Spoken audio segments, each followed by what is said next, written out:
In the state of Western Qin Palace, the wedding begins with urgency as someone calls for the groom. Attendees express concern about missing the prince's auspicious moment. The priest instructs the first bow to heaven and earth for Chu Tianqiu, who, unconscious, is assisted by two maid serpents. As Tianqiu regains consciousness, he bewilderedly realizes he's getting married. The priest then directs the second bow to the elders. Tianqiu, still groggy, contemplates his recent breakup and questions whether his parents are overly eager or if he's feeling amorous. Upon opening his eyes, he's shocked by the sight before him. The priest instructs the bride and groom to bow, revealing West Qin Princess Ji Ruxin standing in front of Tianqiu. Staring at her, he incredulously thinks, "Is this my bride?" To his surprise, Princess Ji Ruxin is also unconscious, just like Tianqiu. Tianqiu, mesmerized by Ji Ruxin's beauty, has a nosebleed and cheekily contemplates the next step he says. The priest concludes with a rather unconventional statement, "Enter the coffin and be buried in matrimony." Shocked, Tianqiu coughs up blood. Regaining full consciousness, Tianqiu reacts with a loud and angry outburst upon hearing the priest's suggestion of a posthumous marriage. Expressing disbelief and frustration, he vehemently rejects the idea, cursing and expressing his disapproval. In response, the terrified maid serpents, fearing he is a ghost or zombie, scream and flee. Left without their support, Tianqiu collapses to the ground in pain, expressing his discomfort. Tianqiu is surprised to feel pain, making him realize it's not a dream but reality. He looks around in shock, wondering if he has been isekai-ed. Pondering the low-class Manhwa style, he questions the era to which this isekai belongs and marvels at the unexpected turn of events, contemplating if such a fortunate occurrence could happen to someone as ordinary as him. Tianqiu, experiencing a sudden pain, holds his head and realizes he's accessing the memories of the original owner of this body. The original Chu Tianqiu is the youngest son of General Chu Yunhong in the Western Qin state. Raised by General Chu's legitimate wife, Murong Jiangyue, he enjoyed favoritism and a comfortable life. However, lacking martial arts talent, he indulged in a life of wine and womanizing, earning a notorious reputation. Despite his strong backing, he eventually died of an unknown disease not long ago. Tianqiu grapples with the revelation of his new identity. Tianqiu, recalling the memories, coughs up blood and expresses frustration at being reborn into the life of the original owner. He criticizes the evident problems with his stepmother and laments the weakness of his new body, foreseeing its limited lifespan. In a moment of desperation, he exclaims, "Save me." The panicked maids rush to the empress, claiming that General Chu's youngest son has turned into a zombie. Tianqiu's stepmother, Murong Jiangyue, dismisses it as nonsense, asserting the empress's presence. Empress Xiao Moyan, standing beside her, questions the maid's audacity. One maid insists, pointing at the wedding mansion, pleading for mercy and stating that young Master Chu has become a zombie or perhaps been revived. Tianqiu's stepmother instructs her niece Murong Shui to assess the situation. Tianqiu's stepmother, with a dark expression, approaches Murong Shui and whispers a sinister instruction to ensure that Chu Tianqiu cannot be left alive. Murong Shui, accepting the command, reassures her aunt. As Murong Shui heads towards Tianqiu, he recognizes her and expresses fear. Murong Shui enters the room with a noticeable killing intent, causing Tianqiu to panic, wondering if she's here to assassinate him. Despite not being as strong as Murong Jiangyue, Murong Shui is still at the 6th stage of body tempering. "I'm afraid I'm fucked." Murong Shui, with a dark expression, addresses Tianqiu, noticing his profuse sweating, and offers to check on him. However, her intention takes a sinister turn as she holds his hand and uses her power on him. Tianqiu experiences severe bleeding from his eyes, nose, and mouth, suffering under Murong Shui's power. Desperate and in pain, he calls out for a system, believing otherworlders should have one. As the air current drills into his mind, he fears for his life. In his moment of desperation, the system appears and alerts Tianqiu, detecting mortal danger to host. Activating Dream Scripture System. Tianqiu starts to observe energy from the moon and absorbs more and more of it. The system then notifies him, gifting host Noob Gift Pack and Skill, X-Ray Vision. Also, gifting host 1 Gotcha Pull. The words appear in front of Tianqiu's eyes, and he looks at them with surprise, thinking, Dream Scripture System? How does this work? What abilities does it have? As he examines the notifications, his surprise grows. With the newly acquired X-ray vision, Tianqiu looks at Murong Shui and is surprised to see through her clothes. He marvels at the ability, thinking X-ray vision? As he examines Murong Shui's body using this newfound power, Tianqiu experiences a nosebleed. He observes her blood vessels, bones, meridians, and even unspeakable places, along with unique auras of a martial artist represented by flames around the body. Tianqiu notes that the intensity of these flame auras correlates with the strength of the person's life force. In a fit of anger, Murong Shui, gritting her teeth, glares at Tianqiu, questioning how he could still be alive. As she lifts him up by his collar, Tianqiu, attempting to reassure her, exclaims, "Don't move around. I can see everything clearly." However, in an unexpected turn of events, Tianqiu falls on top of Murong Shui, inadvertently touching her breasts. Feeling trapped, he struggles to react, realizing Murong Shui's strength. Tianqiu, squeezing her breasts, Murong Shui loudly scream, "Let go of me, you disgusting scoundrel." In a moment of panic, Tianqiu realizes his mistake, muttering, "This isn't good." Just then Tianqiu's stepmother enters the room, inquiring about the disturbance. Murong Shui swiftly adopts an innocent expression, shedding a few tears, and explains, "Your Highness, Aunt, I was merely checking on young master's well-being. I had no idea he would try to take advantage of me." Onlookers gather, and one man comments, "I've long heard that Chu Tianqiu was a playboy, but who knew he'd have the audacity to do such a thing in broad daylight?" Another man adds, "He just married the princess a moment ago, and now he is harassing other women. What an insult to the royal family." The imperial doctor insists, "Your Highness, the reputation of the royal family cannot be tarnished. This kind of scoundrel does not deserve to be a prince and must be severely punished." Realizing the severity of the situation, Tianqiu, though scared, determines to remain composed.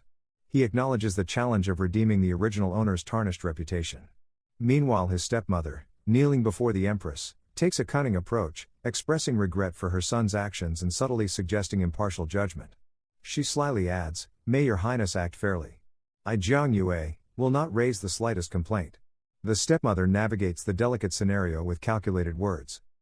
Faced with the dire consequences of his stepmother's actions, Tianqiu realizes the gravity of the situation. The empress, disgusted, orders the guards to execute him. Angered and determined, Tianqiu clenches his teeth, seeking aid from his system and demanding his lucky draw. The system responds, revealing the acquisition of the skill life and death reversal acupuncture, capable of presiding over life and death. Once again, Tianqiu absorbs energy from the moon, assimilating the knowledge into his mind. In a desperate moment, Tianqiu curses his fate, questioning why he couldn't have acquired a skill to alter the situation. His gaze shifts to Ji Ruxin's lifeless body in the coffin, where he notices a faint aura. Realization dawns as he discerns, the princess still has a weak qi, she isn't dead. Fueled by desperation, he passionately declares, "Your Highness, I can revive the princess." The empress, eyes filled with hope, responds, "You can bring her back?" Undeterred, Tianqiu confidently insists, "Provide me with acupuncture needles, and I can revive the princess by targeting her critical meridian points with my unique skill."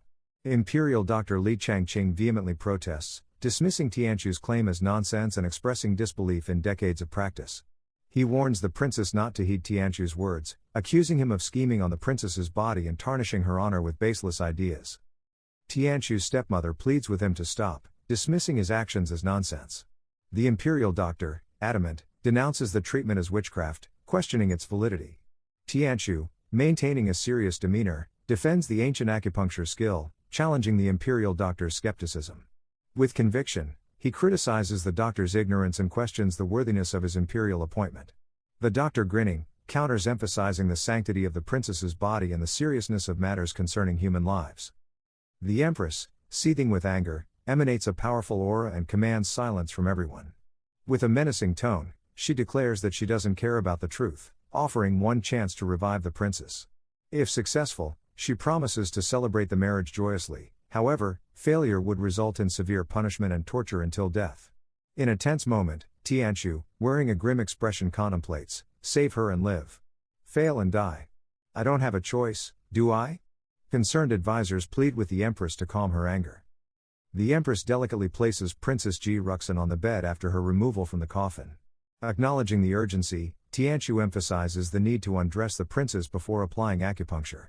The concerned empress allows him to focus on treating the princess while she waits outside.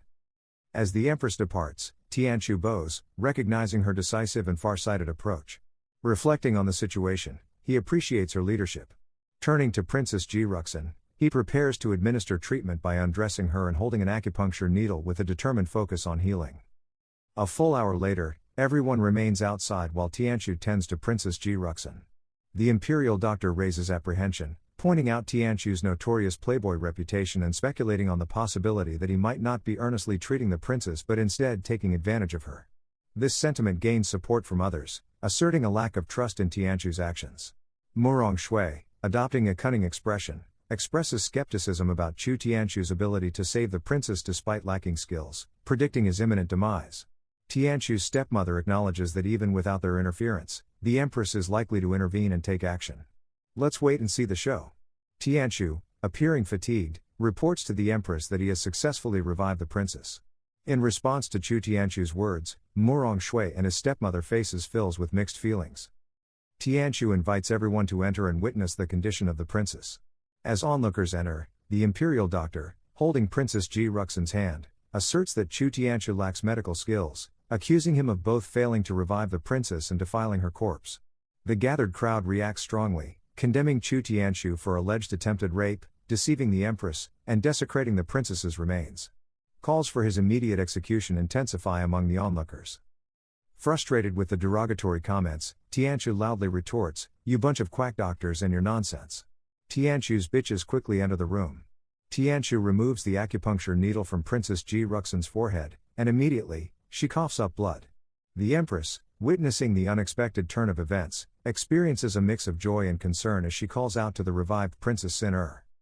The Imperial doctor, faced with the unexpected result, becomes pale and silent, reluctantly acknowledging that Chu Tianchu was indeed telling the truth. Tianchu clarifies that he used a needle to seal Princess Ji Ruxin's soul corridor, allowing the gradual expulsion of the remaining poison. He predicts her awakening within 3 days. The empress, visibly shaken, holds Princess Ji Ruxin in her arms, relieved by the prospect of her eventual recovery. Tianchu, with a stern gaze, criticizes the Imperial doctor for misdiagnosing the cause of the princess's death and failing to recognize her regained consciousness, potentially hindering her recovery. The Imperial doctor, frightened, denies any wrongdoing. Expressing anger, Tianhu points at the Imperial doctor, questioning his earlier noisemaking and suggesting he retire early to avoid obstructing the princess's treatment. Tianhu questions the doctor's continued presence and usefulness. In response, the Imperial doctor, still trembling, claims to have been wronged and pleads with Your Highness. The Empress, maintaining her composure, declares that the revival of the princess is a reason for joy. She affirms that Chu Tianchu's status as the princess's consort, established through completed marriage ceremonies, will remain unchanged. However, acknowledging the youth of the newlyweds, she decides to defer the final marriage rites by 3 years. Chu Tianchu is now granted residence in the palace with the princess. Upon hearing the Empress's words, a sense of relief sweeps through the scene. Tianchu turns away, and Murong Shui, filled with hatred, emanates a killing aura towards him. From her vantage point behind Tianchu, Murong Shui wears a dark expression and grits her teeth, contemplating the mystery of how Chu Tianchu, seemingly lacking skills, managed to revive the princess. She speculates that it might be some legendary skill and attributes his success to unfortunate luck. Unexpectedly, Tianchu's stepmother abruptly kneels before the Empress. She starts showing her great acting skills. Explaining that Chu Tianchu, due to his frailty since youth, should not burden the palace. She then requests the Empress's permission to have her servants attend to his every need. The Empress, initially surprised, adjusts to the situation. Tianchu's stepmother makes a formal plea, stating, "I request Your Highness to allow me to have my servants follow and attend to him and his every need." Tianchu, growing irritated with the acting skills of his stepmother. The Empress provides reassurance to Madame Chu, assuring her that the palace will assign servants to attend to Tianchu. In response, Tianchu's stepmother adopts a sly and concerned demeanor, suggesting the need for military personnel to accompany him. She expresses worry that Shu might instigate trouble again, emphasizing the importance of supervision. The stepmother highlights the potential consequences, suggesting that without proper monitoring, the Empress and the Princess could face resentment from others due to Tianchu's actions. She concludes by asking the Empress to understand the seemingly meticulous intentions behind her request. As the Empress observes Tianchu's visible annoyance, he grins with determination, reflecting on his stepmother's apparent attempts to undermine him. Despite this, Tianchu believes that his new role as consort gives the Empress reason to reject his stepmother's requests aimed at harming him. The Empress declares the matter as simple and approving their request. Tianchu, upon hearing this unexpected approval, reacts with surprise. Murong Shui and Tianchu's stepmother, with smiles on their faces, bow and express gratitude, addressing the Empress as Your Highness. From that moment, Chu Tianchu recognized that he was denied the chance to live right from the beginning. Tianhu sighed with a determined gaze, prompting Tianchu to conclude internally, ultimately, I still have to rely on myself. By command of Her Majesty, everyone is instructed to leave, except for the consort. Tianchu, breathing heavily, takes a seat with his head bowed. The Empress inquires about his well-being, to which Tianchu, bowing, reassures her. He expresses regret over his inability to save the princess. The Empress, surprised, prompts him to explain further. Tianchu clarifies that the princess is still in peril, but as long as he can continue the acupuncture treatment, there remains hope for her.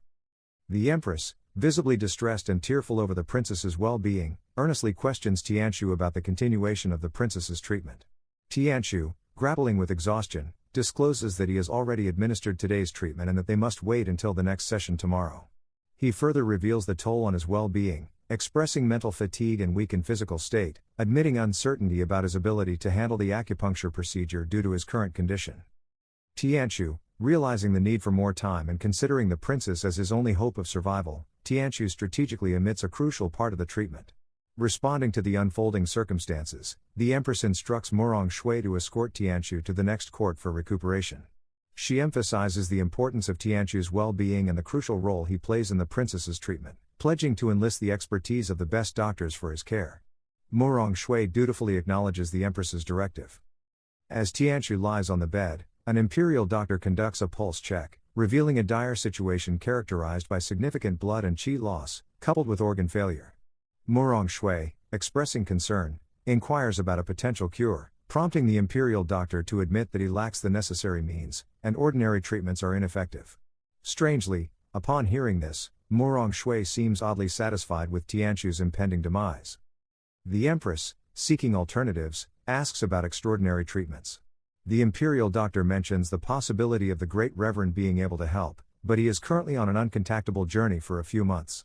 Faced with the limitations of medical intervention, the doctor resigns to leaving the consort's fate to nature. However, he suggests a slim chance of prolonging Tianchu's life by a few more days if a spirit practitioner can replenish some of his spirit force. Upon hearing the doctor's words, the Empress contemplates the rarity of spirit practitioners compared to martial artists, questioning the ease of finding one. She ponders why Chu Tianchu, of all people, possesses the means to save Sin Er. The Empress further wonders why Tianchu cannot utilize his revival acupuncture skills on himself. Deciding to provide Tianchu with some privacy, Empress orders everyone to leave, allowing the consort to rest. Tianchu opens his eyes. Tianchu calls upon the system for a checkup. The system promptly appears, instructing him to stay still during the scan. The results reveal Tianchu's weakened state, with an estimated remaining life of 7 days, 21 hours, 13 minutes, and 15 seconds. In response to this shocking revelation, Tianchu expresses his dismay, exclaiming, "What in the world? I only have 7 days left? No." The system notifies Tianchu that it has gathered 4 methods to prolong his lifespan, offering him the opportunity to exchange 5 days of lifespan for a chance to obtain one of these methods. Tianchu, recognizing the insignificance of an extra 5 days given his limited time, decides to proceed, stating, "Anyway, I only have 7 days left. Having an extra 5 days or 5 less isn't any different. Only a fool will choose no." However, due to an input error, the system mistakenly informs Tianchu that he chose no and will not exchange 5 days of lifespan for a chance to extend his life. The system concludes with a wish for his well-being and luck. Upon seeing the system panel mistakenly interpret his yes as a no, Tianchu expresses frustration, exclaiming, "What the heck, voice activation? This isn't smart at all. I clearly selected yes."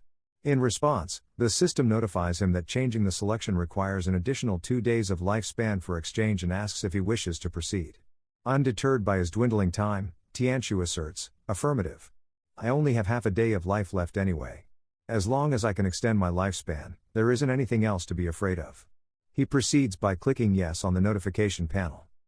The system notifies Tianchu that he has exchanged 2 days of lifespan and instructs him to carefully choose a life-extending method. Tianchu, examining the available options on the system panel, wonders if the system is playing a joke on him, concluding that the only viable choice seems to be D. The life-extending method choices are outlined as follows. A. To change your fate, lose your sanity, castrate yourself, and walk the path of the Buddha. B. To reverse your destiny, top up 10 billion currency and live for thousands of years. C. strive to be a hobo, give up all resistance, give up the system and rot for 100 years. D. Fight to be king, work hard, dream big, eventually becoming a god. Upon choosing option D, the system congratulates Tianqiu for selecting the life extension option of 0.5 days, leaving him with a remaining lifespan of 12 hours, 2 minutes, and 38 seconds. Instructing him to close his eyes, relax his body, and receive the system rewards, Tianqiu complies. The system then welcomes him to his first entry into the dream domain. As Tianqiu opens his eyes, the system notifies him of initial scans indicating his abilities are subpar, particularly in the aspect of planting spirit seedlings. Despite this, the system expresses well wishes for Tianqiu's success in cultivation and a swift progression toward attaining godhood. Tianqiu, surrounded by an aura, questions if entering a dream state enhances his cultivation. The system affirms this. Intrigued by spirit seedlings, he learns they are rare and grant superior cultivation abilities. The hierarchy includes Spirit Grandmaster, Spirit Master, Spirit Expert, Spirit Practitioner, and Common Man, each with 9 sublevels. A martial artist body tempering 9th stage is equivalent to a 9th rank Spirit Practitioner.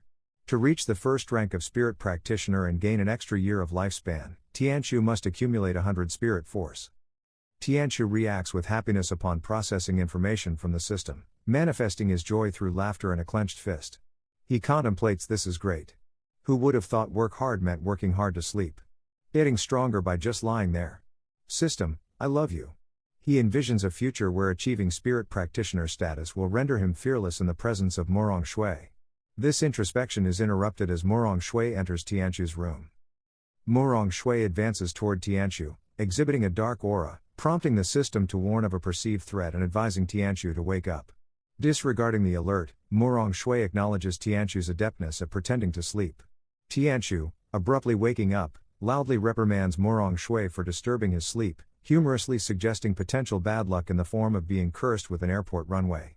As Tianqiu inadvertently finds himself in close proximity to Morong Shui's chest, he blushes and gazes intensely. Morong Shui, displaying a dark expression, questions the reference to an airport runway. Tianqiu, with a nosebleed and fixated on her breasts, humorously contemplates that she's probably not destined to become an airport runway in this lifetime. Upon regaining composure, Tianqiu asserts Morong Shui that he is unwell and requests her to leave the room. Morong Shui justifies her presence by stating Madame's instructions to watch over him, emphasizing the need for additional care due to his condition. Tianqiu, evaluating the situation, realizes the importance of finding a solution to remove her presence to ensure an undisturbed environment for both sleep and cultivation. Tianqiu, wearing a smile, requests Morong Shui to return to his residence for a change of clothes and some pocket money. He suggests involving Kuaiyu and Dongyu for additional care, aiming to relieve Morong Shui of the sole responsibility. Morong Shui responds by revealing that Madame, dissatisfied with their care after Tianqiu's apparent demise, sold Kuaiyu and Dongyu to a merchant. Upon discovering the sale of his cherished twin maids, Tianqiu reacts with a vehement exclamation, expressing disbelief and shock.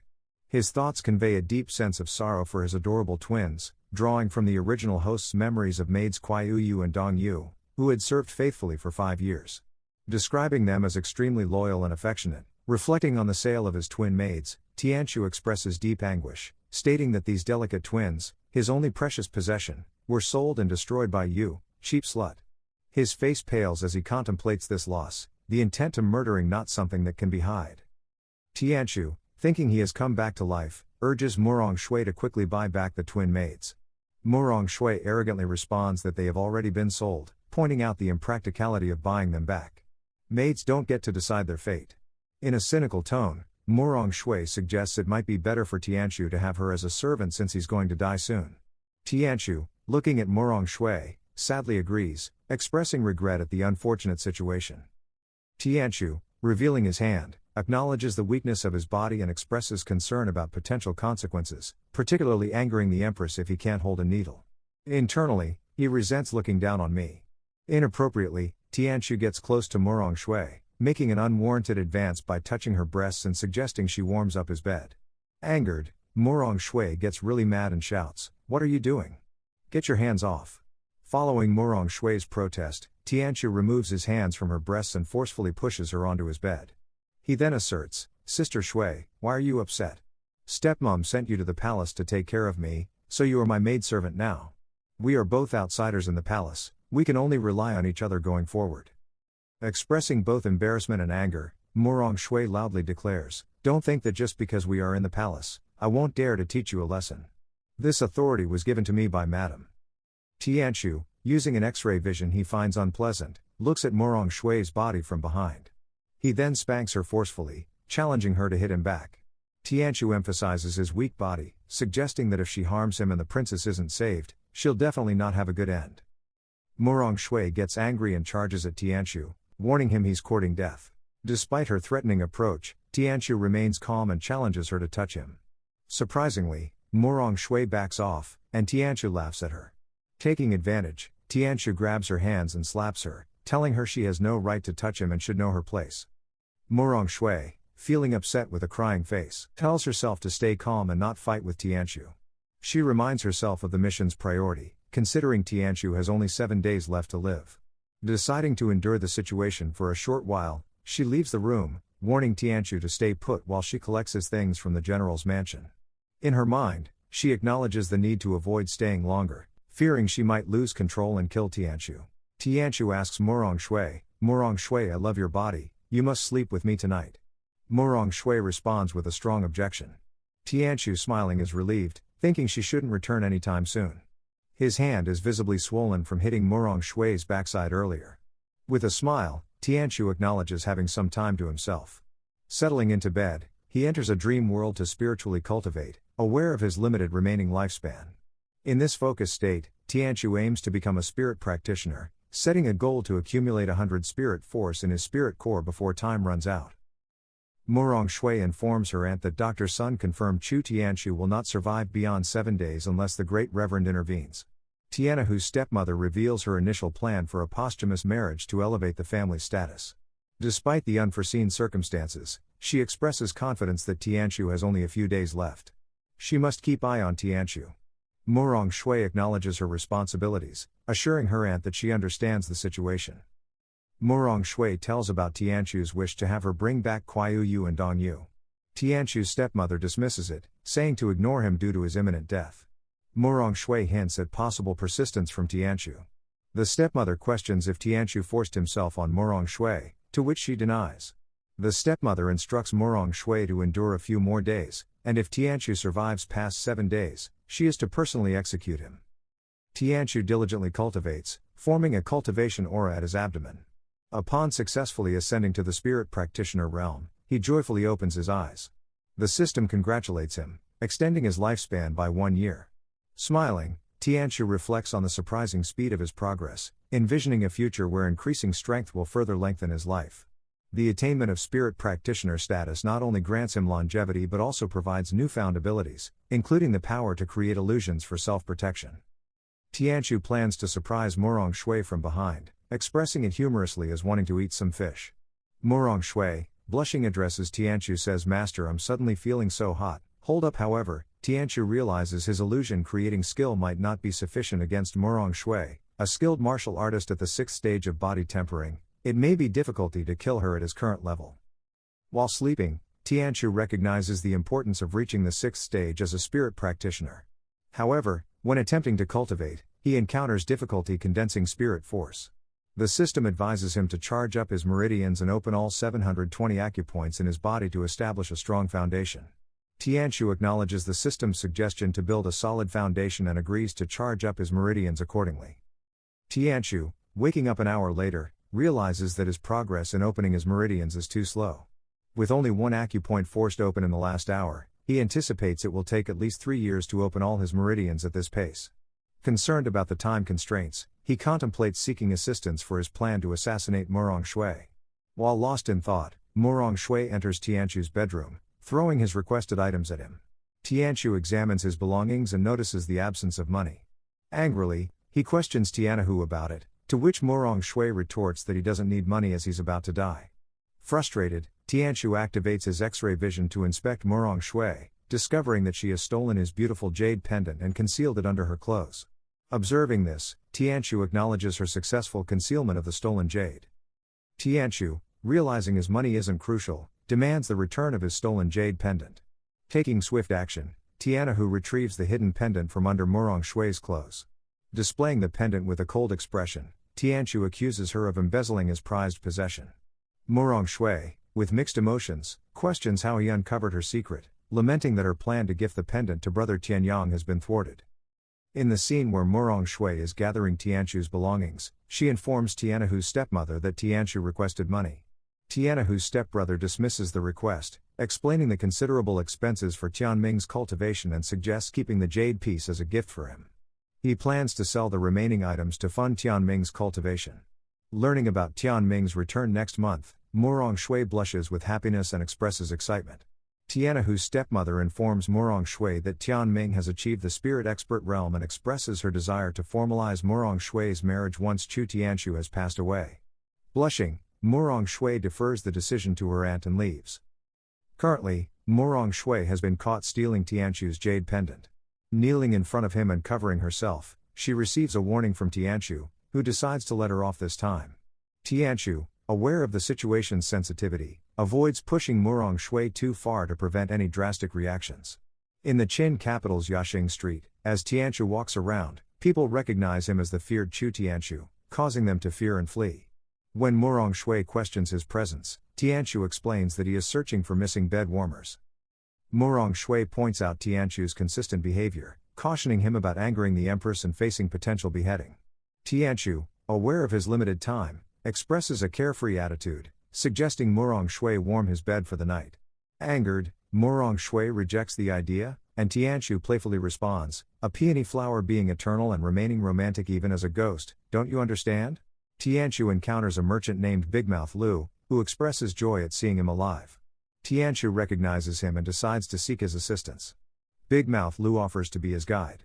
Tianqiu inquires about his two maid servants, Kuai Uyu and Dong Yu, and asks if Bigmouth Lu knows which merchant bought them. This revelation surprises Murong Shui. Merchant Lu points out that Kuai Uyu and Dong Yu are currently being auctioned at Minjian Pavilion. He mentions the participation of sons from aristocratic families in Boss Qing. Tianqiu, eager to act, hands money to Merchant Lu and instructs him to take him to Minjian Pavilion immediately. Delighted by the payment, Merchant Lu agrees and leads the way. Merchant Lu guides Tianqiu to the auction pavilion, where the auctioneer introduces the twins, Kuai Uyu and Dong Yu. The twins, looking solemn, stand in the auction spotlight. The auctioneer highlights their background, having been trained under the general's mansion. Described as young, budding, and beautiful, they demonstrate proficiency in martial arts at the second stage body tempering realm, along with talents in music, painting, and calligraphy. A man, reacting to the auctioneer's words, questions the audacity of selling individuals who serve Chu Tianqiu, expressing concern that they might be tainted. The auctioneer counters, revealing that Tianqiu is impotent, and assures that the twins, Kuai Uyu and Dong Yu, are still virgins. This revelation surprises the questioning man, leading to a change in his perception. The auctioneer, keen on upholding Minjian Pavilion's reputation, assures attendees that they would be generously compensated if any misinformation is discovered. Attendees show interest in the twins, expressing opinions on Chu Tianqiu's perceived weaknesses and frustrations with his royal consort status. Speculations arise about Tianqiu's potential role as a pawn, with some anticipating the princess's quick response when he becomes less useful. Infuriated by the insults, Tianqiu angrily slams the bench, resenting accusations of impotence. An impatient man initiates the auction, highlighting the desirability of the twins, even for Chu Tianqiu. The auctioneer begins the bidding at $3,000, emphasizing that the twins are only available as a pair. During the auction for the twins, the initial bid is set at $3,000 by the first participant. The second bidder raises the stakes with a bid of $3,200. A third participant outbids the previous bid, offering $3,500. The fourth contender enters with a bid of $3,800. Another bidder joins, contributing a bid of $4,000. Amid the competitive atmosphere, Tianqiu visibly expresses frustration by clenching his fists. Simultaneously, Murong Shui smirks, confidently estimating that the jade is likely worth no more than $3,500. She eagerly awaits to see how Tianqiu plans to secure victory in the auction. Merchant Lu reveals a starting price of 3,500 silvers for the twins, prompting Tianqiu to exclaim that he originally bought them for 6,000. Murong Shui, observing with a smirk, doubts Tianqiu's qualifications for the auction and anticipates his maids being sold to someone else. Tianqiu's face darkens as he worries about the fate of his twin maids. The auctioneer calls out, 4,000 silvers. Any other takers? A boy boldly bids 4001, triggering a middle-aged man's frustration as he counters with 4002 silvers. Tianchu, observing the scene with a cold face, assesses the wealthy attendees, realizing there might be a way out of his dilemma. Amidst the bids, a beautiful woman, identified as the lady boss of Flower Shower Pavilion, Shang Guanyin, offers 4,500 silvers. The crowd falls silent, captivated by her beauty. A blushing man reveals her identity, expressing surprise at her interest in the two virgins. One person agrees that with good training, the twin virgins could become top courtesans and become more valuable. Another person points out that despite being born in a brothel, Shang Guanyin, who has talent, is well qualified to teach the twin virgins. Tianchu, annoyed by the situation, decided to do something about it. He told everyone that as long as he, Chu Tianchu, was there, nobody could take the girls home that day. Seeing Tianchu, Qiyu, and Dongyu brings both happiness and tears.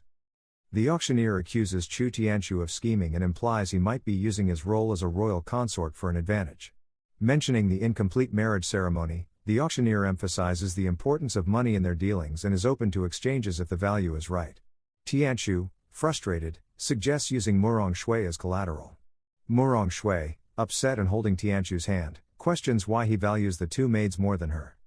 Tianchu, angrily rejecting Murong Shui's touch, declares that nobody can touch his belongings. He warns that anyone trying to stop him will be considered an enemy, emphasizing the consequences. Murong Shui, with mixed emotions, challenges Tianchu and internally admits she may not endure this much longer. People at the auction are surprised by Tianchu's boldness, with someone noting that Tianchu seems willing to trade two maids for Murong Shui, highlighting the importance of money in the situation. Shang Guanyin, recognizing Tianchu as a regular customer at the Flower Shower Pavilion, decides to give up the auction for the two girls since Tianchu wants them. Tianchu smiles at her decision. Shang Guanyin recalls hearing about Tianchu's posthumous marriage with the princess, realizing it might be true. Now that Tianchu is the royal consort, she chooses not to offend him. One guy warns that challenging Chu Tianchu never ends well, citing a history of unfavorable outcomes. Another, a bald man, agrees, noting that they might have forgotten this fact after hearing rumors of Tianchu's death. They both suggest waiting and seeing how things play out. Tianchu, smiling lightly, understands that using his status alone won't be enough. He aims to remind them of the fear they had for the previous owner of his body, believing that if one person steps back, the others will follow suit. Now that he's dealt with those less determined, his next task is sorting out the money and payments. Li Xuancheng, the interior minister's son, boldly bids 5,500 silvers, stating he's not afraid. Upon hearing Li Xuancheng's voice, Tianchu happily goes to his room, planning to use him for financial matters. Li Xuancheng, addressing Tianchu, challenges him, emphasizing his determination to outdo him. Tianchu, smiling, playfully responds, teasing Li Xuancheng for his daring attitude, referring to him as forever second place. Tianchu, maintaining a composed demeanor, accuses Li Xuancheng of always trying to join exciting events after they've ended and never admitting defeat, comparing him to a parasite. Li Xuancheng responds angrily, denying being present when Tianchu faced trouble. Tianchu proposes continuing their bet with the same rules. If Li Xuancheng wins, he gets the title of the #1 playboy of the capital. Li Xuancheng, annoyed, dismisses the idea of competing for the title and asks about the betting terms. Tianchu, upon hearing Li Xuancheng, smiles. He proposes to the auctioneer that they have a competition for the title of the #1 playboy before continuing the auction. The auctioneer laughs, supporting the idea, saying that both Tianchu and Li Xuancheng adding excitement to the auction would be good, and the Minjian Pavilion is supportive. One person excitedly announces, "We're in for an exciting match. Chu Tianchu and Li Xuancheng are facing each other for the first time today." Another individual asserts, Li Xuancheng has proven himself through many challenges, while Chu Tianchu relies on his family. The third person notes that Chu Tianchu is hypocritical for criticizing others when he's not doing well himself. The bald man wants Li Xuancheng to teach Chu Tianchu a lesson. Li Xuancheng suggests they settle things with a poetry contest, praising Miss Guan's talents. Shang Guanyin agrees to the idea. Chu Tianchu dislikes the idea, thinking poetry is for geeks, not playboys like them. Li Xuancheng denies being a playboy, wanting to win the contest, and asks for the competition theme. Chu Tianchu confesses to a lack of training and claims his sole unique skill, developed from being around beautiful women. When Li Xuancheng questions this skill, Tianchu confidently asserts that he can accurately determine a woman's 3 measurements with just one look. The twin maids, observing Tianqiu, are impressed and consider it an amazing and unique talent possessed by their master. Li Xuancheng laughs at Chu Tianqiu's claim of a unique skill and says he has had the same skill since he was 8. He agrees to the challenge and adds a condition. If Tianqiu wins, he gets all of Li Xuancheng's money. If Tianqiu loses, he has to act like a dog around Li Xuancheng. Shang Guanyin finds the situation interesting and offers help from the flower shower pavilion. Shang Guanyin's maids line up, and she offers them for the competition. Chu Tianqiu, examining a maid in a red dress, expresses admiration for her perfect body, confidently stating her 3 measurements as 90, 60, 90. The red dress maid confirms Tianqiu's accuracy, saying that Master Chu is absolutely right. Li Xuancheng provides the measurements for a blue dress maid as 92, 64, 93, and she confirms his accuracy. The competition intensifies between Li Xuancheng and Chu Tianqiu. Tianqiu, evaluating a lady in white, states her measurements as 94, 58, 91. Li Xuancheng, focusing on a lady in green, declares her measurements as 96, 62, 95. Tianqiu points out an error, insisting that the lady in green is not 96 but 94. Li Xuancheng disputes this, asserting that the white dress's 94 cm bust is smaller than the green dress, questioning Tianqiu's conclusion. A man laughs, agreeing that the lady in green is more busty than the one in white, questioning how they could have the same measurements. Another man suggests that Chu Tianqiu might be intentionally causing trouble, anticipating his loss in the competition. A third man dismisses Tianqiu, calling him trash and claiming that as a virgin, he cannot accurately evaluate someone's proportions. Chu Tianqiu, approaching the lady in green, points to her breasts and accuses her of padding her bra with 2 centimeters of padding. The lady in green admits and removes the pads, which Tianqiu then shows to Li Xuancheng. Surprised, Li Xuancheng exclaims about Tianqiu's ability to detect padded chests. Admitting defeat, Li Xuancheng hands over 10,000 silvers to Tianqiu. Chu Tianqiu, laughing and taking the money, boasts about having X-ray vision, claiming that he can see through padding clearly. Amused and happy, he praises Master Li for being trustworthy and deserving the title of the #1 playboy. Turning to the auctioneer, Tianqiu proposes continuing the auction, placing a bid of 6,000 silver. The auctioneer acknowledges the bid and inquires if anyone wishes to raise the amount. Li Xuancheng, realizing he fell for a deception and lost his money, grits his teeth in frustration. The auctioneer proceeds with the bidding at 6,000. Onlookers comment that the twins are once again under Chu Tianqiu's control. One person advises against provoking him further, considering the prior commotion. The auctioneer announces the bidding at 6,000 going twice. Murong Shui thinks Chu Tianqiu's days are still numbered despite buying back Kuai-Yu and Dongyu. Shang Guanyin finds Chu Tianqiu interesting. Finally, since there are no higher bids, the auctioneer declares that the twins go to Chu Tianqiu. Smiling, the auctioneer hands over the slave contracts to Tianqiu. Tianqiu thanks him and pays for the purchase. Kuai-Yu and Dongyu embrace Tianqiu as he suggests heading home, blushing. However, Tianqiu senses something wrong. In the next moment, Li Xuancheng attacks Tianqiu with accusations of collusion with the woman in green. Tianqiu skillfully dodges the attack. Responding swiftly, Kuai-Yu and Dongyu kick Li Xuancheng for ambushing their master, sending him flying. Li Xuancheng, injured by the twin maids, catches his breath while his concerned servant checks on him. Pointing at Tianqiu and his twin maids, Li Xuancheng instructs his servants to handle them. The servants agree and rush towards Tianqiu and his maids to attack. However, Kuai-Yu and Dongyu quickly counterattack, kicking the servants and sending them flying. The defeated servants fall to the ground in pain. Displeased, Li Xuancheng calls them useless trash, expressing frustration at their inability to handle 2 young girls and questioning their value. Tianqiu, calmly observing the fight, reflects on the fact that among the youth, the twin maids possess abilities on par with Murong Shui. Dongyu emphatically declares their determination not to allow anyone to harm their master. Tianqiu accuses Li Xuancheng of being a sore loser and questions if he still wants to kill him. Li Xuancheng, pointing his sword, emphasizes that this might be their last chance for a duel, expressing a desire to triumph at least once. Tianqiu initially declines with a head shake, but Li Xuancheng proposes a bet of 5,000 silvers. Tianqiu, clenching his fist, ultimately accepts the challenge, ready to engage in the confrontation. Qiyu is concerned that the master lacks martial arts training, emphasizing that Li Xuancheng, although not at a high martial arts stage, is still a skilled cultivator. Dongyu shares the worry, urging the master to avoid impulsive actions. Murong Shui smirks, Tiana, who smiling, thinks he deliberately hide his skills to prevent shocking the crowd if he defeats Li Xuancheng too easily. Tianchu, with a smile, confidently claims he can win without a sword and sees it as an opportunity to test his current spirit practitioner grade strength. One individual questions why Chu Tianchu, who has been dealing with illness since childhood, agreed to a duel. Others criticize him for being arrogant, especially because he refuses to use a sword, implying he might not plan to defend himself. Another person thinks Tianchu seems ready to face the consequences. As Li Xuancheng angrily attacks Tianchu with a sword, bystanders are confused about why Tianchu isn't reacting. Li Xuancheng launches an attack on Tianchu, but Tianchu effortlessly dodges, earning remarks from onlookers about his agility, describing him as dodging like a mouse and being completely subdued. The onlookers dismiss Tianchu as trash. While Li Xuancheng continues his assault, he gives Tianchu a chance to surrender and admit defeat, promising to let him off.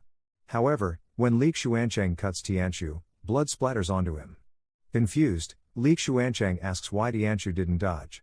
In shock, Li Xuancheng realizes he knew Tianchu couldn't beat him, and he had intended to spare Tianchu if he admitted defeat. Li Xuancheng had sworn to himself that he just wanted to beat Chu Tianchu once and not lose to anyone else. Tianchu uses his illusion skill to create fake figures in front of a scared Li Xuancheng. Shocked, Li Xuancheng accuses Tianchu of trickery and learning a scary hypnosis technique, feeling cheated and upset.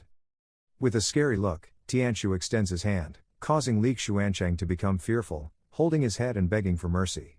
Li Xuancheng admits defeat and pleads with Tianchu not to come closer or harm him. At this moment, Tianchu appears intimidating, almost like a devil to Li Xuancheng. Onlookers are left bewildered by Li Xuancheng's actions. Some question why he abruptly stopped swinging his sword after just a few attempts. Another speculates that Chu Tianchu might have a hidden trick or strategy. A third observer notes the sudden fear in Li Xuancheng, finding the situation peculiar.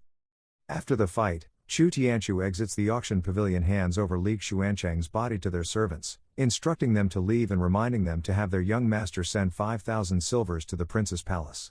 Li Xuancheng's servants, holding his body, acknowledge the instructions. Qiyu admires Tianchu's success, saying, "Wow, master, you didn't even have to lift a finger to triumph." Meanwhile, Murong Shui observes from behind, finding the situation odd. She wonders about Li Xuancheng's plans, as Chu Tianchu didn't seem to make a move, yet Li Xuancheng ended up frightened. A soldier locates Tianchu, addressing him as consort and relaying that Her Majesty requests his return to the palace for the prince's treatment. Tianchu agrees and assures the soldier that he'll be right back. Holding his twin maids, Qiyu and Dongyu, in both hands, Tianchu laughs happily and instructs them to follow him home, to which the twin maids respond affirmatively. Meanwhile, Shang Guanyin observes Tianchu and reflects on the apparent change in his character, raising curiosity about the reasons behind this transformation. One guy is confused about what happened. Another guy saw Chu Tianchu not moving, Li Xuancheng swinging his sword weirdly, and eventually giving up. A third guy is disappointed because he was cheering for Li Xuancheng, but it turns out he wasn't good at all. Tianchu greets the Empress and she notices he's getting better. Tianchu says he needs a few more days to fully recover. In his thoughts, he's surprised the Empress could see his progress so easily. The Empress tells him to quickly treat the princess, assuring him everything is ready, and waits outside. As Tianchu treats Princess Jiruxin, he notices she reached the 6th stage of body tempering at a young age, evident by a purple light representing her spirit force. Amazed that she can do this without much training, he admires her talent and feels a bit envious.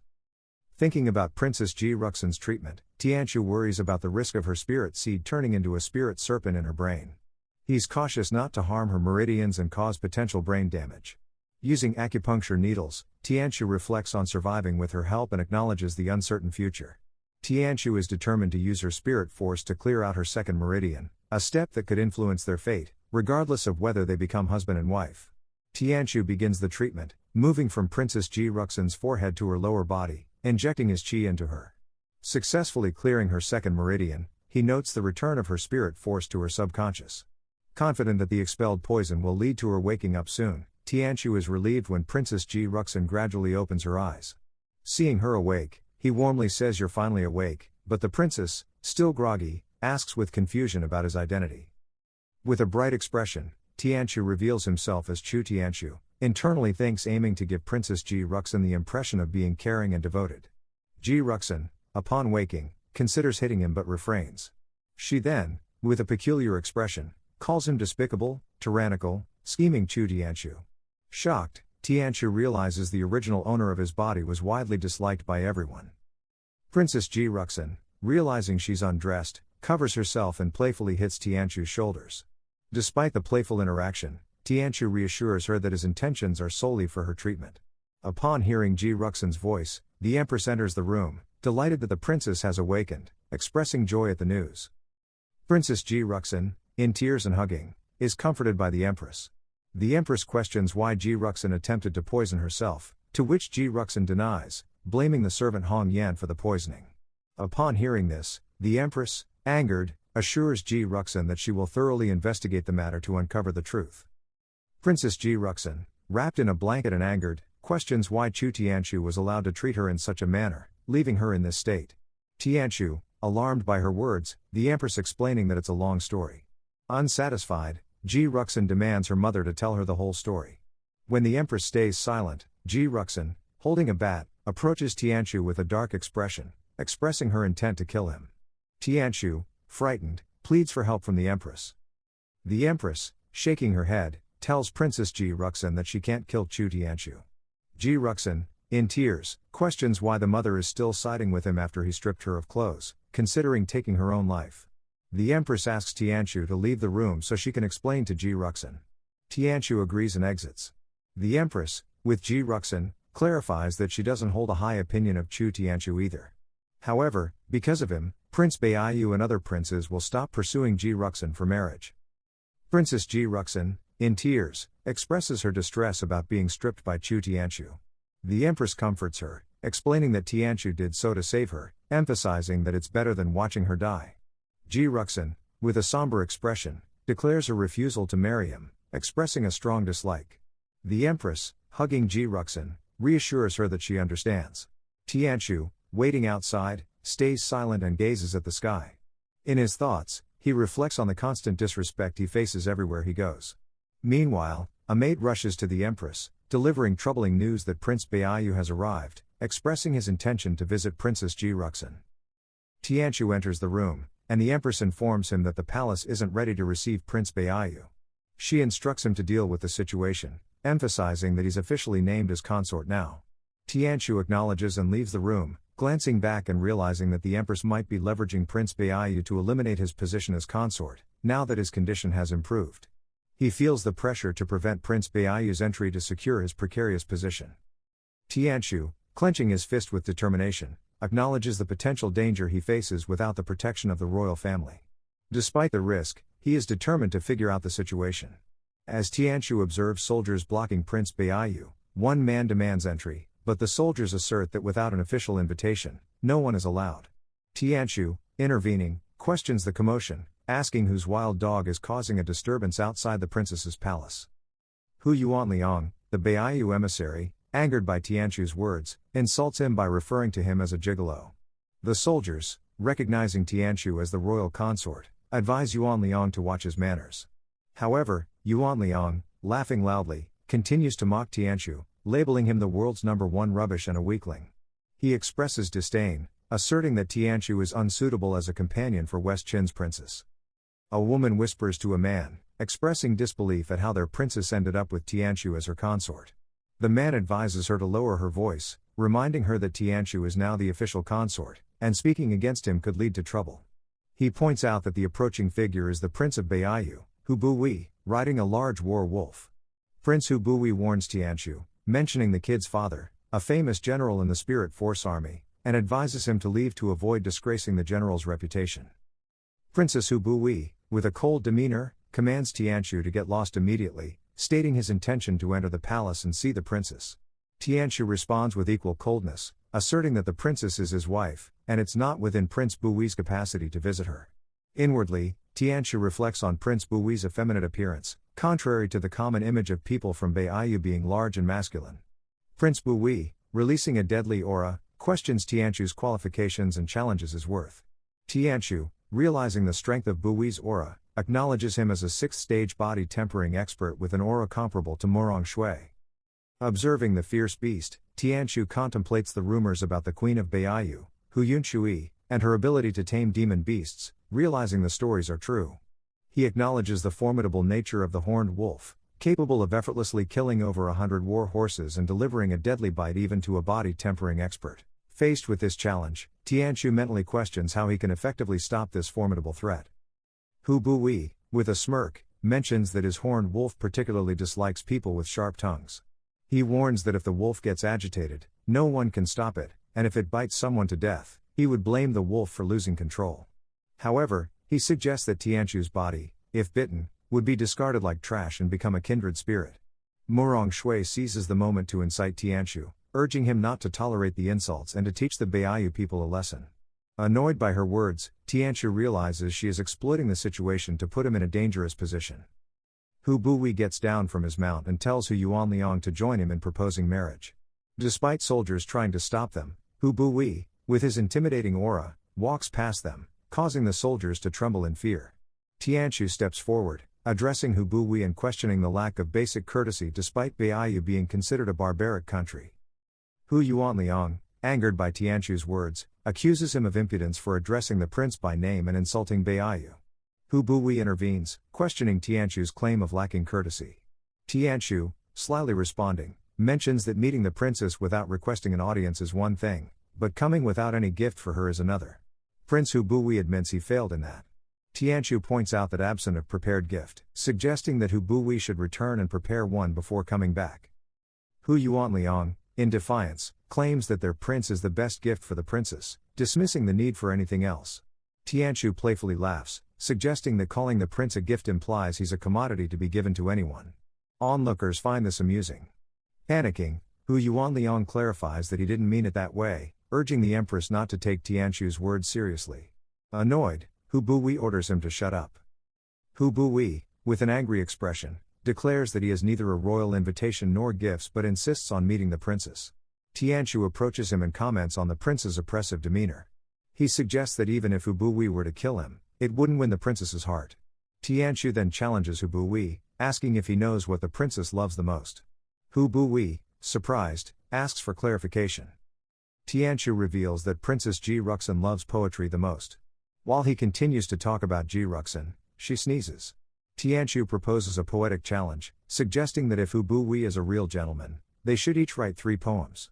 The princess will then judge the poems, and whoever fails to win her favor must back off and never pursue her again. Tianqiu challenges Hu Buyi, asking if he has the guts to accept the challenge. Shocked onlookers express disbelief at Tianqiu's proposal, noting that besides some musical talent, he has never read a book before. They share rumors about his limited skills, mentioning that he can only draw a turtle and has used books as headrests. The onlookers are concerned that Tianqiu attempting poetry will bring disgrace to West Qin and endless shame to Princess Ji Ruxin. Prince Hu Buyi laughs confidently, asserting that he isn't just skilled in fighting and killing, he has been reading poetry since childhood. He dismisses Tianqiu, claiming he has no talent for anything and deems it presumptuous for him to compete in poetry.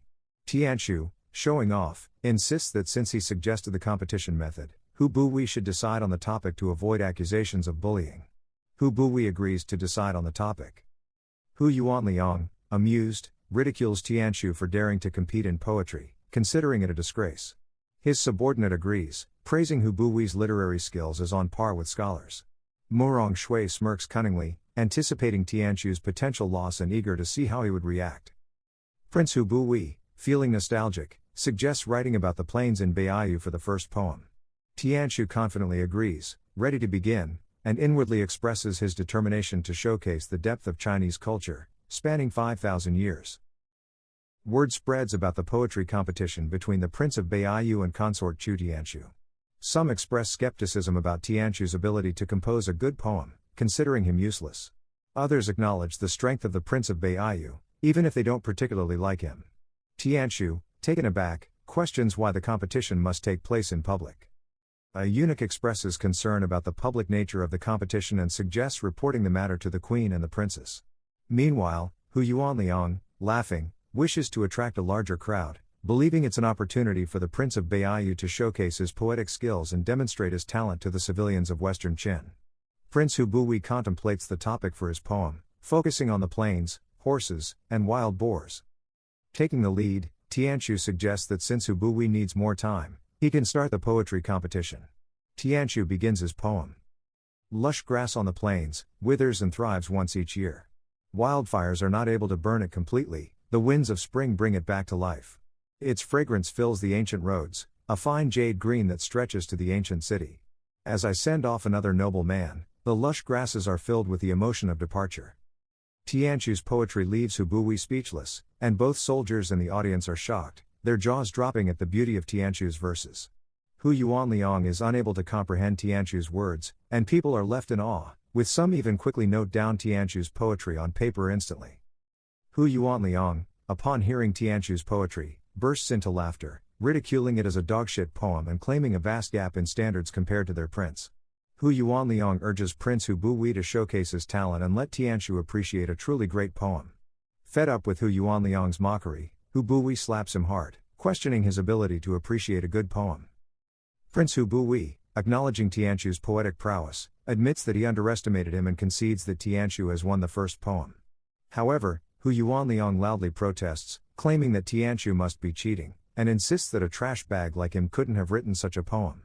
Tianqiu counters, pointing out that they were the ones who suggested the topic and questions if they are implying collusion between him and the prince. Hu Yuanliang remains adamant, accusing Tianqiu of cheating. Tianqiu, in a cunning tone, advises Prince Hu Buwi to eliminate his foolish subordinate quickly. Panicking, Hu Yuanliang pleads for the prince not to believe Tianqiu's words, claiming he would never dare to harm him. Hu Buwi, angered by the chaos, instructs everyone to ignore Hu Yuanliang and suggests moving on to the second poem. He proposes using Princess Xinru as the subject and describing her beauty. A maid rushes to the empress, panting heavily, and reports that the royal consort and the Prince of Baiyu are currently engaged in a poetry competition.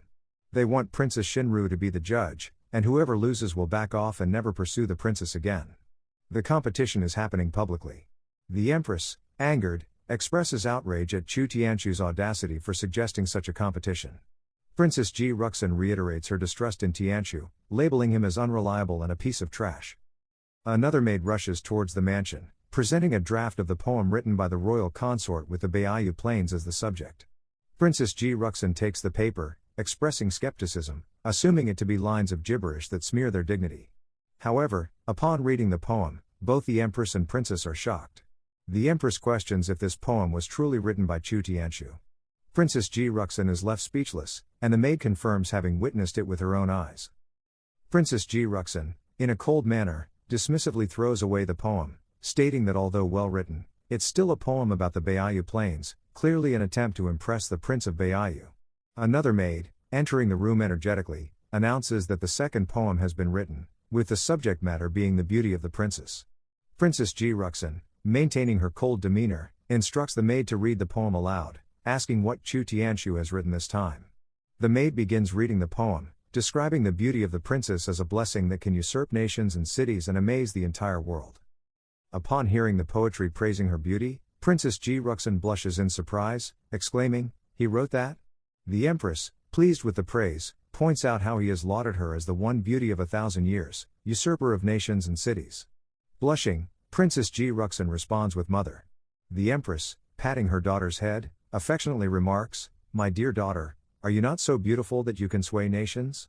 In the ongoing poetry competition, Tianqiu confidently announces that he has completed his second poem and encourages Prince Hu Buwi to present his remarkable work describing the princess.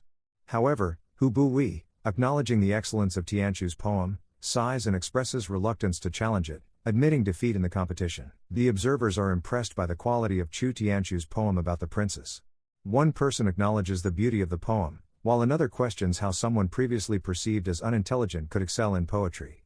A third individual goes further, describing the poem not just as good but as a classic that transcends time. The general sentiment among the onlookers is one of surprise and admiration for Tianqiu's unexpected poetic skill. Hu Yuanliang, filled with anger, accuses Tianqiu of being a womanizer and suggests that he might have enlisted a scholar to pre-write the love poem for the occasion. Others join in, expressing doubt about Tianqiu's ability to produce such remarkable poetry, speculating that the poem was likely prepared well in advance as a wedding gift. They question the uniqueness of the style, pointing out that if someone had the talent to write such poetry, they would have been famous long ago. Tianqiu confidently accepts the challenge, urging Hu Buwi to decide on the subject of the third poem. However, Hu Buwi gracefully concedes, expressing defeat. Turning to the soldiers, Bu Wei suggests that if Tianchu is willing to continue, he'd like to hear a poem that could be remembered for the next 1,000 years, with the proposed subject being the armies of their two countries. Tianchu agrees, accepting the challenge to create a poem on this theme. Tianhu shares poetic lines, likening the desire for a peaceful moment, like enjoying fine wine under the moon, to the harsh reality of soldiers persisting in their march. He acknowledges the sobering truth that, in the midst of wars throughout history, only a few soldiers return. Hu Buwi agrees, recognizing the relevance of these words to the experiences of his soldiers. Impressed by Chu Tianchu's exceptional poetry, Hu Buwi acknowledges its greatness and gracefully accepts defeat. He expresses gratitude for the opportunity and promises that Tianchu's last poem will be remembered in Baiyu for the next 1,000 years.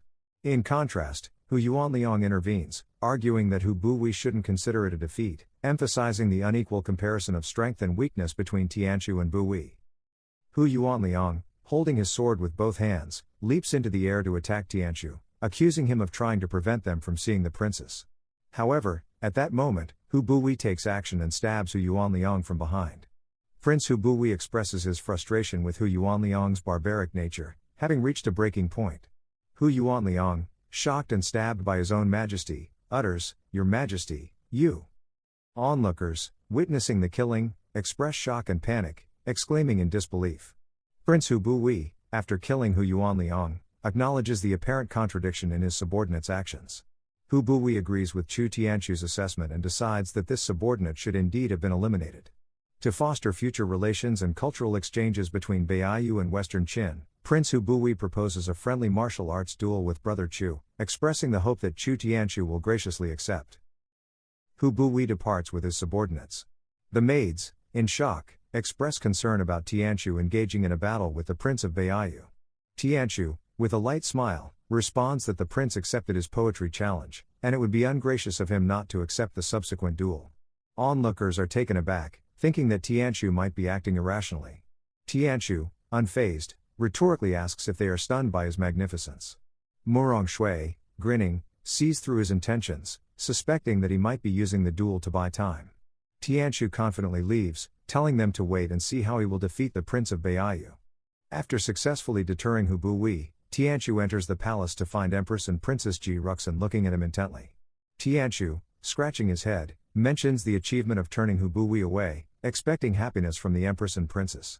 However, Empress, having learned about the upcoming martial arts duel, questions Tianchu about his strategy for winning. Internally, she doubts his chances due to his weak physique and the absence of progression to the body tempering stage. Closing the door, Tianchu requests Empress to wait while he secures their privacy. After closing the door, he discloses to Empress, "To be honest, I am actually a stage 1 mystic." His revelation leaves both Empress and Princess Ji Ruxin in shock. Empress contemplates the rarity of a mystic practitioner's birth, with only 1 in a million having the chance to attain such abilities. Tianchu, wearing a somber expression, expresses remorse for concealing his cultivation abilities, explaining that he did so to avoid drawing attention from his stepmother. He reveals years of secret cultivation, attributing it to his self-revival and the princess's rescue. Furthermore, he discloses the presence of a mystic seedling within the princess, noting that, during her treatment, he activated it and cleared her meridians. Upon learning of Tianchu's concealed abilities, Princess Ji Ruxin decides to check her cultivation. After a brief examination, she confirms the truth. The Empress acknowledges the revelation and expresses contentment, foreseeing Princess Ji Ruxin's journey as a mystic practitioner. Tianchu expresses confidence in defeating Hu Buwi within 1 month and requests the Empress's support. The Empress assures assistance with managing the duel's date while encouraging Tianchu to concentrate on cultivation. As she approaches Tianchu, expressing anticipation for his performance, the system notifies an increase in Empress affection by +1. Tianchu notices Princess Ji Ruxin's gaze and, as she approaches, she expresses gratitude, stating he isn't as hideous as rumors suggest and acknowledging her debt for saving her life. Touched by her words, Tianchu smiles. As the Empress and Princess Ji Ruxin leave the room, Tianchu reflects on the positive turn in his situation, confident that lying low will help him grow stronger, leveraging the element of surprise to his advantage. The scene transitions to Li Xuancheng and his subordinates engrossed in a bug fighting game. An enthusiastic subordinate cheers for his bug, the Black General, urging it to win. Upon the bug's victory, he claims the prize with excitement. Li Xuancheng, visibly annoyed, observes their activities, questioning why he surrounds himself with enthusiasts of bug fights. The subordinate expresses admiration for Li Xuancheng's prediction skills in a bug fighting game. They suggest splitting the prize money evenly, but Li Xuancheng, disinterested, tells them to keep it for buying more bugs. Li Xuancheng's subordinate reminds him of the impending university class, to which Li Xuancheng, angered, asserts his autonomy, saying he'll go wherever he wants. Subsequently, he strolls around the streets with his servant. The servant, concerned about the start of the new university classes, suggests it wouldn't be a good idea to skip. Li Xuancheng expresses his dislike for literature classes, emphasizing his resolve to become the top person in the capital. A young boy, selling copies of Tianchu's poetry, attracts attention by announcing the spontaneous poetry challenge between the royal consort and the Prince of Baiyu. Chu Tianchu's on-the-spot creation of 3 legendary grade poems becomes the talk of the crowd. People eager to read it start forming a queue. Amidst the excitement, Li Xuancheng instructs his servant to get a copy, and upon retrieval, the servant excitedly shares the news with Li Xuancheng, presenting the obtained copy for his review. Li Xuancheng and his servant review Chu Tianchu's poem, and Li Xuancheng, surprised, questions its authenticity. His servant, astonished, remarks on the poem's exceptional quality, suggesting that even great scholars might be unable to match such creativity in the next millennium. Angered and clenching his fist, Li Xuancheng curses Chu Tianchu, vowing to defeat him someday. Following this, Li Xuancheng's head servant directs 2 lower-ranking servants to return and inform others that they won't be honoring the 5,000 silver bet. The 2 servants acknowledge the order and agree to deliver the message. Li Xuancheng, in a fit of anger, kicks his head servant, accusing him of impudence and insinuating that he might be perceived as a liar. Despite acknowledging his fair loss to Chu Tianchu, Li Xuancheng asserts his determination to win against him fairly in the future. The head servant, midair from the kick, quickly apologizes and promises to arrange payment to Master Chu without delay. Li Xuancheng makes a decision to leave, prompting his head servant to urgently inquire about his destination. Li Xuancheng firmly states that he is heading to class to learn poetry, emphasizing his determination to defeat Chu Tianchu in their next encounter.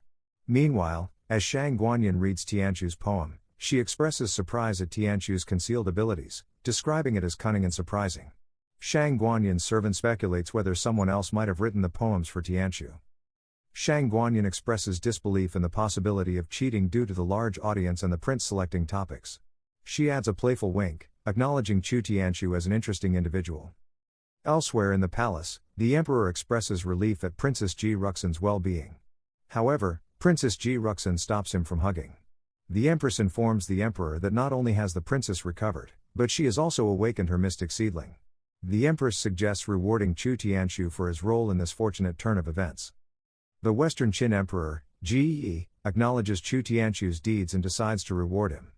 Princess Ji Ruxin expresses recognition of Chu Tianchu's skills but also points out the impending duel that he needs to survive before claiming any rewards. The emperor, with a pat on Princess Ji Ruxin's head, reveals that he is aware of the significant matter of the duel. The emperor informs Princess Ji Ruxin that he has granted permission for the duel between Hu Buwei and Chu Tianchu, and the outcome will determine her future spouse. Princess Ji Ruxin, displeased with the situation, expresses her refusal to agree to marry either of them, threatening to execute both if such a situation arises again. The emperor and empress are shocked, with the emperor acknowledging this is indeed my daughter. The emperor, shifting the conversation, inquires about the poetry challenge. Empress provides details and presents Tianchu's poems. The emperor, surprised, admires the beauty of the poetry and expresses astonishment at Tianchu's hidden talent. Empress confirms that these are Tianchu's original works, but expresses concern about his martial arts proficiency compared to Hu Buwei. She requests the emperor's assistance in delaying the duel by another half a month to allow Tianchu more time for preparation.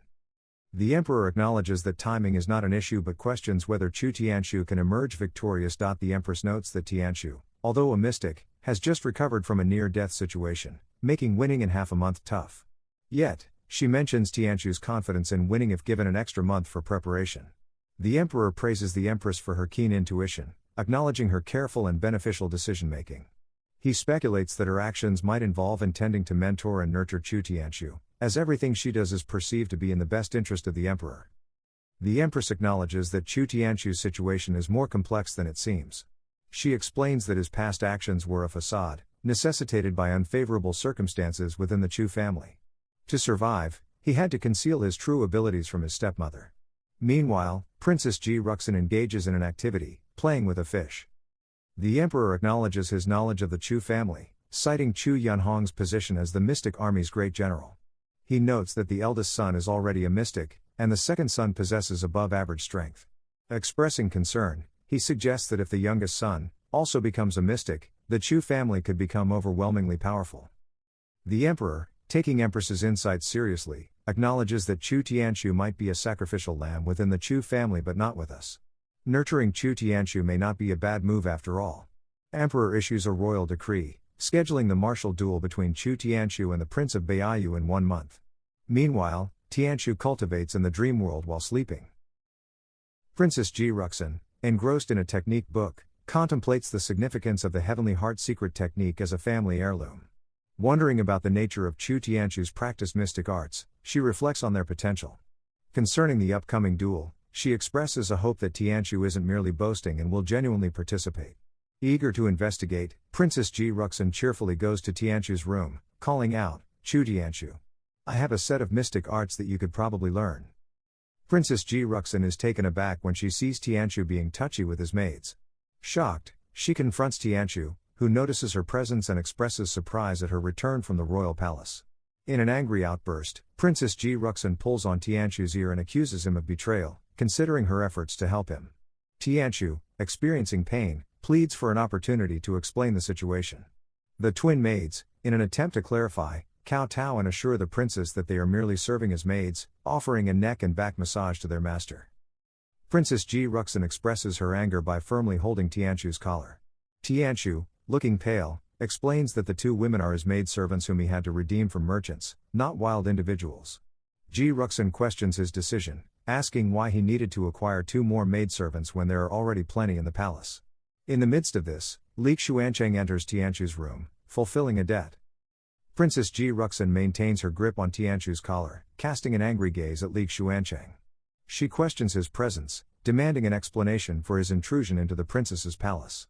Observing the tense atmosphere, Li Xuancheng internally reacts to the situation, realizing the gravity of the conflict.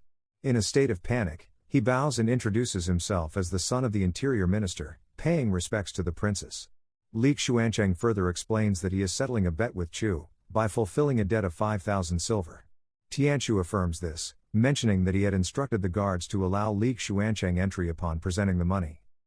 Princess Ji Ruxin, fueled by anger, expresses strong disapproval towards Tianchu upon learning about the gambling incident.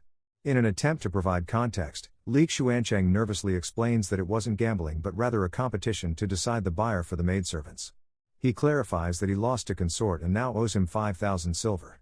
Seeking confirmation, Ji Ruxin questions the truth of the explanation, and Tianchu, sweating nervously, affirms its accuracy.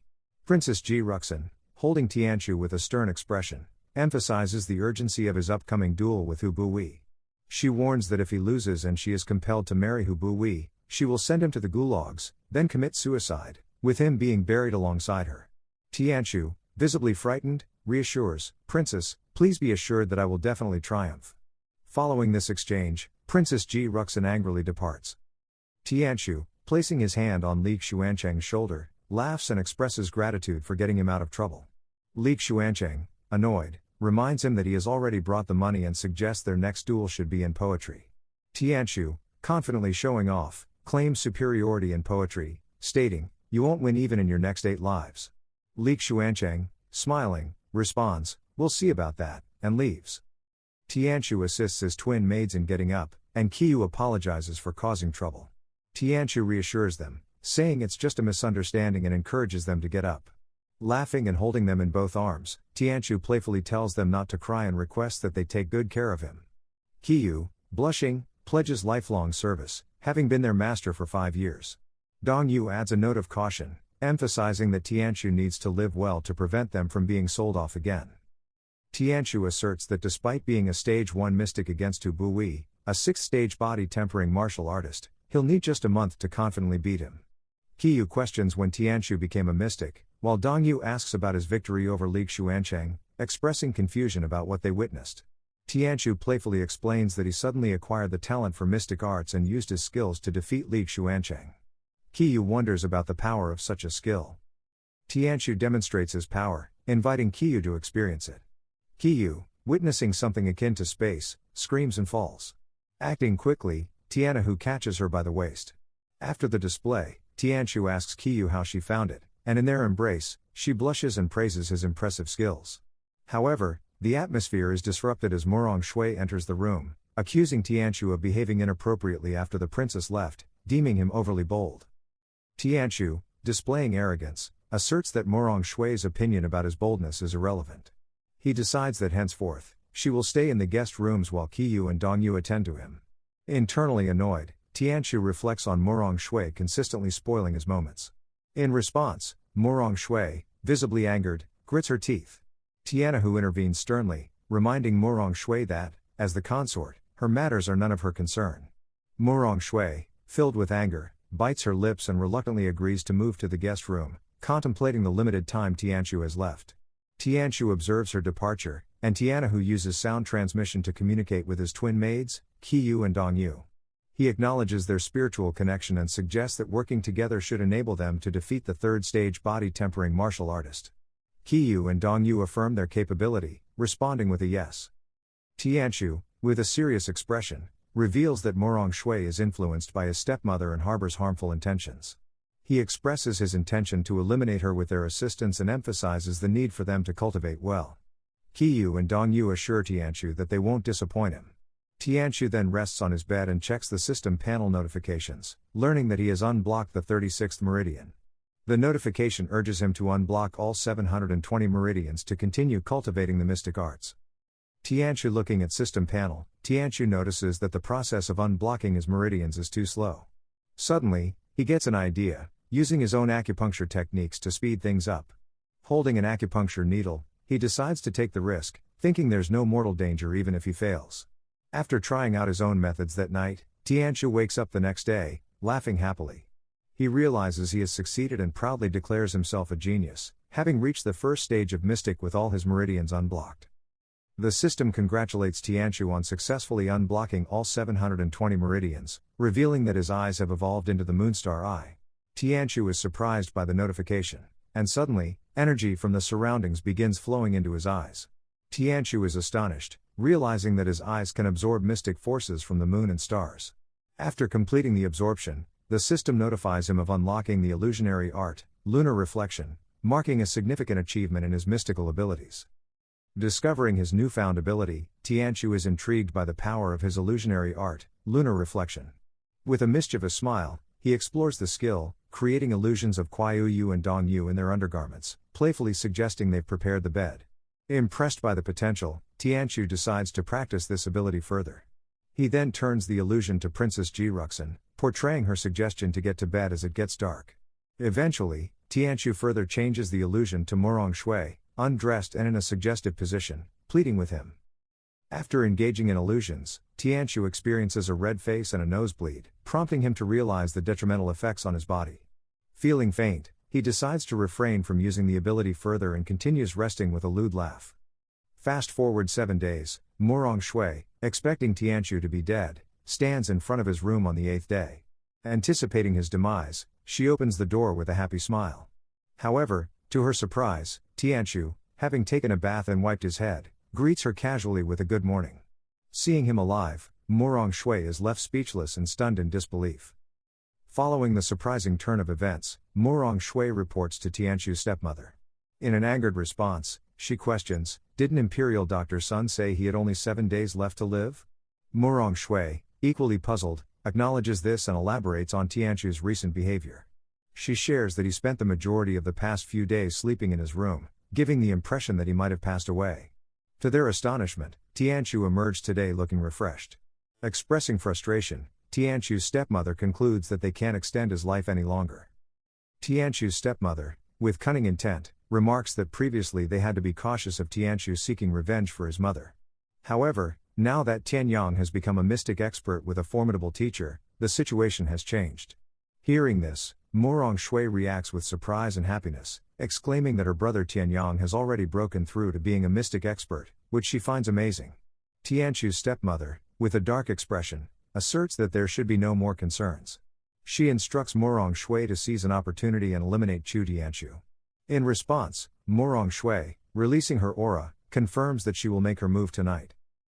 Tianqiu engages in dream cultivation, and the system notifies him of breaking through Mystic Stage 2, along with an increased lifespan by 1 year and an evolved X-ray vision. Reflecting on this rapid progress, Tianqiu opens his eyes and expresses surprise at the swift breakthrough. He contemplates that at this pace, he should reach Mystic Stage 5 within a month. Clenching his fist, he confidently declares his determination to become even stronger effortlessly, expressing confidence in surpassing Hu Buyi. At night, Morong Shui prepares a generous dinner for Tianqiu, encouraging him to eat after having slept for an entire day. With a cunning tone, she expresses regret for her previous actions and promises to take good care of him. Tianqiu appreciates her kindness but feels a bit uncomfortable. He then jokingly suggests that she warm his bed tonight, puzzled by her sudden change in behavior and wondering if she is trying to win his favor. Morong Shui, with a smile, agrees to the consort's request to warm the bed. However, Tianqiu senses something wrong and uses his X-ray vision on the food, discovering a blue aura, a sign of poison added by Morong Shui. Realizing the danger, he internally acknowledges that all the food is poisoned. Cunningly, Morong Shui presents the dishes and questions why he isn't eating. Tianqiu cleverly deflects, stating he can't start without his favorite drumstick, and privately acknowledges Morong Shui's unexpectedly swift action, contemplating his next move. Tianqiu points outside and instructs Morong Shui to fetch more dishes, stating his recovery and expressing a desire for wine to celebrate. Morong Shui questions if he has truly recovered, and Tianqiu confidently affirms. Morong Shui agrees and leaves, looking back with a cunning smile. Internally, she plans for Tianqiu to eat heartily, believing he will die tonight, thinking, "Chu Tianqiu, you will die tonight." Kuai Uyu and Dong Yu, concerned, call out to their Tianqiu. Tianqiu, with a heavy tone, informs them that the day of reckoning has arrived sooner than expected and instructs them to make preparations. Pointing at the food on the table, he reveals that all the dishes have been poisoned. Kuai Uyu and Dong Yu are shocked and inquire if it was Morong Shui behind the attempt to kill their master, expressing surprise at her boldness. Tianqiu, putting aside his chopsticks, explains that Morong Shui has been scheming for a while, but she refrained from acting when the Imperial doctor suggested he had only 7 days left. He expresses his disbelief that she chose to make her move in the princess's palace. With a serious expression, Tianqiu acknowledges that Morong Shui will return shortly, and escaping won't be a long-term solution. He declares that they will have to face her sooner or later, and it's better to take this chance to deal with her. Kuai Uyu and Dong Yu, determined, ask their master what he needs them to do.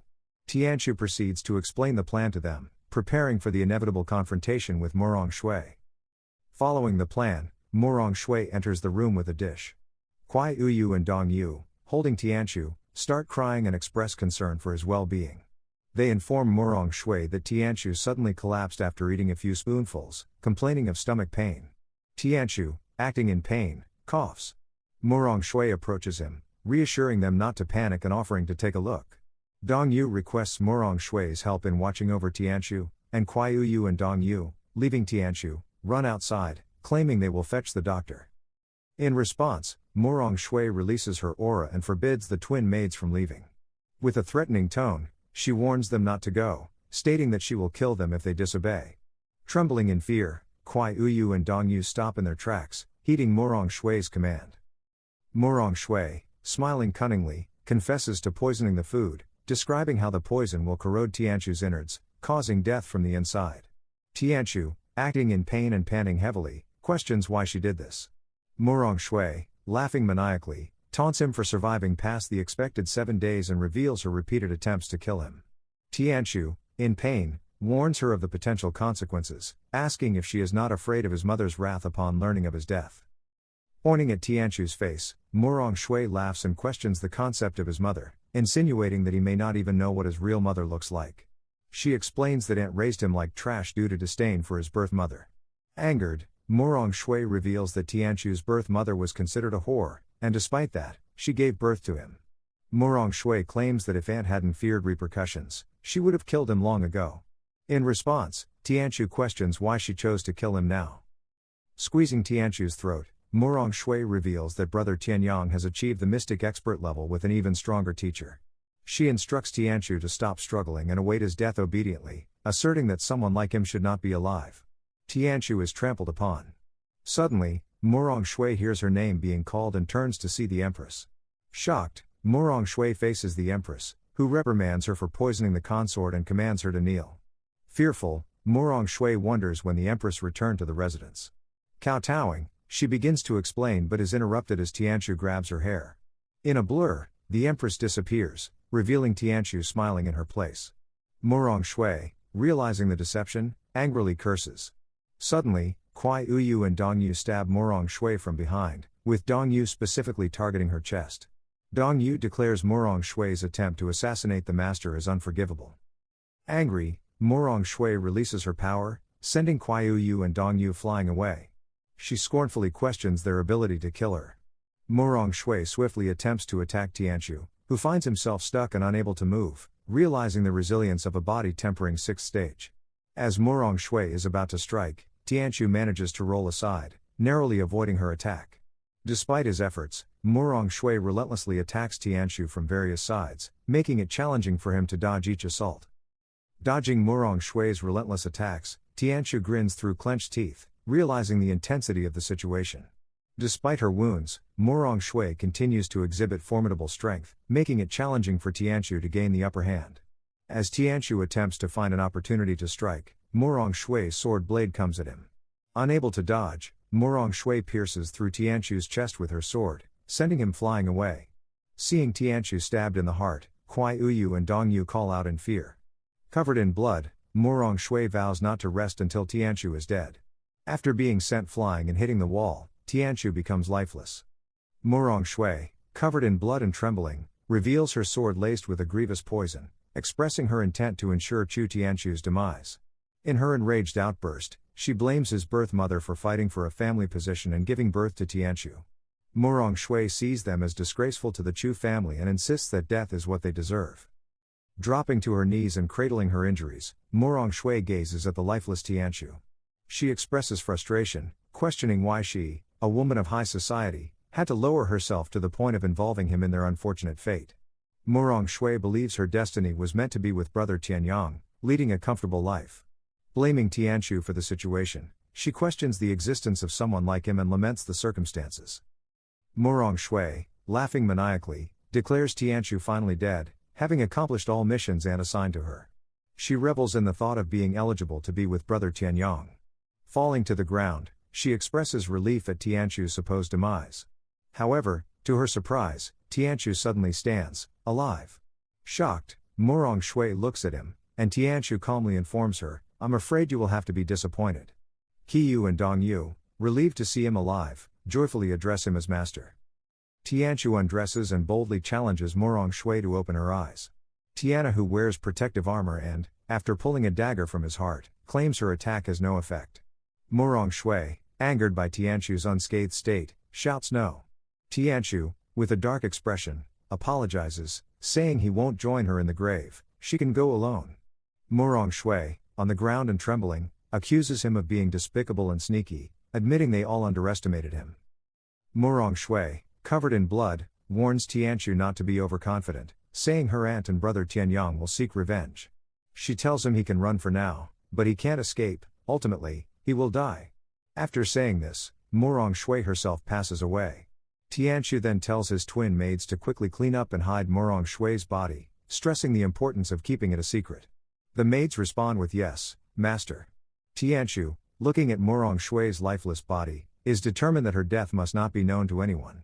Tianchu reflects on the consequences of Morong Shui's death, considering the potential retaliation from both his stepmother and Morong Shui's maiden family. He recognizes the difficulty in explaining the situation to the princess and empress, foreseeing a negative impression. Observing Morong Shui's lifeless body being carried, he contemplates how she, despite dedicating her life to his stepmother, ended up as nothing more than a pawn.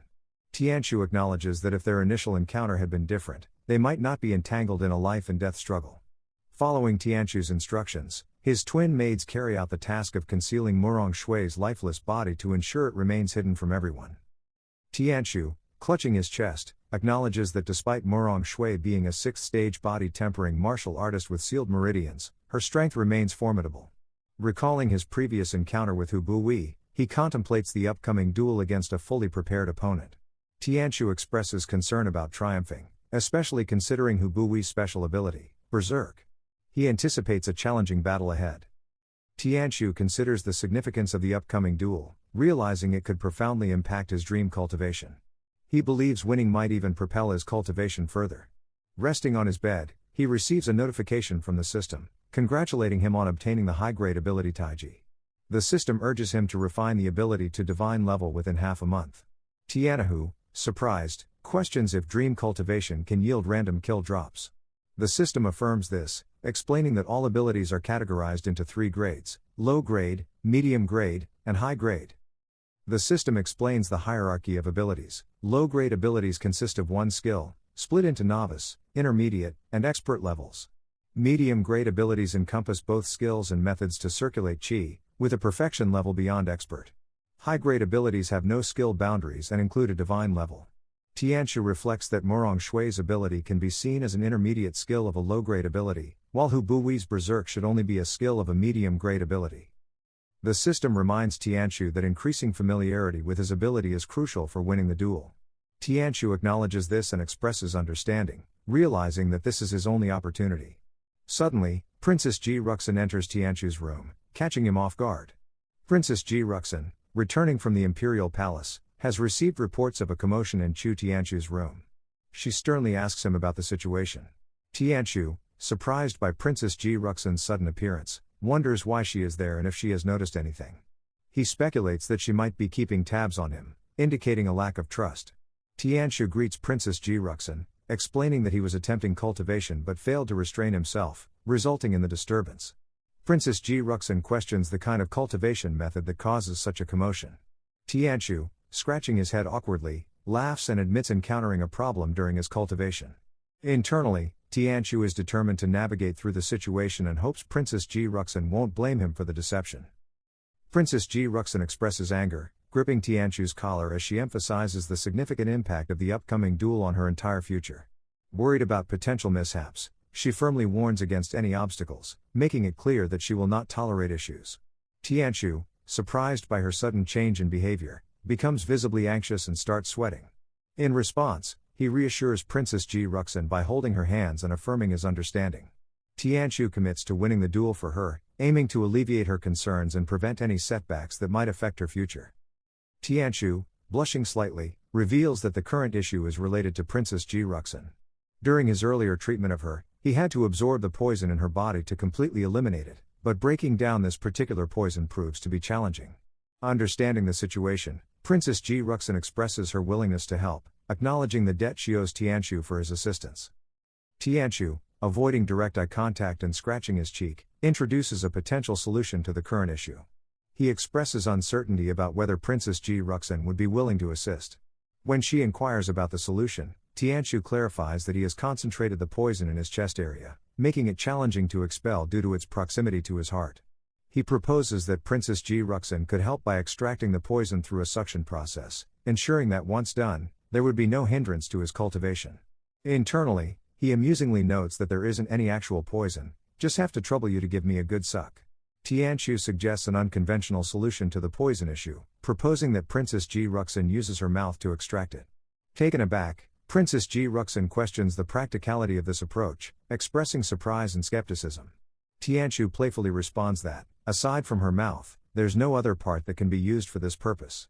Embracing and blushing, Princess Ji Ruxin panics and questions if Tianqiu is attempting to deceive her with such an unconventional solution.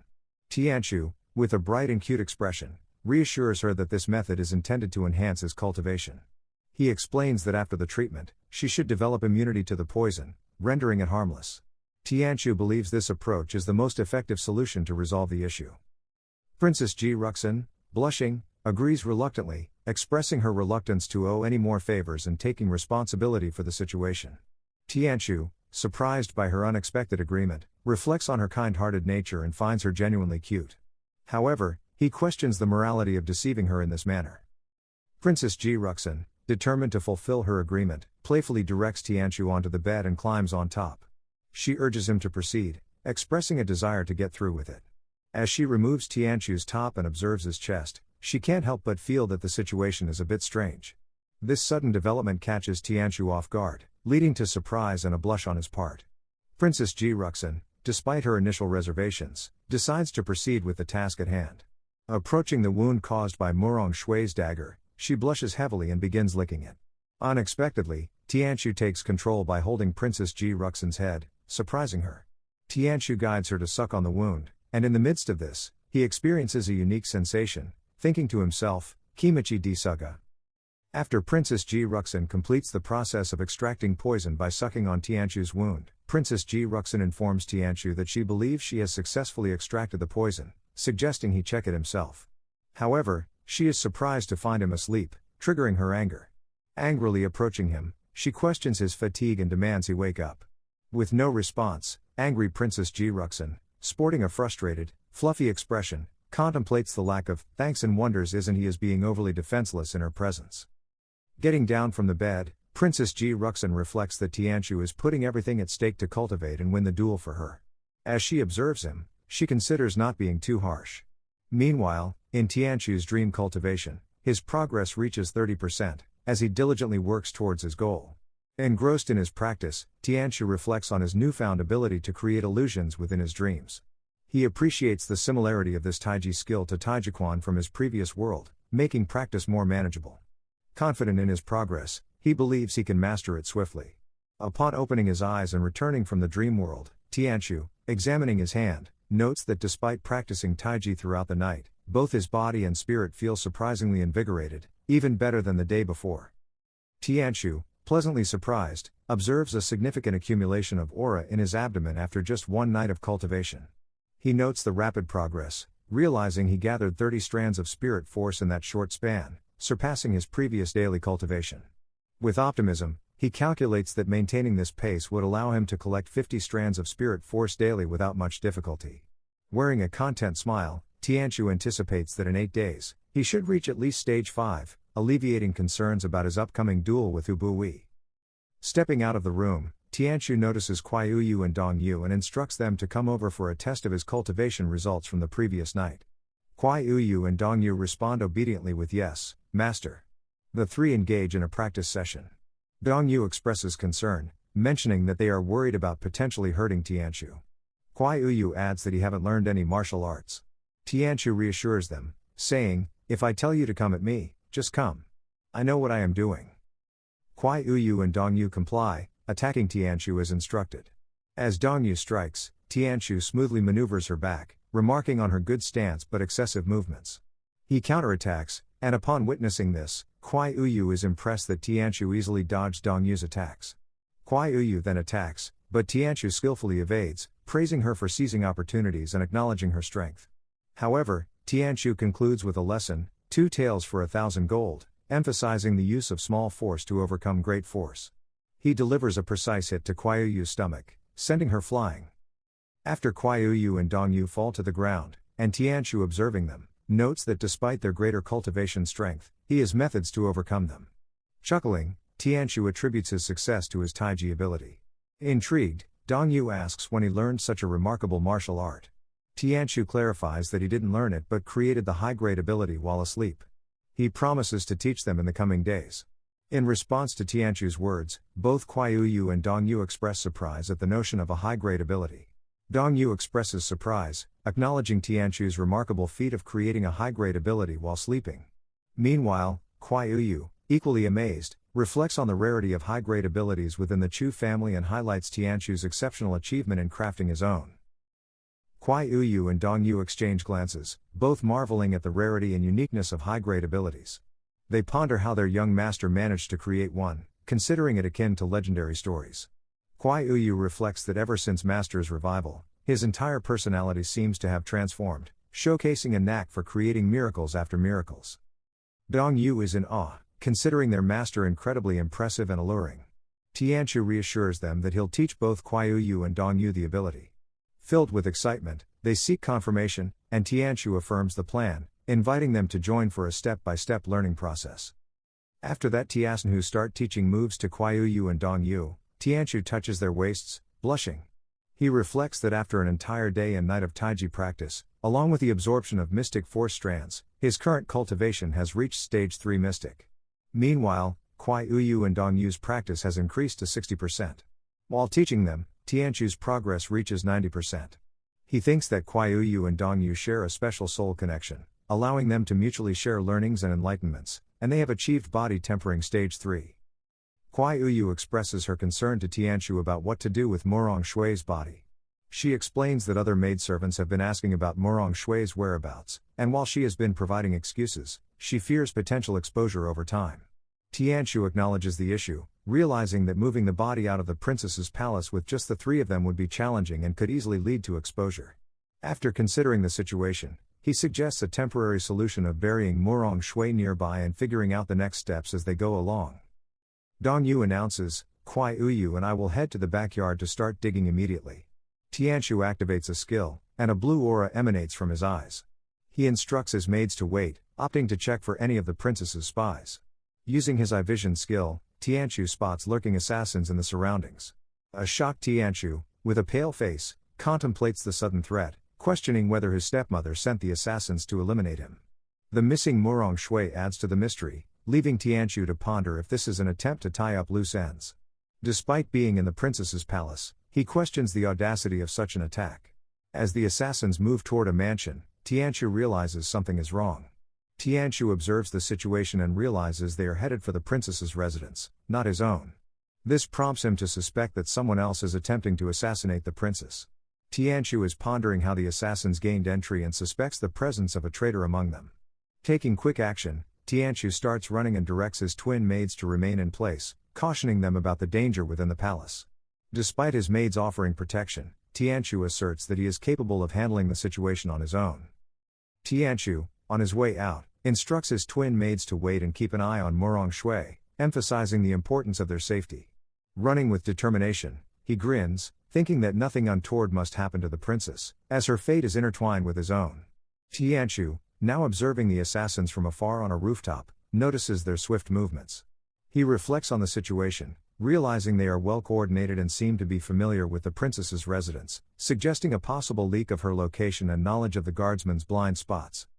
Feeling a sense of urgency, Tianchu takes a daring step, realizing the gravity of the situation.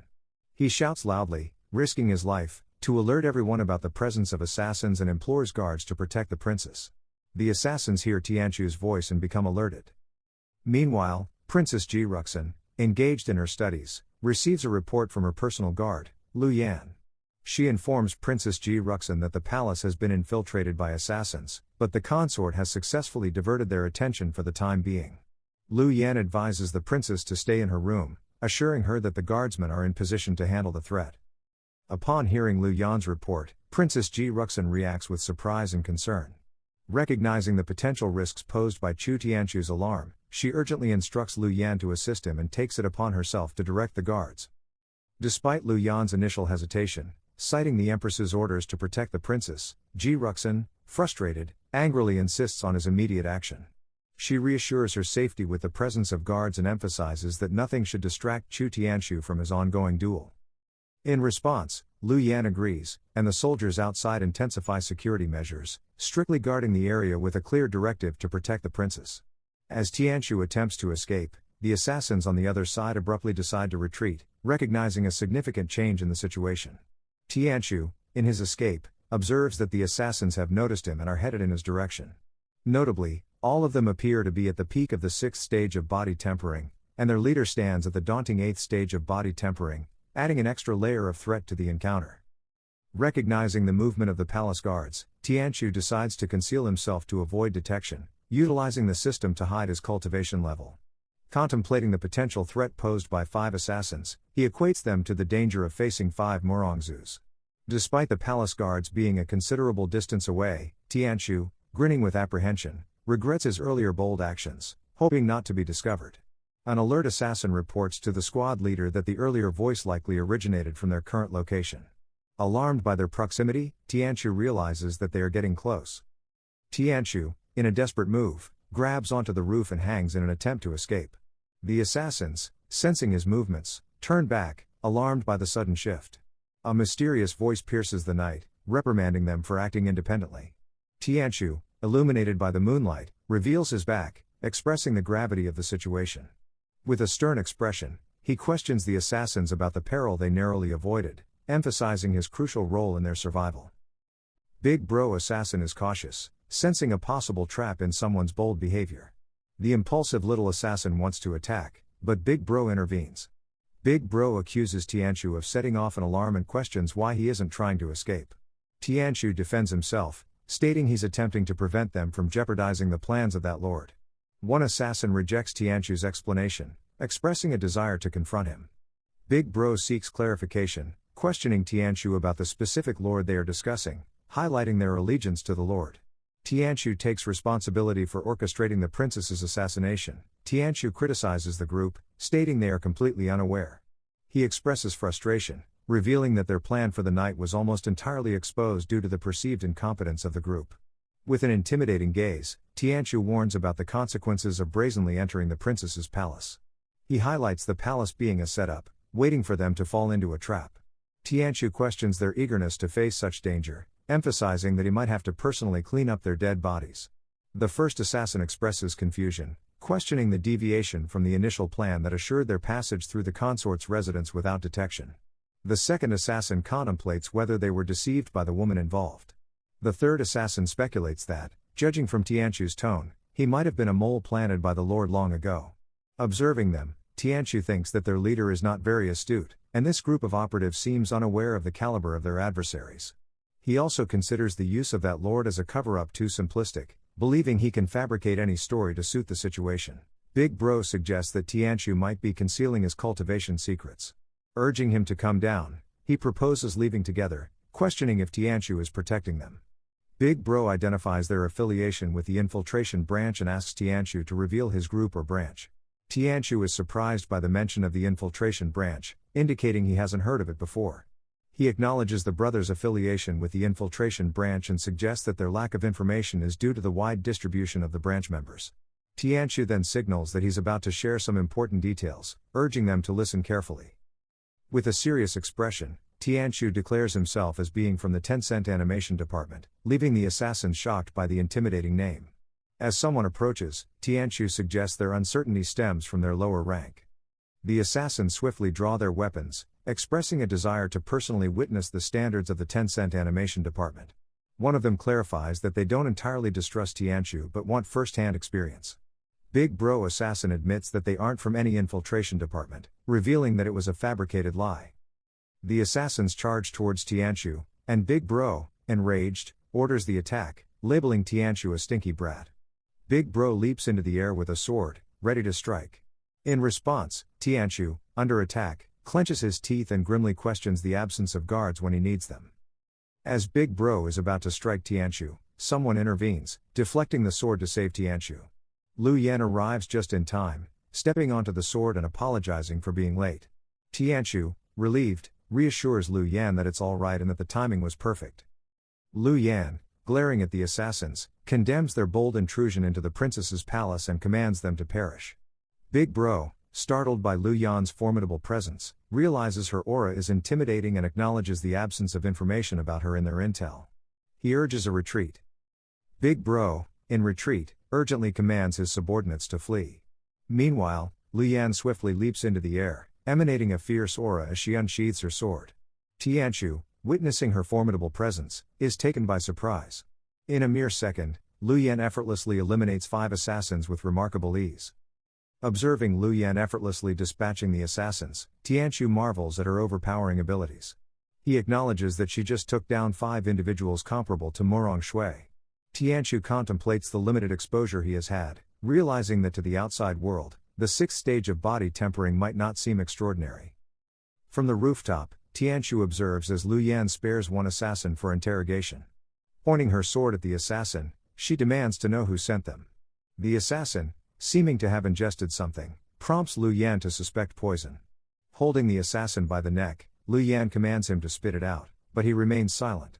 Frustrated, Lu Yan resorts to force, hitting the assassin in an attempt to extract the information. Tianchu notices the assassins were well prepared and swiftly moving. Expressing concern about potential additional threats, he advises Lu Yan to investigate further, reassuring her that he will join the princess shortly. Lu Yan, in response, asks consort Chu to take care. Tianchu, smiling, sees Lu Yan off. Leaving with a light smile, Lu Yan reflects on the false rumors she heard about Tianchu being aloof and useless. Observing his courage, cunning, and composure now, she realizes those rumors were clearly unfounded. Observing the dead bodies of the assassins, Tianqiu ponders his next steps. With a cunning smile, he considers, perhaps, there is another way to deal with Morong Shui's body. The next day, when Tianqiu's stepmother learns about Morong Shui's death, she is overcome with sorrow. Tearfully, she questions Tianqiu, expressing disbelief at her niece's sudden demise. Turning to him angrily, she demands the truth about what happened last night and how Morong Shui ended up being burned alive. Trying to seem innocent, Tianqiu tells his stepmother, "Last night, the assassins were really fierce. Sister Shui'er fought bravely to protect me but unfortunately fell to the enemy. They burned her to erase evidence, and I could have suffered the same fate if I wasn't lucky. Sister Shui'er was dear to me, and my heart is broken. Stepmother, please give more money to Sister Shui'er's family as compensation." Tianqiu's stepmother is angry and clenches her teeth. Tianqiu tells her that the assassins are all killed, giving some justice for Sister Shui'er. He emphasizes the need to give Sister Shui'er a proper burial. Holding Morong Shui's lifeless body, Tianqiu's stepmother wonders how Shui'er could have protected Tianqiu. "Others may not know, but I do." With a sinister grin, Tianqiu's stepmother departs with the lifeless body, harboring thoughts of both Shui'er and herself, eagerly anticipating Tianqiu's demise. She acknowledges there's no evidence, so he can tell any story he wants. She warns him that she won't forget about this easily. The situation is tense and not looking good for Tianqiu. Princess Ji Ruxin stays quiet as she observes the scene. When she talks to Lu Yan, she mentions that the relationship between the mother and son seems intense. Lu Yan explains that Consort Chu managed to stop the assassins, giving her time to arrive. However, she doesn't know what happened to Morong Shui. Lu Yan finds the infiltration situation strange and suspects a spy in the palace intentionally leaked information. They both express uncertainty about who might be behind it, and Princess Ji Ruxin calmly wonders aloud about the mysterious culprit. Wearing a serious and emotionless expression, Princess Ji Ruxin states that Morong Shui has passed away, and their assistance will be limited. She emphasizes that Chu Tianqiu's well-being is her top priority, determined not to let anything or anyone interfere with his cultivation and preparation for the upcoming duel. Lu Yan informs that, following the princess's orders, Master Lu will stay at Master Chu's residence until the duel. She presents chest boxes, explaining that the princess has tasked her with protecting against potential assassination attempts. Inside the chests contain various rare treasures, serving as rewards for Master Chu's successful prevention of the previous assassination attempts. As Tianqiu opens the chest box, he appreciates the princess's generosity, mentioning that these treasures were part of his duties as the royal consort. While acknowledging their exceptional rarity, he laments that, unfortunately, they hold no practical value for him. Lu Yan highlights that as a consort, Tianqiu can appreciate the value of the precious items. The princess has invested significant effort in preparing for the duel with the Prince of Baiyu, acquiring these treasures. The question is whether Tianqiu will let the princess's efforts go to waste. Smiling, Tianqiu mentions that, while the treasures hold no personal value for him, his two maid servants will have the opportunity to significantly improve their cultivation. He expresses gratitude for the princess's efforts and declares his intention to make full use of the treasures. Qiyu and Dongyu, excitedly, immediately check the contents of the boxes. Qiyu expresses hesitation, questioning their suitability to use the treasures. Dongyu adds that these were specifically procured by the princess for Master, making it inappropriate for them to have them. Tianqiu, however, suggests that the princess shouldn't be petty. Lu Yan shakes her head, clarifying that the treasures have already been gifted to the consort, and they are free to use them as they see fit. Tianqiu invites Lu Yan to feel at home during this period. Carrying all the boxes, he walks away, instructing his twin maids, Qiyu and Dongyu, to join him for cultivation. They respond affirmatively, acknowledging their master's guidance. Lu Yan observes Tianqiu's apparent lack of appreciation for the high-ranking cultivation materials, expressing concern about his ability to raise his cultivation levels quickly. She wonders if the princess has placed her trust in the right person. Tianqiu prepares a medicine bath for Qiyu and Dongyu using the herbs. They eagerly ask him how they should cooperate. Tianqiu's mischievous side remarks on the treasure's value but mentions he can't use them, jokingly considering trying bath practices from online movies for some surprises. Tianqiu, thinking internally, instructs Qiyu and Dongyu to listen to him. Misinterpreting his words, they blush and ask if he wants them to go strip. Tianqiu's angelic side kicks the devil, and blushing, he admits, but then again, I can't abuse my authority as their master and disrespect their dignity. Not to mention that I am an upright scholar, I shouldn't resort to authoritarian dictatorship. Qiyu and Dongyu wonder if their master is unconsciously speaking his thoughts aloud. In the midst of an internal struggle between his better judgment and more mischievous inclinations, Tianqiu acknowledges the significance of his twin maids' assistance in various aspects. He realizes that if he can swiftly improve their cultivation levels, it will offer an extra layer of security, enhancing their ability to protect themselves effectively. Dongyu expresses to Qiyu the deep connection of their fates with young Master Tianqiu. Recognizing his considerate nature, she suggests they avoid putting him in a difficult situation. Qiyu and Dongyu, with blushing faces, decide to use their actions to convey absolute trust in him by starting to remove their clothes. Tianqiu's face turns red as he witnesses both of them standing naked before him. Qiyu and Dongyu enter the medicine pool, and Tianqiu, observing, blushes at the sight. Blushing, Qiyu addresses Tianqiu, and Dongyu, covering herself with her hands, expresses her willingness to follow Master's instructions. Tianqiu, scratching his head, acknowledges their intelligence and, still blushing, instructs them to close their eyes and quietly feel as he guides the energy towards their meridians. Tianqiu starts meditating, and Qiyu and Dongyu take a bath in the medicine pool. Tianqiu realizes there's something strange about the assassins that needs investigation. However, he prioritizes improving his strength quickly so that he doesn't have to be at the mercy of others. He believes that ultimately, he must take responsibility for protecting his own life. Closing his eyes, Tianqiu focuses on Qiyu and Dongyu's bodies, sensing a connection. He realizes that the combination of starlight energy and the medicated bath filled with treasures has rapidly increased their cultivation levels. In a brief 2 hours, they have successfully advanced from the body tempering second stage to the third stage. In Tianqiu's dream cultivation, he realizes that the progress didn't come at any expense. When he starts practicing, the system congratulates him for breaking through to the fourth stage mystic, elevating his Taijiquan to the divine level. In the world of cultivation, there are two main paths: martial cultivation and mystic cultivation.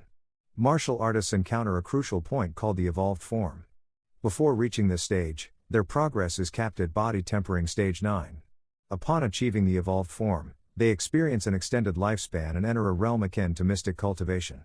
Meanwhile, mystic artists are categorized into mystic experts, mystic masters, and mystic grandmasters, each with 9 stages within their level. In mystic cultivation, the progression relies on rare mystic seeds. Despite sounding challenging, when comparing mystic and martial artists at similar stages, mystic artists experience significant physical strength suppression.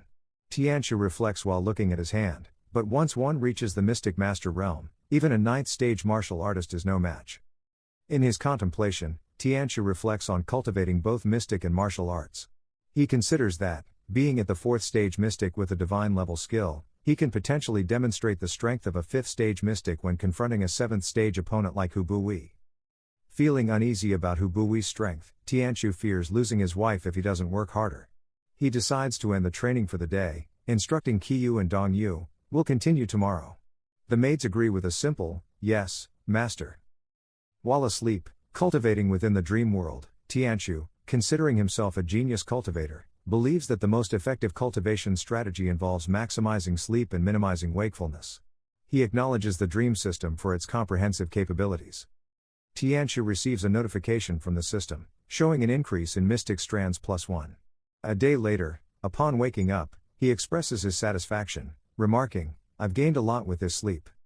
Upon opening the door with a joyful expression, Tianqiu mentions how he could rest more peacefully without Morong Shui's frequent disruptions. Abruptly, Lu Yan appears in front of Tianqiu, addressing him as consort. Tianqiu's initial happiness fades as he's startled by Lu Yan's sudden appearance. Tianqiu is surprised to see Lu Yan and asks how she appeared so suddenly. Lu Yan, observing Tianqiu's sleeping habits, remarks on his ability to sleep. She then informs Tianqiu about the princess inviting him to dinner. Tianqiu expresses awareness, asking Lu Yan not to stand at the door to avoid frightening people. Meanwhile, Lu Yan, observing Tianqiu's habits, is concerned that his focus on eating and sleeping may hinder his ability to defeat Hu Buwei. Frustrated, Tianqiu reflects on the challenges with Morong Shui and now Lu Yan. Tianqiu and Princess Ji Ruxin share a meal, where she presents Tianqiu with his favorite dishes. She mentions that she's inquired about his preferences and is willing to arrange anything else he might desire. Despite her offer, Tianqiu remains silent, not expressing any particular requests or gratitude.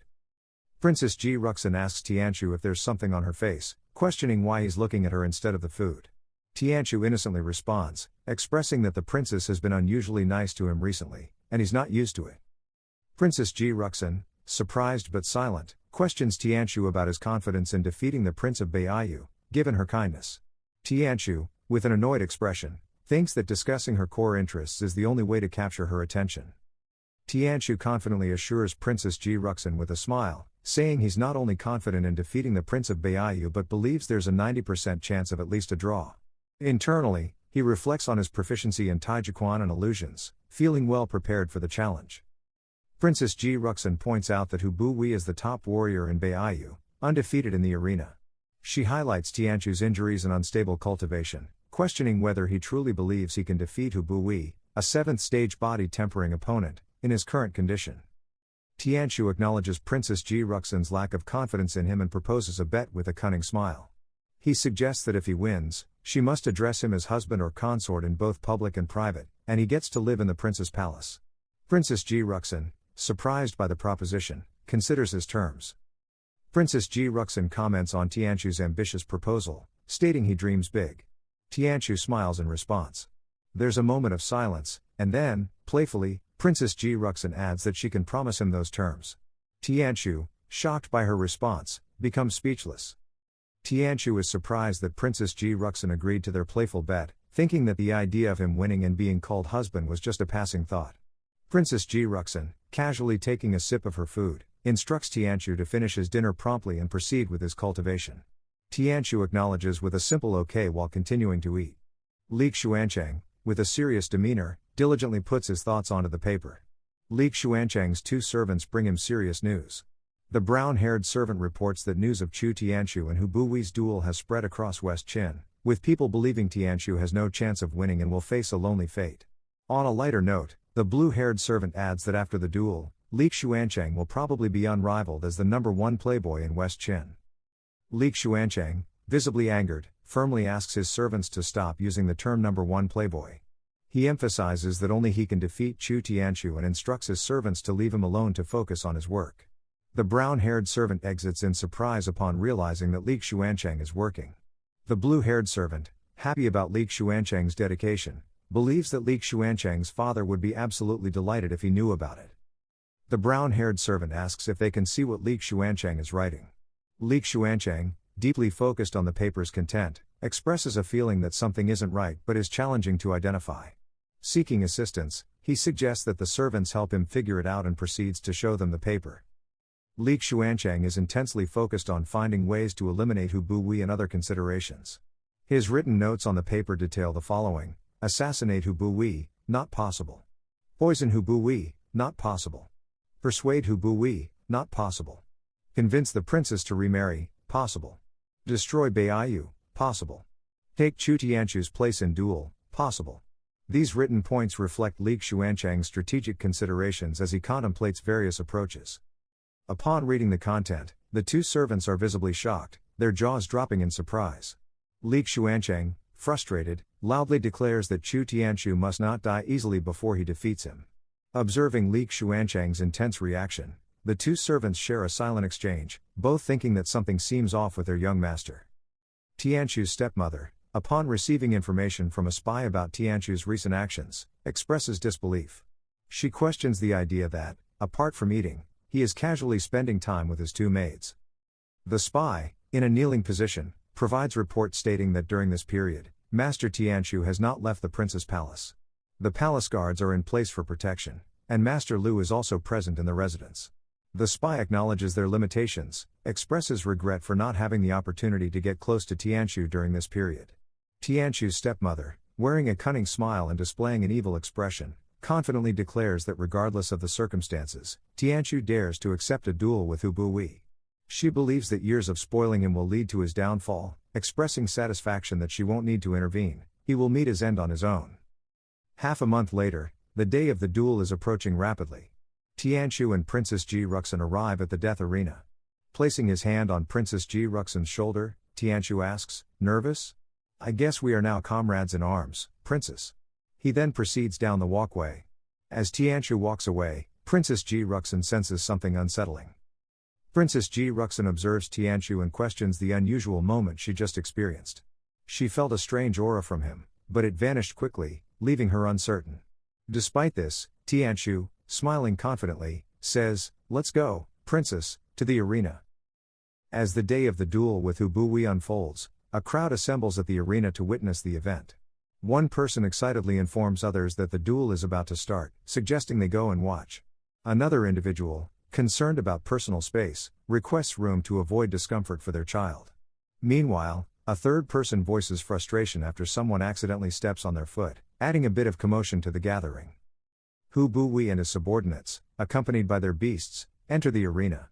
Hu Buwi's teacher emphasizes the importance of not underestimating the opponent. Hu Buwi acknowledges this advice, expressing determination to remember it until he defeats his opponent. However, he also recognizes the immediate challenge of navigating through the crowd before the duel begins. During that moment, Li Xuancheng arrives and craftily encourages betting, offering 10-to-1 odds for Hu Buwi to win and 10,000-to-1 if Chu Tianchu emerges victorious. He appeals to passers-by not to miss this rare opportunity. Hu Buwi's teacher, angered by the interruption, dismisses Li Xuancheng as a little hoodlum and urges to get rid of him quickly. However, Hu Buwi intervenes, instructing his teacher to hold up. Hu Buwi, fixing a sharp gaze on Li Xuancheng, recognizes him as the son of West Qin's Li Dongming. He notes the historical conflicts between Baiyu and West Qin, where neither side gained dominance. Recently, both factions have chosen peace, and Li Xuancheng has played a role behind the scenes in this resolution. Prince Hu Buwi acknowledges knowing Li Xuancheng, who modestly responds by stating that he was merely supporting his father. Li Xuancheng explains that West Qin and Baiyu have historical blood ties, and his role was to bring the mutual desire for peace to the forefront, letting everything else fall into place naturally. Hu Buwi, smiling, notes that his impression of Li Xuancheng is not flattery but a result of the significant impact he has made. Prince Hu Buwi recalls an incident from 3 years ago when Li Xuancheng accompanied his father to Baiyu for a conference. Li Xuancheng challenged him to a duel at the Warriors Arena. Despite easily defeating Li Xuancheng with just a fraction of his strength, the determined expression on Li Xuancheng's face, unwilling to admit defeat, left a lasting impression. Li Xuancheng, confronted with his reckless past, remains silent as he looks at Hu Buwi. Hu Buwi asks Li Xuancheng why he's causing a commotion. Li Xuancheng confidently explains that there's a great opportunity to make money because everyone is betting on Hu Buwi to win, and no one is betting on Chu Tianchu. Li Xuancheng, with a cunning grin, declares that since everyone is favoring your victory, he will be the first to bet on Chu Tianchu. He expresses high hopes for underdogs, suggesting that Chu Tianchu might surprise everyone as a dark horse. Prince Hu Buwi's soldier cautions Prince Hu Buwi about the risk of being late for the duel, which would lead to an immediate loss. Li Xuancheng continues doing things as if he doesn't know what's going on. Prince Hu Buwi, realizing the urgency, accuses Li Xuancheng of intentionally causing the delay. With a smirk, Hu Buwi accuses Li Xuancheng of attempting to set him up. Prince Hu Buwi swiftly dismounts from the wolf and approaches Li Xuancheng from behind. He grips Li Xuancheng's neck, stating that due to the positive relations between their countries, he will spare his life. The sudden realization that Prince Hu Buwi is behind him leaves Li Xuancheng shocked and frightened. Prince Hu Buwi tightens his grip on Li Xuancheng's neck, causing difficulty in breathing.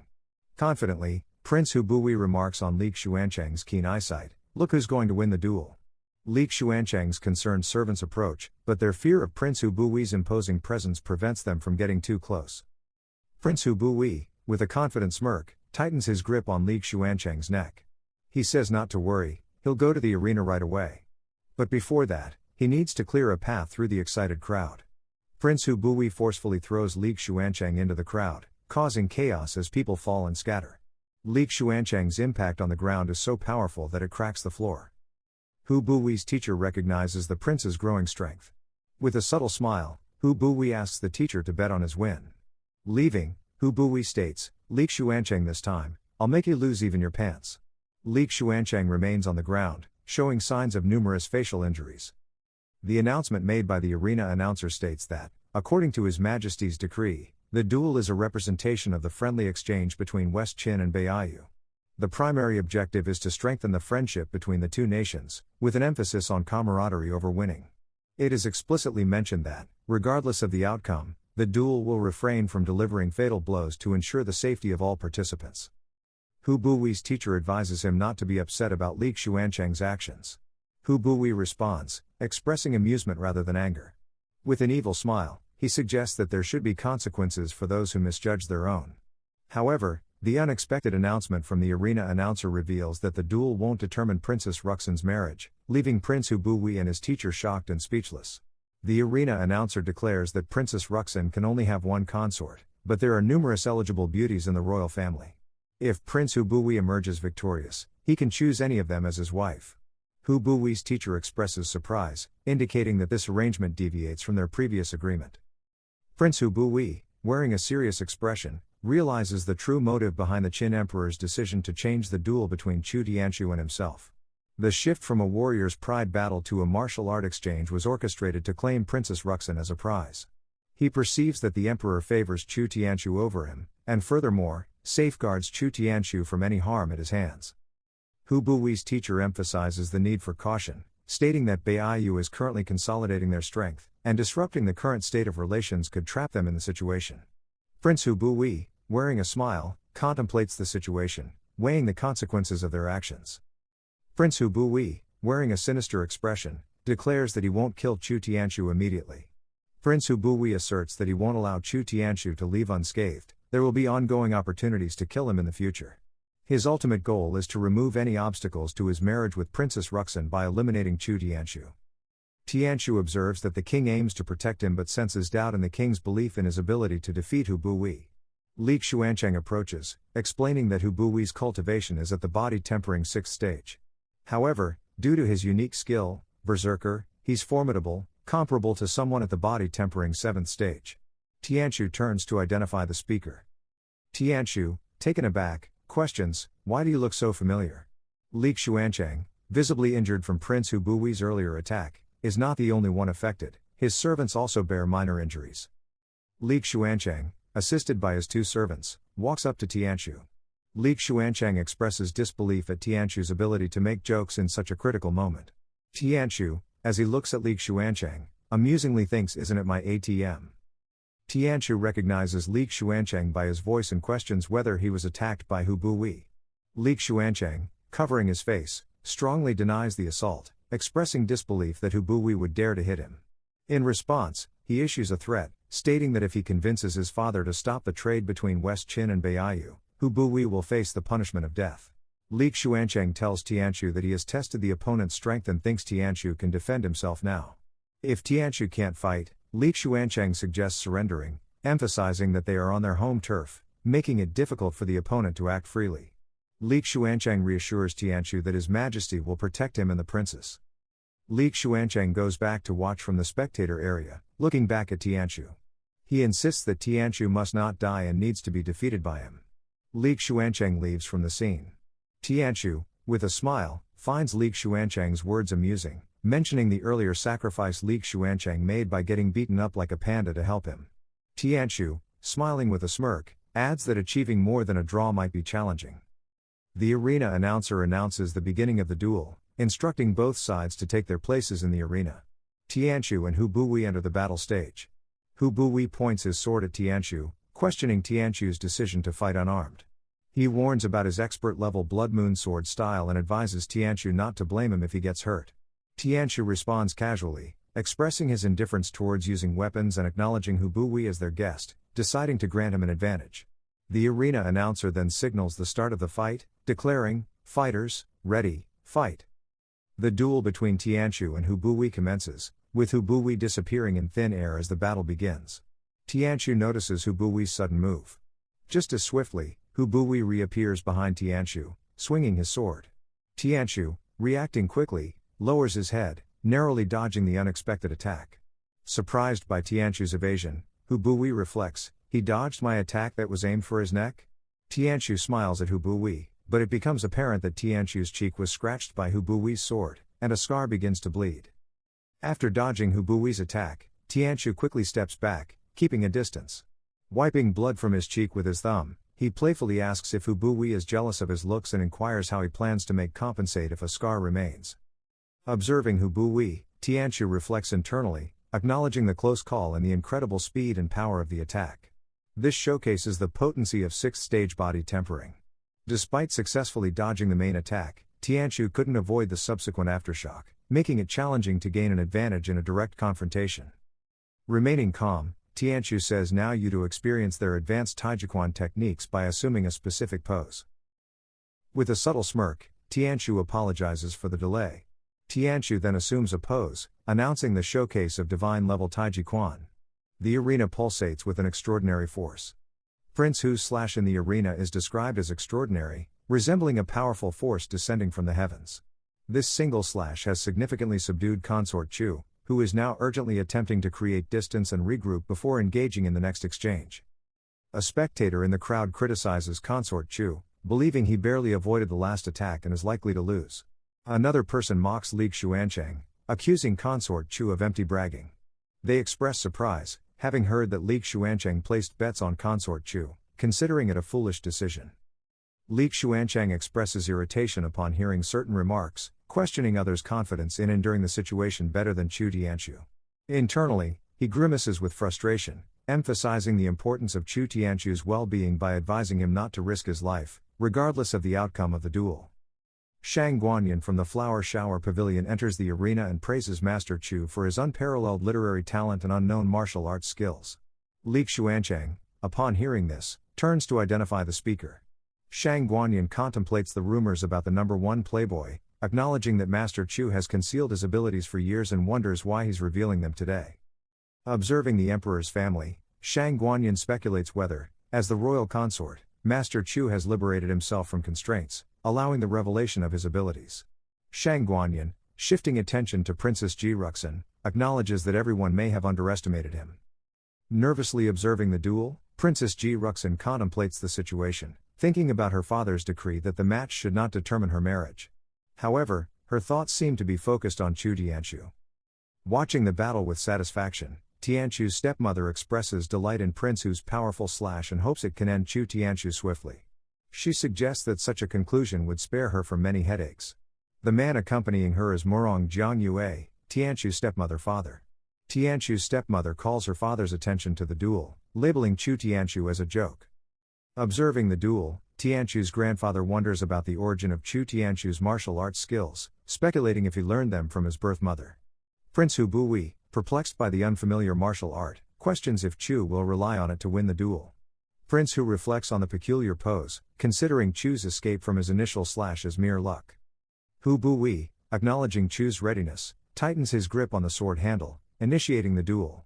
He swiftly moves towards Tianchu's back, attempting to slice his neck again. Tianchu, noticing the imminent danger, reacts quickly, leaping into the air to evade Hu Buyi's attack. Prince Hu Buyi relentlessly attacks Tianhu, who skillfully avoids every move in their intense exchange. The arena announcer notes that Prince Hu is now serious, and Consort Chu is consistently suppressed. The current trend suggests that Consort Chu might exhaust his strength before the duel concludes. The emperor reassures Princess Ji Ruxin, stating that the duel has nothing to do with her.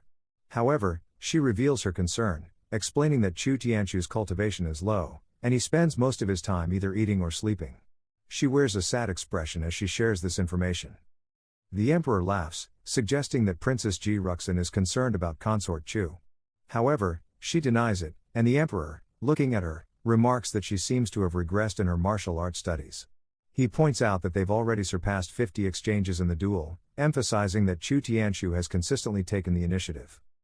Surprised by the emperor's words, Princess Ji Ruxin questions the concept of Chu Tianchu taking the initiative in the duel, pondering how that could be possible. Hu Buyi, in the midst of constant attacks on Tianchu, is astonished, realizing that Tianchu has somehow neutralized his blade skills. Despite Hu Buyi's fierce attacks, Tianchu effortlessly dodges them. Shang Guanyin, observing the duel, smirks, confirming the effectiveness of Tianchu's defense. In the midst of the duel, Hu Buyi attacks Tianchu with his sword. However, Tianchu effortlessly blocks the strikes, even managing to touch Hu Buyi's hand. Despite Hu Buyi's repeated attempts, Tianchu skillfully dodges each swing, leaving Hu Buyi's hand untouched. Tianchu reflects on the situation, acknowledging the missed attacks. Hu Buyi persists in constant attacks, but Tianchu effortlessly dodges each strike. Even when Hu Buyi attempts to attack with sword, Tianhu dodges by touching Hu Buyi's hand. Tianchu skillfully evades, thinking that the strike still missed. Fueled by anger, Hu Buyi makes a powerful slash, yet Tianchu continues to dodge. In frustration, Hu Buyi questions Tianchu, asking why he's only dodging. In a fit of anger, Hu Buyi aggressively attacks Tianchu with his sword, criticizing him for solely defending himself. He questions how such a defensive stance befits Tianchu's status as a consort. Hu Buwei, fueled by anger, reminds Tianchu that he is the one poised to take Tianchu's wife away. Internally, Hu Buwei seethes with frustration at Tianchu's name.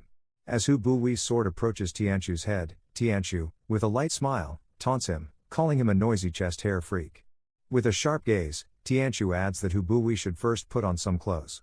Swiftly dodging the incoming sword aimed at his head, Tianchu utilizes his Taiji Quan skill to strike Hu Buwei's stomach with a palm, sending him flying away.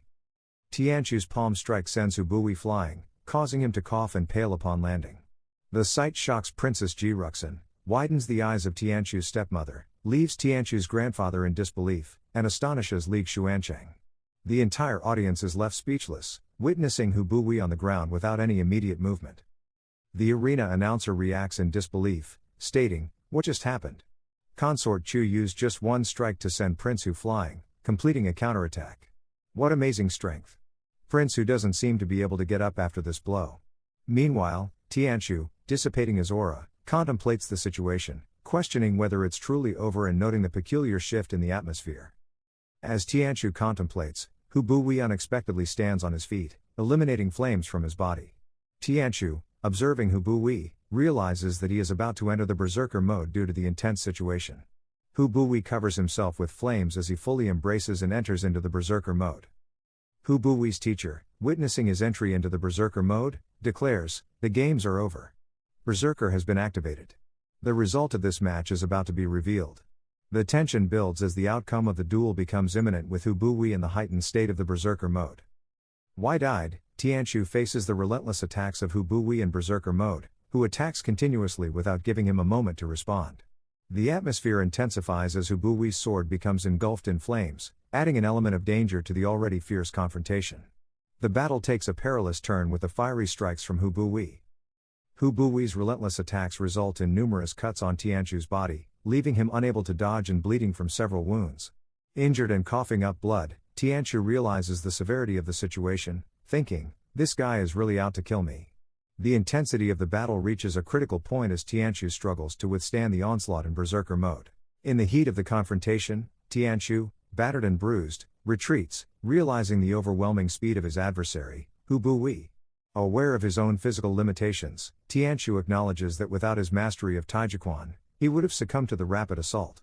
Meanwhile, Hu Buwei, driven by rage and in berserk mode, charges at Tianchu with a sword, intensifying the imminent clash. Injured and covered in blood, Tianchu readies himself for Hu Buwei's incoming attack. Tianchu realizes there's no break, each of Hu Buwei's moves could be deadly. With a determined grin and intense energy, Tianchu questioning the sanity of Hu Buwei's relentless pursuit, wondering if he's genuinely targeting a fatal blow to his head. In a dire moment, Tianchu employs his level 6 mystic skill, Asura Illusion. Hu Buwei is taken aback as strange illusions unfold before his eyes. Overwhelmed, Hu Buwei closes his eyes, covers his ears, and screams in fear. The system notifies that when Asura Illusion is successfully cast, the target experiences their biggest fear coming to life. While in the midst of battle, Tianchu acknowledges that he didn't plan to unveil his mystic abilities so soon. The overwhelming pressure from Hu Buwei's berserker mode forced him to go beyond just relying on Taijiquan. Tianchu's grandfather is astonished and questions how Tianchu, once considered trash, can possess a level 6 illusion. Tianchu's stepmother admits she has no answers to this unexpected revelation. As Hu Buwei opens his eyes, he tries to strike Tianchu with his sword, but Tianchu easily avoids the attack. The arena announcer notes that Hu Buwei nearly landed a fatal blow. Tianchu observes Hu Buwei's moment of weakness and takes advantage of it. Using his Taiji Quan technique, Tianchu strategically targets Hu Buwei's stomach, leaving him defenseless against the fatal blow. As a result, Hu Buwei coughs up blood, marking a tragic outcome in the ongoing battle. With astonishment, the emperor declares that it's an illusion and exclaims that the boy Tianchu has surprisingly mastered the most challenging mystic arts, while the empress adds that not only is his skill extraordinary, but it has reached at least an expert level. Tianchu proves to be full of surprises. Among the various martial arts systems worldwide, there exists an exceptionally rare type known as psychic energy martial arts. Within this category, the most challenging skill to master is the illusion. In this scene, Tianchu concentrates energy in his fist and swiftly moves toward Hu Buwei, announcing, "Today, I am generous enough to teach you." Tianchu proceeds to deliver a series of punches to different areas of Hu Bui's body as part of the instructional session. As Tianchu pushes Hu Bui, he imparts valuable advice, emphasizing the importance of etiquette, justice, and integrity in being a human. Tianchu discourages the obsession with winning others' affection, likening it to a toad desiring swan meat, seeking what one is unworthy of. He promises to teach Hu Bui to refrain from bullying the weak and encourages an open-minded approach, acknowledging that there's always someone greater. Tianchu aims to instill lessons on mercy, forgiveness, proper behavior, and staying on the right path in life to avoid dead ends. He emphasizes that those who can use logic don't resort to fighting or unnecessary competition. Tianchu, charged with a formidable aura, swiftly charges towards Hu Bui, commanding him to go back to where he came from. With a decisive final palm strike, Tianchu sends Hu Bui flying. Princess Ji Ruxin, surprised by the spectacle, believes Tianchu has won. Meanwhile, Hu Bui's teacher, concerned, loudly calls out for him. Hu Bui, bloodied from multiple blows by Tianchu, lies unconscious on the ground.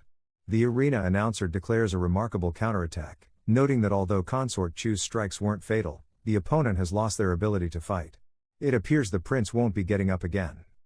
In a moment where Prince Hu Bui seemed unable to move, the arena announcer began declaring the final result. However, Prince Hu Bui interrupted before the announcement concluded.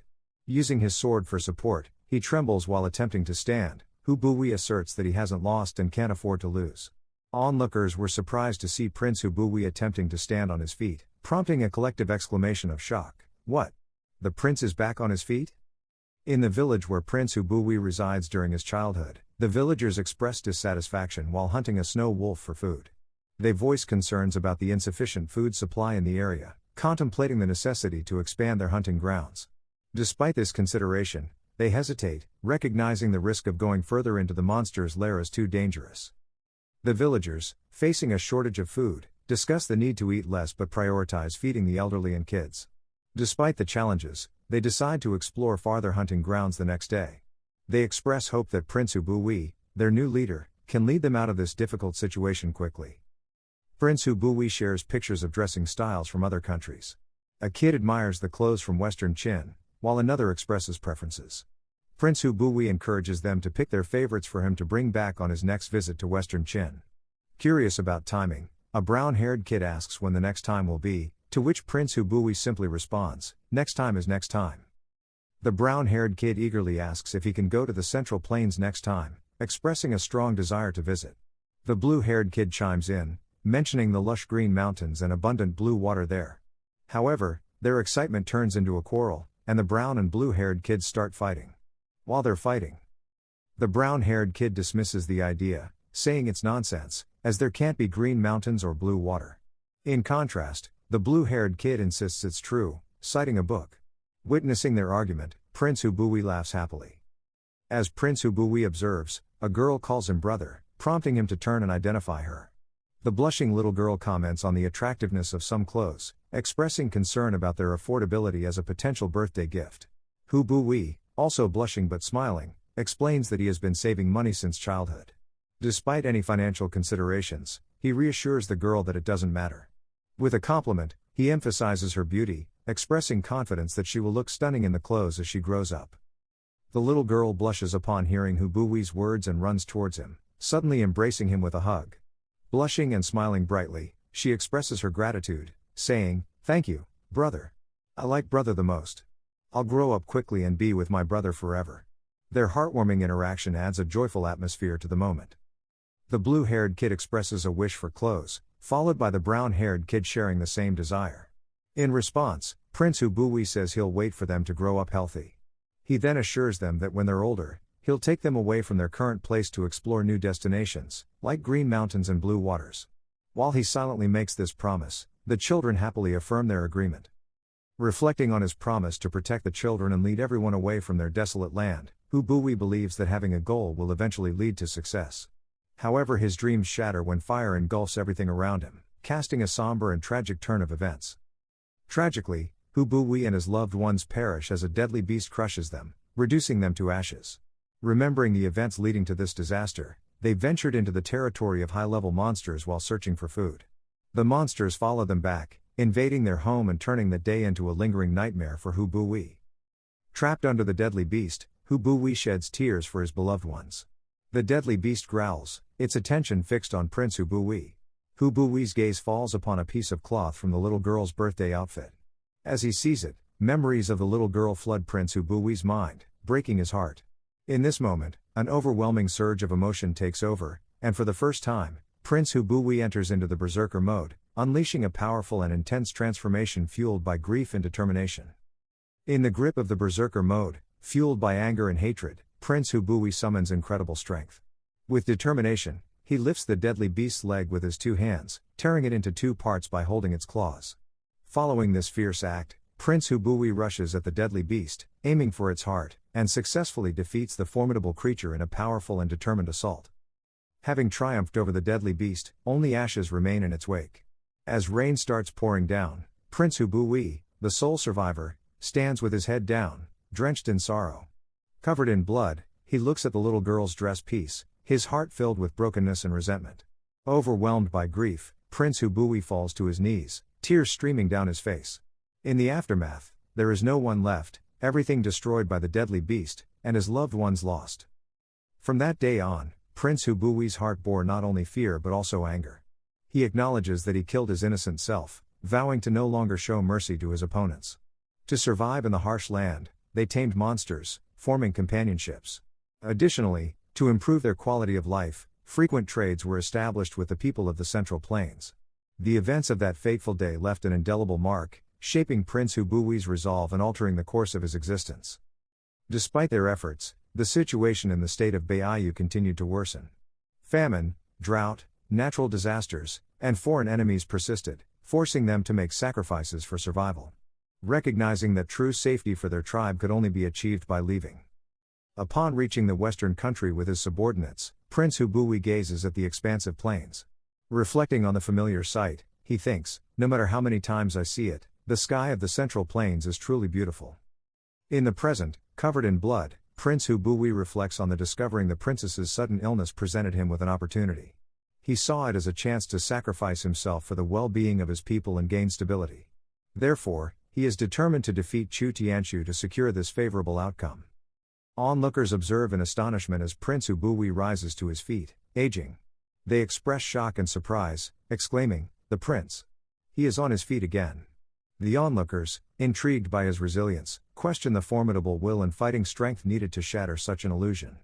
Frustrated, Hu Buwi concludes that his berserker mode has ended, realizing the futility of continuing the fight. He acknowledges that risking his life to seriously injure Chu Tianchu would be meaningless and pose a threat to his people. Observing Tianchu, Prince Hu Buwi appreciates his talent, recognizing proficiency in both poetry and martial arts.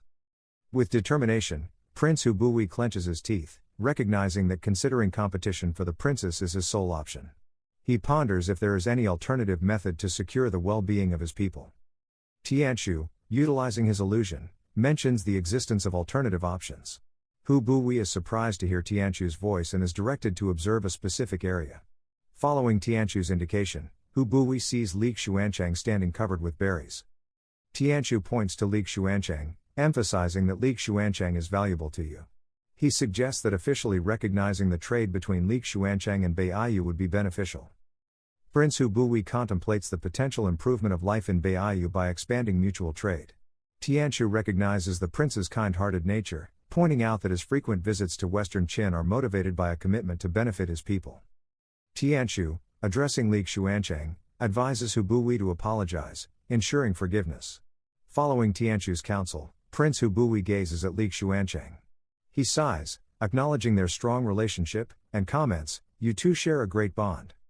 Tianchu approaches Prince Hu Buwi from behind and starts tapping on his shoulders consistently. Due to the injuries inflicted by Tianhu, Hu Buwi is unable to withstand even the light shoulder tapping, causing him to fall. At that moment, Li Xuancheng catches Hu Buwi's hand, expressing forgiveness with a bright smile, effectively resolving the situation in a peaceful manner. Quick update, our channel is now part of the YouTube Partner Program. Although I take about a week to upload a video, your support through membership can make a difference. Exclusive content is already available for members, and with more support, I'll commit to daily uploads. Join us, and let's make each day's video together. Prince Hu Buwi surprised everyone by tossing his sword aside and standing confidently. His teacher was shocked and speechless. Prince Hu Buwi, smiling contentedly, admitted defeat with a simple statement, "I lost." In the arena, the announcer rings the bell, declaring Prince Hu's defeat and consort Chu's victory. Li Xuancheng, filled with happiness, laughs and cheerfully calls out to the crowd, saying, "Come, come. Give me all the money." Unfortunately, those who bet on Tianchu's loss are unable to bear witnessing Li Xuancheng's joy. People are in a panic because they find it hard to accept that Tianchu won and Prince Hu Bui lost, causing them to lose their bets. The disappointment is significant, especially since Li Xuancheng unexpectedly emerged as the ultimate winner. From a distance, Prince Ji Ruxin observes Tianchu. Princess Ji Ruxin, feeling relieved and blushing, thinks, "Chu Tianchu. I knew you would win this." The Emperor and Empress notice the princess's happiness, catching her off guard. Princess Ji Ruxin becomes silent upon realizing she's being observed by the Emperor and Empress. Blushing and clearing her throat, Princess Ji Ruxin flips her hair and exclaims, "What? I'm just very happy." The Emperor, observing Tianchu, reflects on the young talent's impressive skills, acknowledging that if he hadn't witnessed it himself, he wouldn't have believed it. Shifting his focus to Hu Bui, the Emperor admires the Prince of Baiyu's genius, noting his remarkable sword skills that reached a high level. Tianchu's stepmother and grandfather look upset because Tianchu unexpectedly won the duel. Tianchu's stepmother is shocked, realizing that her son's act of pretending to be clumsy and foolish has been exposed, making her feel like a laughingstock. Tianchu's stepmother is surprised, thinking that the impressive talent was right in front of her all along and wondering if it's due to Tianchu's birth mother. Tianchu's grandfather reassures her not to worry, noting that even if Tianchu concealed his abilities well, he revealed them early. Looking at Tianchu, the grandfather adds that he is not a threat at the moment. Shang Guanyin stands, turns away, and starts walking. Her maid asks if she wants to keep watching. Shang Guanyin replies that she has checked what she needed, so there's no need to watch more. Wearing a stern expression, Shang Guanyin realizes there's a psychic energy mystic skill at play. Observing his stepmother's surprise today confirms this. As she looks at Tianchu, Shang Guanyin speculates that if Tianchu has stayed hidden until now, there must be someone guiding him. It appears Shang Guanyin has some hidden motives, but for now, we'll have to wait and see what unfolds in future chapters. Tianchu's stepmother comes up from behind, expressing how impressed she is that he defeated the prince. Tianchu recognizes her voice, and she, with a smile, brings up seeing him get scratched by the prince's sword, asking if he's okay. As Tianchu's stepmother attempts to touch his face, he resists by swiftly slamming her hand away. His stepmother, met with this rejection, grits her teeth in frustration and anger. Tianchu, showing respect, bows to his stepmother and mentions feeling tired from the day's fight, expressing a desire to go back and rest. With a sharp gaze, he politely asks for her understanding. Meanwhile, Hu Bui, in the process of dressing up, witnesses the entire scene unfold behind him. With an evil smile, Hu Bui acknowledges Chu Tianchu's rare talent. Looking at the emperor's family, he realizes Tianchu concealed his abilities behind clumsiness, remaining a nominal consort on the fringes of the Chu family. Determined, Prince Hu Bui decides to fight for this valuable jade. Here jade is Tianchu. Bowing before the emperor, Prince Hu Bui acknowledges the talent in Western Qin. He then expresses an additional wish, hoping the emperor can grant it. In the evening at the princess's mansion, Ji Ruxin and Tianchu dine together as their twin maids bring dishes to the table. While enjoying their meal, someone announces the arrival of the Imperial edict. Both Tianchu and Princess Ji Ruxin turn their attention towards the entrance. A eunuch enters, holding the Imperial edict issued by the emperor. Tianchu and Princess Ji Ruxin bow and stand in front of the Imperial edict. The eunuch begins reading it aloud, stating that the Imperial edict acknowledges Tianchu's wisdom and bravery, highlighting his significant contributions that have improved Western Qin's standing. Furthermore, the edict praises Tianchu for saving the princess's life and courageously fighting off an assassin's attack during the previous night, recognizing these as two remarkable achievements. The eunuch continues reading, stating that Tianchu is specially granted the title of Marquis and appointed at Yanwang City, with an official salary of 1,000 gold coins. Tianchu, smiling, responds with a confident yes. In acknowledgement and approval of the bestowed title and appointment, the eunuch instructs consort Chu to receive the edict. Tianchu, kneeling, expresses gratitude for the rewards after receiving the Imperial edict, visibly pleased. However, an awkward moment arises when the eunuch mentions that His Majesty also has a verbal message. This unexpected statement surprises Tianchu, leaving him curious about the forthcoming verbal message. With a red face, the eunuch relays His Majesty's message, expressing the hope that in the future, Tianchu will reside in the princess's mansion. His Majesty desires Tianqiu to be considerate of the princess, given her spoiled nature and occasional temper, urging him to take care of her and live harmoniously. Additionally, His Majesty and the Empress express their wish for a grandson next year. Tianqiu is visibly affected by those words. It feels like a heavy blow to him. Tianqiu, feeling disheartened, expresses gratitude to his father-in-law for delivering the message and wishes him good health.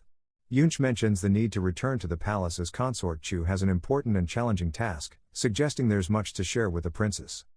Yunch hurriedly leaves, expressing that he won't bother anyone anymore, and bids goodbye. Tianqiu, feeling annoyed, tells him to take care. Princess Ji Ruxin also says goodbye to others, urging them to take care. Tianqiu then closely examines a box of gold, taking a seal and studying it carefully. Tianqiu bites the seal, laughs, and declares it's real. Princess Ji Ruxin assures him her father wouldn't give a fake. Tianqiu, excited, asks if she's happy. Looking back at her with a smile, he mentions they now have a lot of land. Princess Ji Ruxin, angered, declares she knew this was on Tianqiu's mind. Taking the seal away, she asserts that the land was a gift from her parents and isn't connected to him.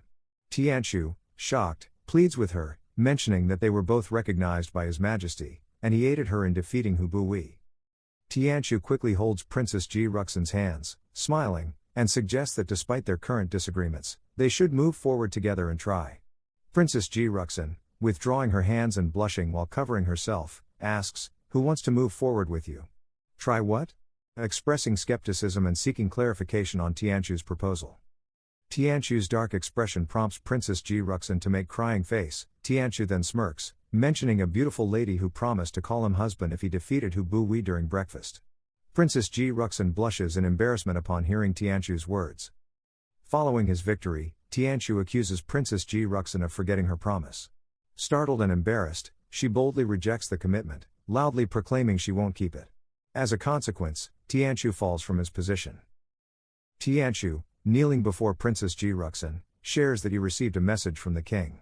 The king mentioned concerns about her being spoiled and requested Tianqiu to take care of her. Additionally, the king expressed a desire for a grandson next year. Tianqiu, with a lustful laugh, places his hand on Princess Ji Ruxin. He then smiles, stating that it's challenging to disobey the imperial edict, leaving them with no choice but to comply.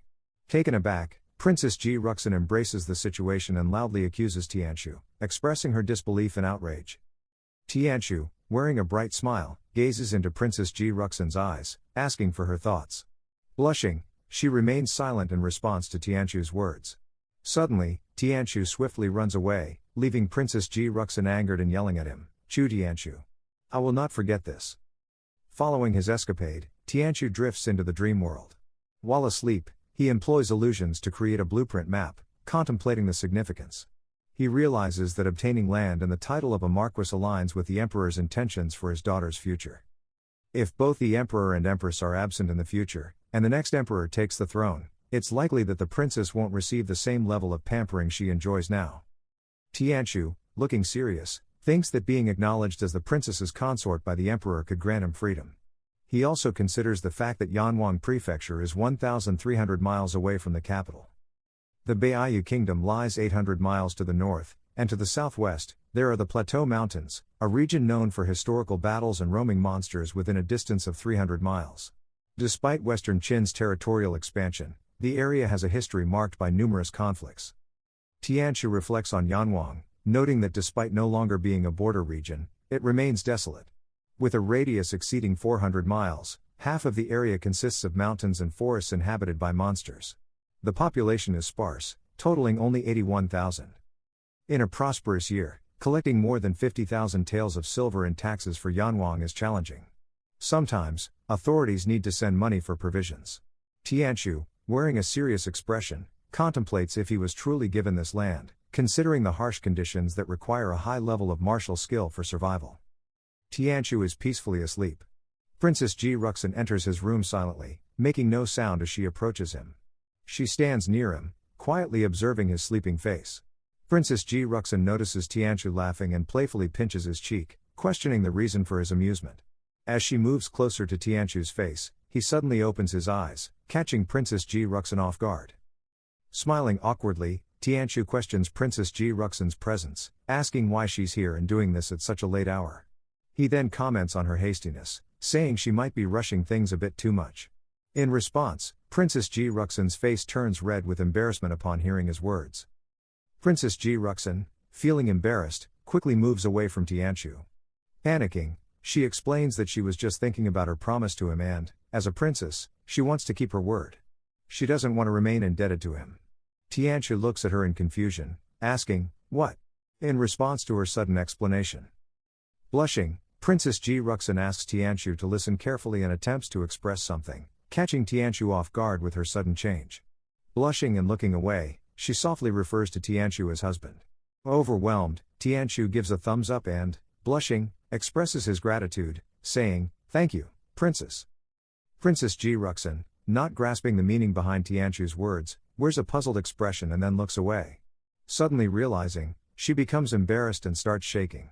Filled with embarrassment and anger, Princess Ji Ruxin yells loudly, "Chu Tianqiu, you rascal!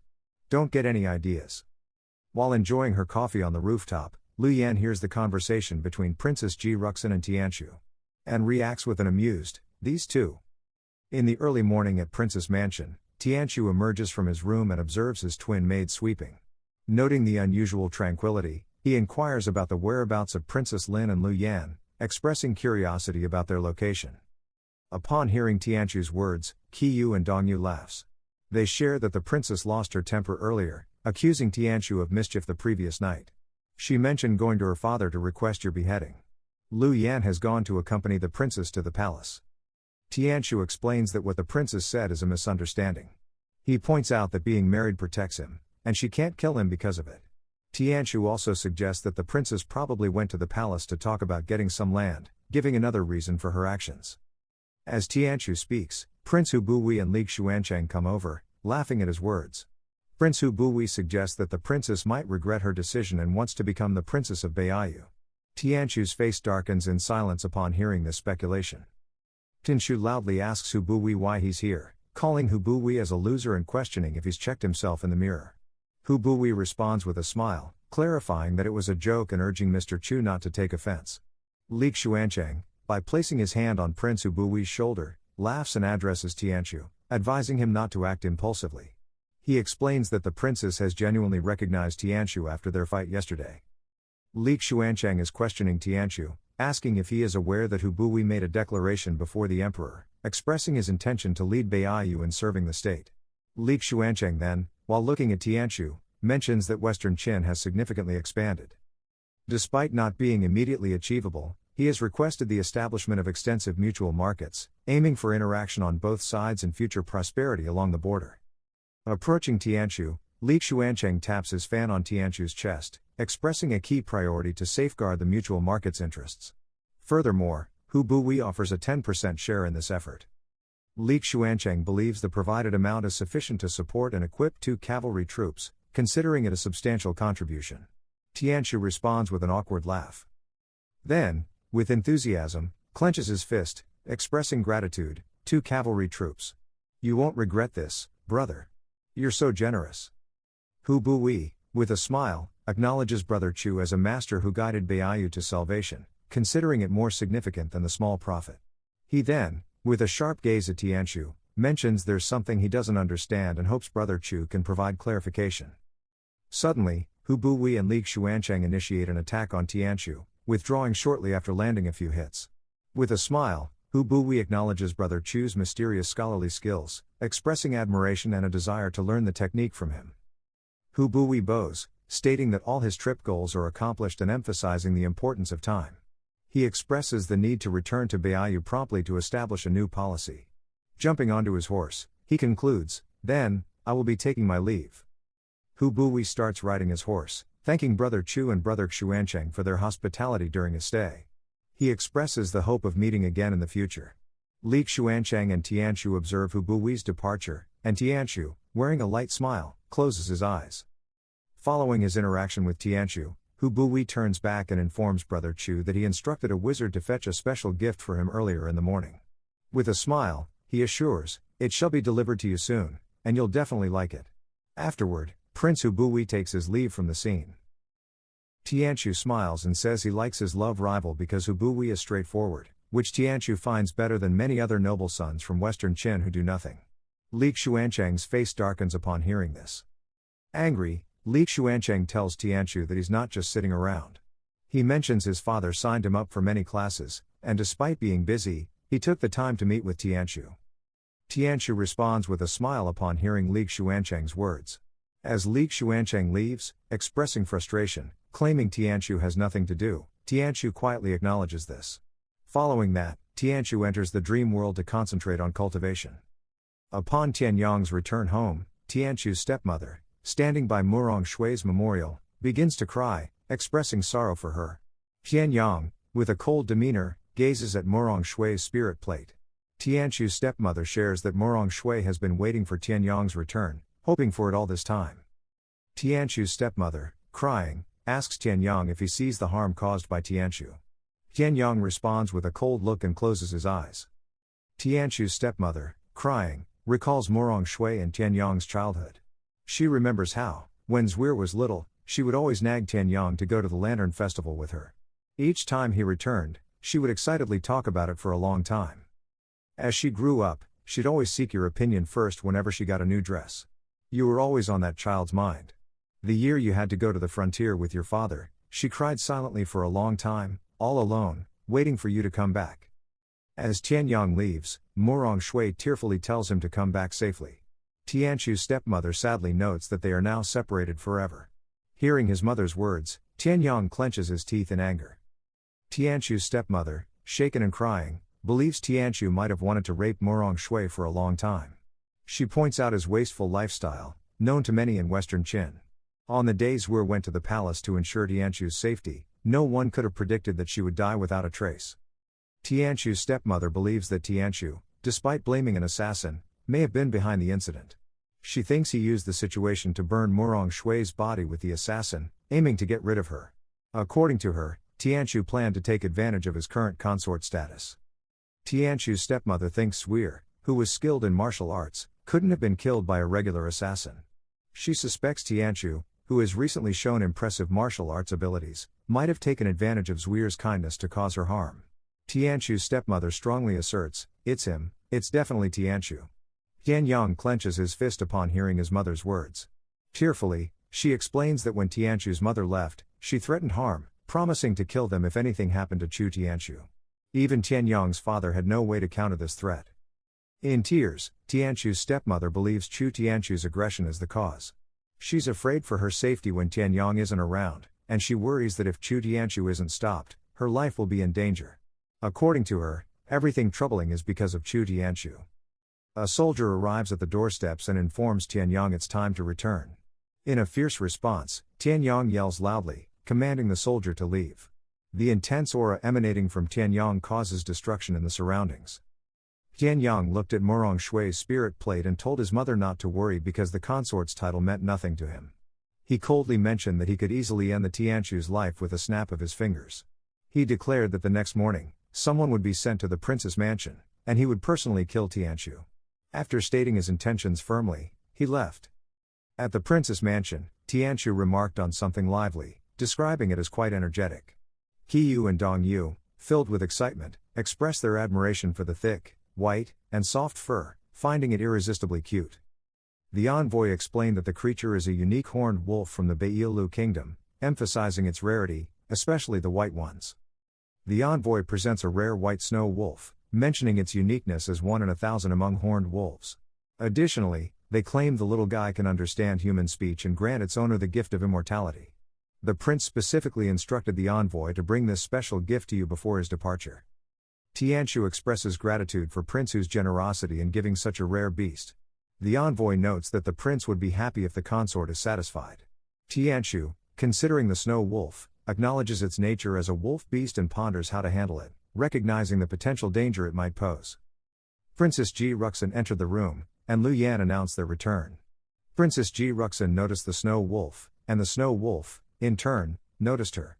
Surprisingly, the snow wolf effortlessly broke out of its cage with its claws, shocking the envoy. As the snow wolf emerged, Tianqiu, taken aback, shouted loudly, warning Princess Ji Ruxin to be careful.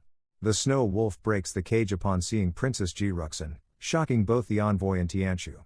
Growling loudly, it gives the impression of an impending attack, causing tension. However, instead of aggression, the snow wolf unexpectedly jumps on Princess Ji Ruxin. Lu Yan, observing this, sighs in relief. The behavior leaves both the envoy and Tianqiu speechless. The snow wolf settles in Princess Ji Ruxin's arms, and she, unfazed, affectionately calls it a good dog. Observing the snow wolf's behavior, Tianqiu becomes angry and thinks, "What the hell? So it was a pervert." The snow wolf responds with an angry look. The envoy notes that, as expected, it's difficult for the beast to accept both the husband and wife simultaneously. The envoy respectfully offers a wish, expressing a desire for both Tianqiu and Princess Ji Ruxin to be blessed with immortality and enjoy a lengthy, healthy life together. Princess Ji Ruxin says thank you to the envoy and asks Yu and Dongyu to serve tea, which they do. After finishing the tea, the envoy, while expressing gratitude for the warm welcome, gets on his horse. Envoy thanked the princess and consort but explained he have to go back to Baiyu to report his duties, so he can't stay any longer. The envoy, wearing a smile, takes his leave, prompting Tianqiu to wish him well with a stay safe. As the envoy departs on his horse, Tianqiu waves a farewell, urging him to take care. Someone calls out to Yu and Dongyu, diverting their attention. The same person then addresses consort Tianqiu, causing him to turn back, curious to identify the speaker.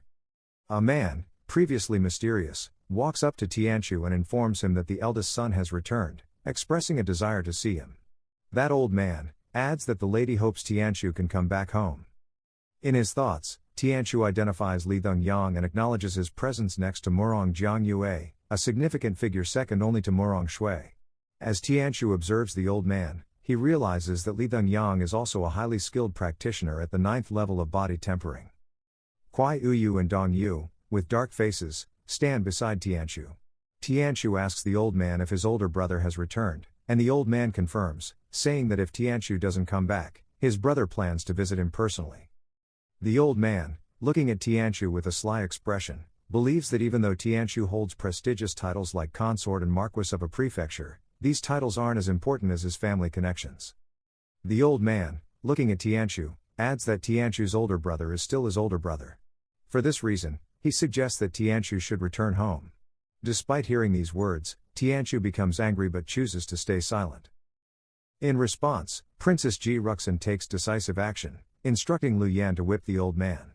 Following Princess Ji Ruxin's orders, Lu Yan whips the old man's face. Despite the old man's attempt to avoid it, he is too late, and the whip lands on his face, sending him flying. The impact causes bleeding from the old man's mouth, with some teeth coming out. Princess Ji Ruxin, placing the snow wolf on the ground, confronts the old man, questioning him angrily. She challenges his logic, stating that, following his reasoning, the consort of the princess should only visit someone with no title. While standing in front of the old man, the snow wolf joins in, expressing anger with a loud shout. The old man, wiping blood from his mouth, looks at Princess Ji Ruxin seriously and clarifies that his intention was not to suggest the consort should only visit someone with no title. He explains that, according to the rules, the consort should come home for a visit occasionally. With a serious expression, he adds that even a married lady has to go home once in a while, emphasizing the correctness of this practice. Princess Ji Ruxin gazes coldly at the old man, recalling a recent event where she visited the palace to see her mother and noticed General Xuanwu and his families weren't very kind to Chu Tianqiu. Looking back at Tianqiu, she reflects that, in the eyes of this old man, Chu Tianqiu is not seen as a young master. Princess Ji Ruxin, turning back, informs the old man that he can leave, stating that she doesn't permit her husband to leave the mansion at the moment. The old man expresses surprise upon hearing this. Princess Ji Ruxin states that if Chu Tianyang truly wishes to meet his younger brother, he should come here in person. The old man looks at Princess Ji Ruxin angrily, evilly grins his teeth. The old man explains to Princess Ji Ruxin that he is merely following the orders of the eldest. He pleads with her not to embarrass him. Dismissing him, Princess Ji Ruxin expresses her indifference towards him, and calls for Tianqiu to come back inside with her. Touched by Princess Ji Ruxin's support, Tianqiu looks at her with a happy smile. Frustrated, the old man grins his teeth in frustration. The old man leaps into the air with a determined aura, intending to attack Tianqiu. Warning Tianqiu that he should have listened earlier. Tianqiu, angered and gritting his teeth, is surprised that the old man dares to make a move in the princess's mansion. Lu Yan, concentrating her aura in her hand, loudly yells at the consort to step back, anticipating the impending attack. The old man moves to attack Tianqiu, but swiftly, Lu Yan intervenes, placing herself in front of Tianqiu with a palm attack. The clash between the old man and Lu Yan creates a significant disturbance. Princess Ji Ruxin, witnessing the fight in shock, realizes they are at a stalemate. She reflects, he's actually a crouching tiger, hidden dragon. Referring to someone who conceals their skills. While the old man and Lu Yan remain engaged in their fight, Qiyu and Dongyu watch in shock. Suddenly, a mysterious voice intervenes, addressing the old man as Li Dongyang and advising him to stop. This mysterious person is revealed to be Tianqiu's brother, Tianyang. With a cold expression, says the fourth brother, mentioning that it has been a long time since they last saw each other. Following the confrontation, they all move inside the mansion and take their seats. Qiyu and Dongyu serve tea to everyone. Tianyang, sipping the tea, is met with a cold look from Lu Yan, creating a tense atmosphere. After finishing the tea, Tianyang, clearly irritated, offers greetings to the princess. Princess Ji Ruxin, smiling, reassures him that there's no need for formality, as he is her husband's elder brother and, consequently, also a part of her extended family. Tianqiu greets his elder brother, coldly saying it's nice to see him. In response, Tianyang coldly acknowledges Tianqiu as his fourth brother, mentioning how hard it is to meet. Tianyang, with a smile, notes that his elder brother rarely bothers to see him when he comes back home, explaining why he felt the need to bring it up. Tianyang expresses but to coming in person today and then think of it. Now that his fourth brother, Tianqiu, has become the princess consort. As he looks at Tianqiu, Tianyang acknowledges that Tianqiu has not only become part of the royal family but has also been bestowed the title of Marquis of Yanwang, along with receiving hundreds of miles of land. Tianyang, with a cold stare, questions Tianqiu about being busy with public affairs and whether he is too occupied for family matters. Tianqiu responds with a similarly cold expression. Upon hearing Tianyang's words, Princess Ji Ruxin laughs and dismisses the notion, asserting that Tianqiu is indeed very busy. Princess Ji Ruxin, standing before Tianyang with folded hands, explains that Tianqiu has received a summons from their father, necessitating his visit to the palace after lunch. She cleverly emphasizes that this is the reason he cannot return home. Tianyang, with a stern expression, acknowledges that Tianqiu can be excused due to the emperor's summons. Tianyang raises the question of Tianqiu visiting the next day, and Princess Ji Ruxin responds with uncertainty, stating that they'll have to wait and see. After a moment of silence, a frustrated Tianyang assures Princess Ji Ruxin that he has no intention of forcing Tianqiu, expressing the desire for a reunion after many years of separation. Tianyang approaches Princess Ji Ruxin and, wearing a cold expression, expresses his desire to speak with Tianqiu alone. He then asks Princess Ji Ruxin for assistance in making this happen. Tianqiu begins to assert that the princess mansion isn't the suitable location for a private conversation. However, before he can finish his words, Princess Ji Ruxin interrupts him with a signal. Princess Ji Ruxin, with a cold, chilling expression on her face, states that such a request is not acceptable. Tianyang laughs, recognizing Princess Ji Ruxin's outspoken nature. He brings up her previous acknowledgement that Tianqiu's elder brother is also considered her own. Tianyang questions the sudden change in her unwilling to allow a private conversation.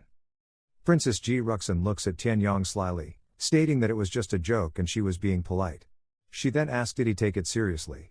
Tianyang, frustrated by her words, grins his teeth. Tianqiu, curious about Tianyang's cultivation, requests the system's ability to see through others' cultivation. The system responds by acknowledging the request and activating the inspection eye. Tianqiu, utilizing the system to inspect Tianyang's cultivation, is taken aback, discovering a peculiar whirlpool-like phenomenon. As he processes the revelation, Tianyang catches his gaze, leaving Tianqiu in shock and rendered speechless. Tianqiu, observing Tianyang, contemplates whether his use of the system function could have alerted Tianyang. Despite being a novice in interactions with high-level mystic practitioners, Tianqiu ponders the possibility. Meanwhile, Tianyang, turning, begins walking towards Tianqiu. Tianyang approaches Tianqiu, who stays silent while standing firm with clenched fists. With a smirk, Tianyang finds it interesting and points out the snow wolf, mentioning its rumored ability to understand human language. The snow wolf glares angrily at Tianyang. Tianyang expresses surprise at the rarity of the pure white variant of the snow wolf, mentioning it's said to be 1 in a million. Tianqiu, while patting the snow wolf, replies that his elder brother is not aware of how he obtained this rare beast. In a moment of realization, Tianqiu acknowledges the risk, internally noting that he almost got discovered. He then explains to Tianyang that he had a fight with the Prince of Baiyu 2 days ago. While patting the snow wolf, Tianqiu reflects that even a high-leveled master like Tianyang couldn't detect the system. The snow wolf looks at Tianyang angrily. Tianqiu expresses his surprise at the unexpected turn from enemies to friends, mentioning that the snow wolf is a gift from the Prince of Baiyu. The snow wolf looks at Tianyang angrily. Responding to Tianqiu, Tianyang, with a dark expression, questions if the encounter with the Prince of Baiyu truly happened, as he had considered visiting Baiyu before returning this time. Tianqiu suggests that Tianyang could catch a similar creature and gift it to Morong Shui. Tianyang, upon hearing this, becomes angered and grins his teeth. Tianqiu mockingly offers to ask Prince Hu for a similar creature if Tianyang is unable to catch one. Tianyang, angered by the suggestion, emanates a bloody aura, and a powerful energy surges through the mansion, causing Tianqiu to shield himself from the force. The system issues a warning about detecting a high-level mystic skill. Tianqiu, bewildered, realizes he's in a different location and observes that the surroundings bear the color of Chu Tianyang's cultivation whirlpool. In a tense confrontation, Tianyang questions Tianqiu, expressing his desire to inquire about Morong Shui. In a charged moment, Tianyang summons a sword, rushing towards Tianqiu, demanding to know the truth about Morong Shui's death. He launches an attack with his sword, and Tianqiu narrowly dodges the striking blade. Tianqiu, astounded by the realism, wonders how Tianyang accomplished this. Meanwhile, Tianyang, with a sinister grin, mentions that his mother had planned for him to marry Morong Shui upon his return. Tianyang charges at Tianqiu, lamenting the unfortunate fate of the beautiful woman, Morong Shui, who sacrificed herself to protect Tianqiu. Under the barrage of slashes from Tianyang's sword, Tianqiu sustains injuries. Despite the pain, he grits his teeth, questioning the reality of the sensation. Realizing it's not the time to dodge, he decides to retreat strategically, preparing to seize the initiative. Tianyang's sword leaves a scratch on Tianqiu's cheek. As Tianyang attempts another slash, Tianqiu, with difficulty, dodges the attack. Seizing the moment, Tianqiu employs his Taijiquan skill, contemplating a counterattack strategy. Utilizing his Taijiquan skill, Tianqiu directs an attack at Tianyang's hand, causing him pain and forcing him to release his sword. Seizing the opportunity, Tianqiu takes hold of the sword and executes a slash, but Tianyang swiftly evades by leaping into the air. Tianqiu swings his sword at Tianyang, but the attack is effortlessly dodged. Frustrated, Tianqiu clenches his teeth, realizing he missed. Meanwhile, Tianyang leaps above Tianqiu. Tianqiu, holding his sword, contemplates the mysterious realm of a high-level mystic practitioner. In mid-air, Tianyang employs the Qi sword transformation technique, creating a sword out of thin air using his Qi. He swiftly approaches Tianqiu, who notices the incoming attack with Tianyang wielding the Qi-formed sword. As Tianyang strikes at Tianqiu with his sword, Tianqiu skillfully dodges the attack using his own sword. Unexpectedly, a powerful explosion ensues, sending Tianqiu flying. Observing Tianyang with gritted teeth, Tianqiu deduces that after Chu Tianyang absorbs the blood mist, it condenses into a sword, causing the surrounding mist to thin out. In the midst of the battle, Tianqiu strategizes, realizing that targeting the weapon formed from the blood mist may be the key. With determination, he aims to chop it into pieces as the clash between Tianqiu and Tianyang continues with their swords. Engaged in the intense clash, Tianyang begins to question the confusion in Tianqiu's cultivation and combat skills, pondering how a few assassins couldn't be dealt with while Morong Shui lost her life. Despite these thoughts, Tianyang increases the force behind his sword attack, determined to unravel the mysteries of the situation. Facing Tianyang, Tianqiu decides to retreat and create some distance. With a determined yet wary expression, Tianqiu acknowledges the formidable killing intent emanating from Tianyang, realizing the difficulty of the upcoming confrontation in this high-level realm. During a crucial moment, the system alerted Tianqiu with a hint, indicating that the accumulation of experience points had been completed. Tianqiu successfully mastered the fusion of Taijiquan sword intent. As Tianyang launches an attack, Tianqiu skillfully avoids it and appreciates the timely arrival of a new skill. He plans to utilize his newfound strength strategically, parrying Tianyang's blows, and considers it as a means to confront him while simultaneously seeking an opportunity for an escape. Tianyang launches a sword attack at Tianqiu, who skillfully dodges it by bending. Finding himself behind Tianyang, Tianqiu, looking at Tianyang smiling, says, "Yes, I agree, Morong Shui death really was pity." Seizing the moment, Tianqiu employs his sword skill to stab Tianyang in the back, leaving uncertainty about whether it inflicts a wound. Upon sensing a blood aura, Tianqiu becomes aware that Tianyang has transformed into mist again. Reacting to this, Tianqiu exclaims his frustration. As Tianyang reverts to mist, he swiftly reappears behind Tianshu, grabbing him from behind by his clothes. Tianshu is taken aback by this sudden move. Tianyang forcefully throws Tianshu to the ground and, in the process, executes a sword/attack. Before the throw, Tianyang warns Tianshu not to assume that his status as a consort or marquis grants him unrestricted privileges. Tianyang's sword/connects with Tianshu, causing a powerful explosion. Tianshu sustains multiple injuries from the sword attack and is now covered in blood. On his knees and gritting his teeth, Tianshu acknowledges that although his strength-based skill is excellent, its potential is limited against an opponent like Tianyang, who can transform into mist and lacks a physical form to target effectively. Tianyang descends, addressing Tianshu, emphasizing the consequences of taking a life and asserting that paying with one's own life is the price to be paid for such actions. He questions whether Tianshu believes he can afford the cost of another person's life. Tianshu, despite his body being battered and crumbling, supports himself with his sword as he stands on his knees. Without uttering a word, he remains silent and slowly rises to his feet. Tianyang emphasizes to Tianshu that the world is vast, extending beyond his imagination, and criticizes Tianshu for being overly absorbed in his consort title. With a sharp gaze, Tianyang begins to comment on Tianshu's current state, but Tianshu interrupts before he can complete his statement. Tianshu, bleeding and with a grim smile, expresses disbelief in trusting one's own family. In anger, he loudly questions the existence of family and the vast world. Accusing Tianyang of harboring evil intentions, Tianshu asserts that the intention to kill him was present from the beginning. Tianshu, pointing his sword at Tianyang with a dark expression, declares the Murong family and Tianyang as a whole to be bastards. Angrily addressing Tianyang, he yells that they are the ones continuously pushing him. Your obvious killing intent, the rumors on the streets, my life was used as a bargaining chip for power. I could only brace myself and suffer while still knowing the outcome: competition, envy, hatred, and the constant mockery. There was even the possibility of being devoured by the barbarians thousands of miles away. Tianshu, overwhelmed by emotions and the challenges he faced, seeks survival and a peaceful life.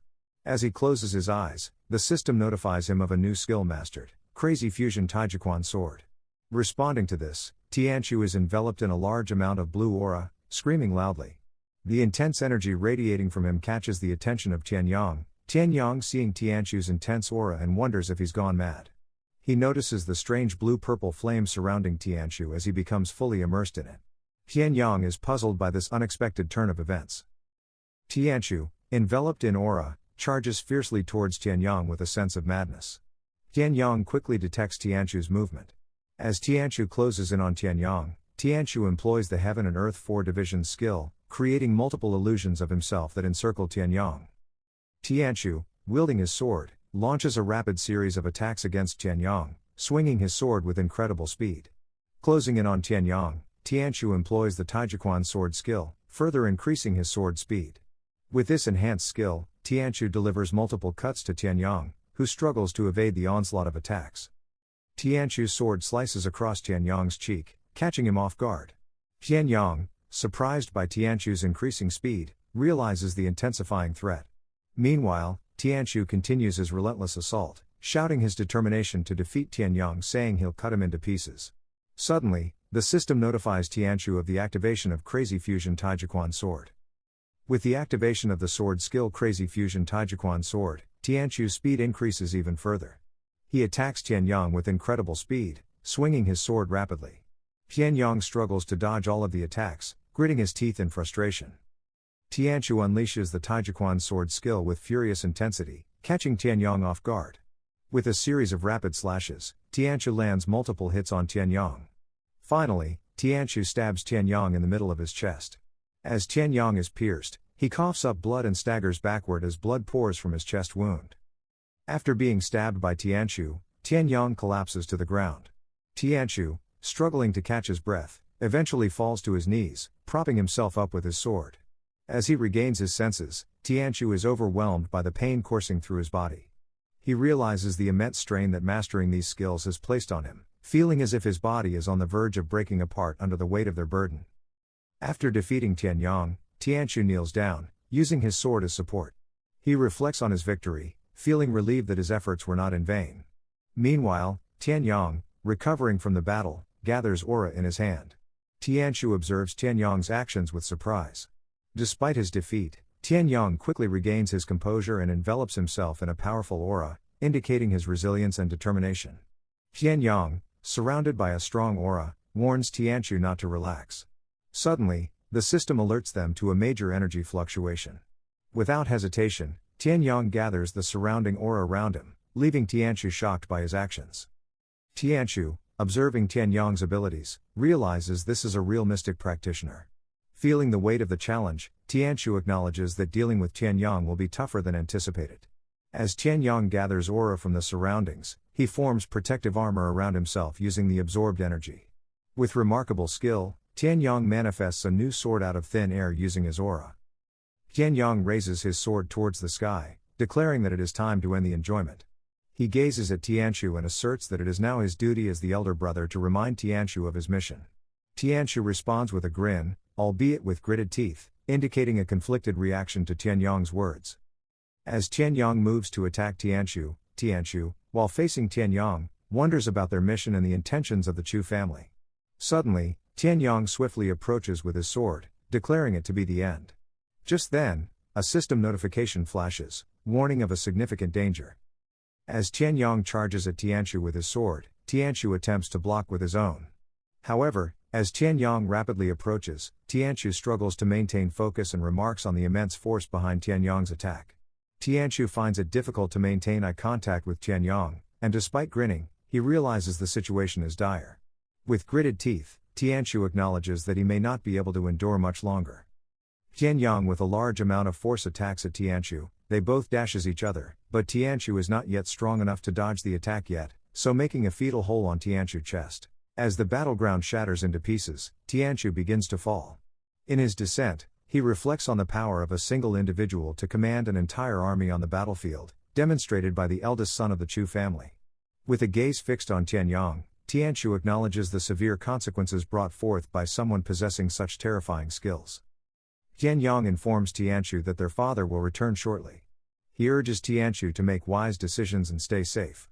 Meanwhile, Tianyong reflects to himself that once someone falls asleep, they never wake up again.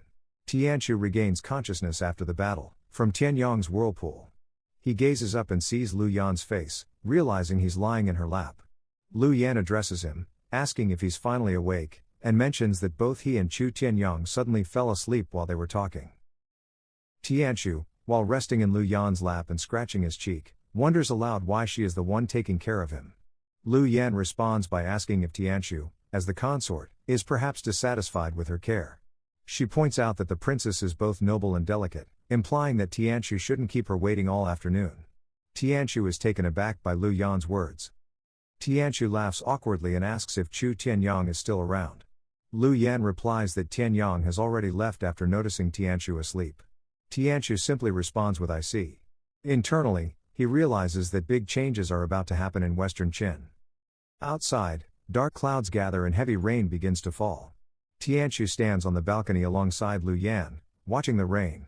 With a serious expression, he reflects on the strength of the assassins he encountered in the past, noting that they were only at the body tempering stage. Tianchu reflects deeply, recognizing that while the assassins posed a significant threat to him in the past, their power is insignificant compared to the overwhelming strength demonstrated by Chu Tianyong. Tianchu, while watching the rain and gritting his teeth, reflects that if Chu Tianyong hadn't shown mercy at the last moment, he might have died without any explanation. Meanwhile, Lu Yan observes Tianchu from behind and asks if his sudden daytime sleep was caused by an attack from Chu Tianyong. Upon hearing Lu Yan's words, Tianchu wonders internally if his condition was so apparent. He then asks Lu Yan how she knew about it.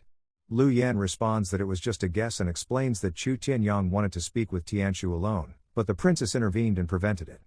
Lu Yan mentions that Tianchu suddenly fell asleep during their conversation, suspecting that it could be related to Chu Tianyong's mystic arts.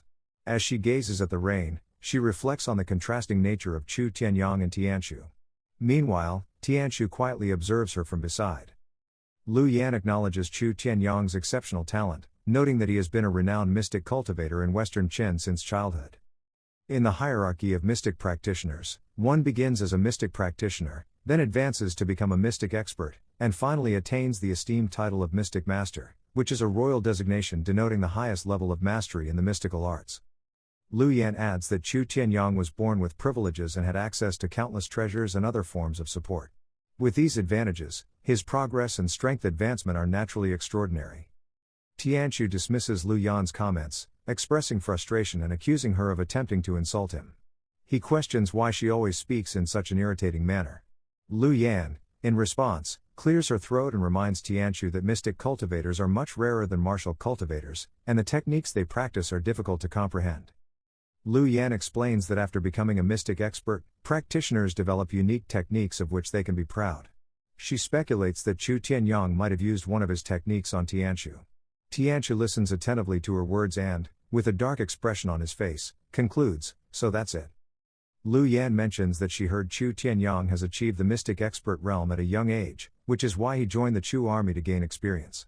With a cold expression, she remarks that people indeed mature quickly on the battlefield. Upon hearing Lu Yan's words, Tianqiu is surprised and looks at her. He reflects on her eagerness to make further progress despite her strength. Tianqiu realizes that only those who are strong enough can control their destiny, regardless of the world they are in. Lu Yan explains that after dealing with the threat at the border, the sovereign of Chu is preparing to return with his army. She mentions that Chu Tianyang, his accomplished son who has achieved great feats on the battlefield, may be named an honorary great mystic master of the court. Tianqiu inquires about the significance of being named an honorary great mystic master. Lu Yan explains that it denotes an outstanding mystic master recognized by the nation, granting them access to the best resources, privileged rights, and facilities. She adds that what's special about it is the opportunity to establish their own sect. Tianqiu responds coldly, expressing surprise at the idea of establishing one's own sect. He had initially thought it was just a regular title and hadn't expected it to carry such significant power. Tianqiu criticizes the idea, believing it to be a misuse of the nation's resources for personal gain. Lu Yan sighs in response to Tianqiu's thoughts. Lu Yan bows and expresses her intention to leave, stating that since the consort is in good health now, she will depart first. Tianqiu, with a questioning expression, asks if she intends to return to the princess. Lu Yan replies that she still needs to go to the Imperial army before returning. Lu Yan explains that during the day, His Majesty suddenly issued an edict to mobilize all troops. Tianqiu, listening to her words, questions why she, as the prince's personal guard, would be involved, as the gathering of the Imperial army should have nothing to do with her. Lu Yan explains that she also needs to prepare because it seems like something significant is about to happen. She mentions that all Imperial guards in the prince's mansion will be transferred, potentially leaving the mansion defenseless. Lu Yan emphasizes that it's crucial for the consort to take precautions and oversee the security of the mansion. She adds that the expenses for maintaining guards will be covered by the consort himself. Upon hearing Lu Yan's words, Tianqiu's face pales, and he expresses disbelief, questioning how he would afford to pay for the guards. Upon hearing Tianqiu's words, Lu Yan clears her throat and swiftly exits, bidding farewell. Tianqiu is shocked by her sudden departure and tries to stop her, but Lu Yan leaves abruptly. Tianqiu calls out loudly, urging her to come back. Walking in the rain, shielded by his umbrella, Tianqiu lets out a sigh as he realizes that he never expected to reach a point where financial concerns would weigh heavily on his mind. In his thoughts, Tianqiu realizes that even though he won the previous competition, all the rewards went to the princess instead of him. He's also unsure if he'll receive the dividends promised by the Prince of Baiyu as quickly as he hoped. Tianqiu considers that since his mother is at their family's mansion, there might not be anything left for him to sell in his room. He also thinks that Chu's sovereign will soon return with his troops, and the threat at the border has been completely eliminated. He wonders if they could simply deduct from Yan Wang's military expenditures instead. In his confusion, Tianqiu grapples with what to do. He rejects the idea of deducting from Yan Wang's military expenditures, realizing it would be unethical and could be seen as corrupt behavior. He questions why he's now responsible for taking care of the prince's mansion, feeling overwhelmed by the sudden burden. As Tianqiu opens the front gate, he considers seeking financial assistance from Li Xuancheng and discussing possible solutions with him. However, he hesitates as it's getting late, unsure if Li Xuancheng would be available at this hour. As Tianqiu steps outside, he's taken aback to see a cart, immediately assuming the worst, that the enemy has arrived unexpectedly. However, upon closer inspection, he realizes it's not the case. A cart stops in front of him, accompanied by some maids. Tianqiu watches from the doorstep, curious about their presence. From the cart, a woman emerges and begins walking towards Tianqiu. He stands still, silently watching her approach. As he observes her, Tianqiu recalls her dress and manner, realizing she resembles one of the courtesans of Shangguanyin. With a puzzled expression, he wonders why she's at the prince's mansion at this late hour. In front of Tianqiu, the woman standing before him greets him as a consort and apologizes for disturbing his rest. Tianqiu clears his throat and asks why she has come to his residence. The woman, looking at Tianqiu and flipping her hair, explains that she is following the orders of their young miss. She has come to invite the consort to be a guest at the flower shower pavilion in the future. The woman extends her hand and asks if the consort would honor her with his presence. However, Tianqiu remains silent, devoid of expression. As he looks at the woman, he ponders the invitation from Shangguanyin. He finds it strange that she's seeking him out. Tianqiu contemplates that the woman is confusing and unpredictable, causing uneasiness in others. He decides it's best to keep his distance from her for now. Tianqiu then responds, "There are a lot of things happening lately, I don't have the time to visit." With a smile, the woman asks when the consort will have time. Tianqiu, glaring at her, clenches his teeth in frustration, questioning why she's being so persistent. Resolute in his decision, he decides to directly refuse her invitation. With a solemn expression, Tianqiu bows to the woman and expresses uncertainty about his availability, suggesting it might be in 10 days or half a month. He conveys his gratitude for the invitation on behalf of Chu. A maid delivers a small box, resembling a present, to Tianqiu. The woman explains that their young miss instructed her to bring something for Tianqiu before her arrival. She adds that their young miss mentioned it would be useful for him. Tianqiu expresses curiosity, questioning if it's useful for him. Tianqiu, feeling shocked and suspicious about the situation, decides to use his inspection eye ability. He calls out to the system, requesting its activation. The system acknowledges his request and activates the inspection eye as instructed. Using his inspection eye, Tianqiu examines the contents of the small box and discovers a tiny plant with 7 leaves inside. Surprised, he thinks to himself that it doesn't appear to be dangerous.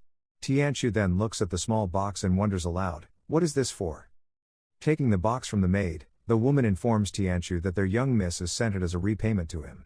She then hands the small box to Tianqiu with a wink, explaining that it's a gesture of thanks for teaching her the Tao of the sword. The woman expresses hope that Tianqiu will accept the gift graciously.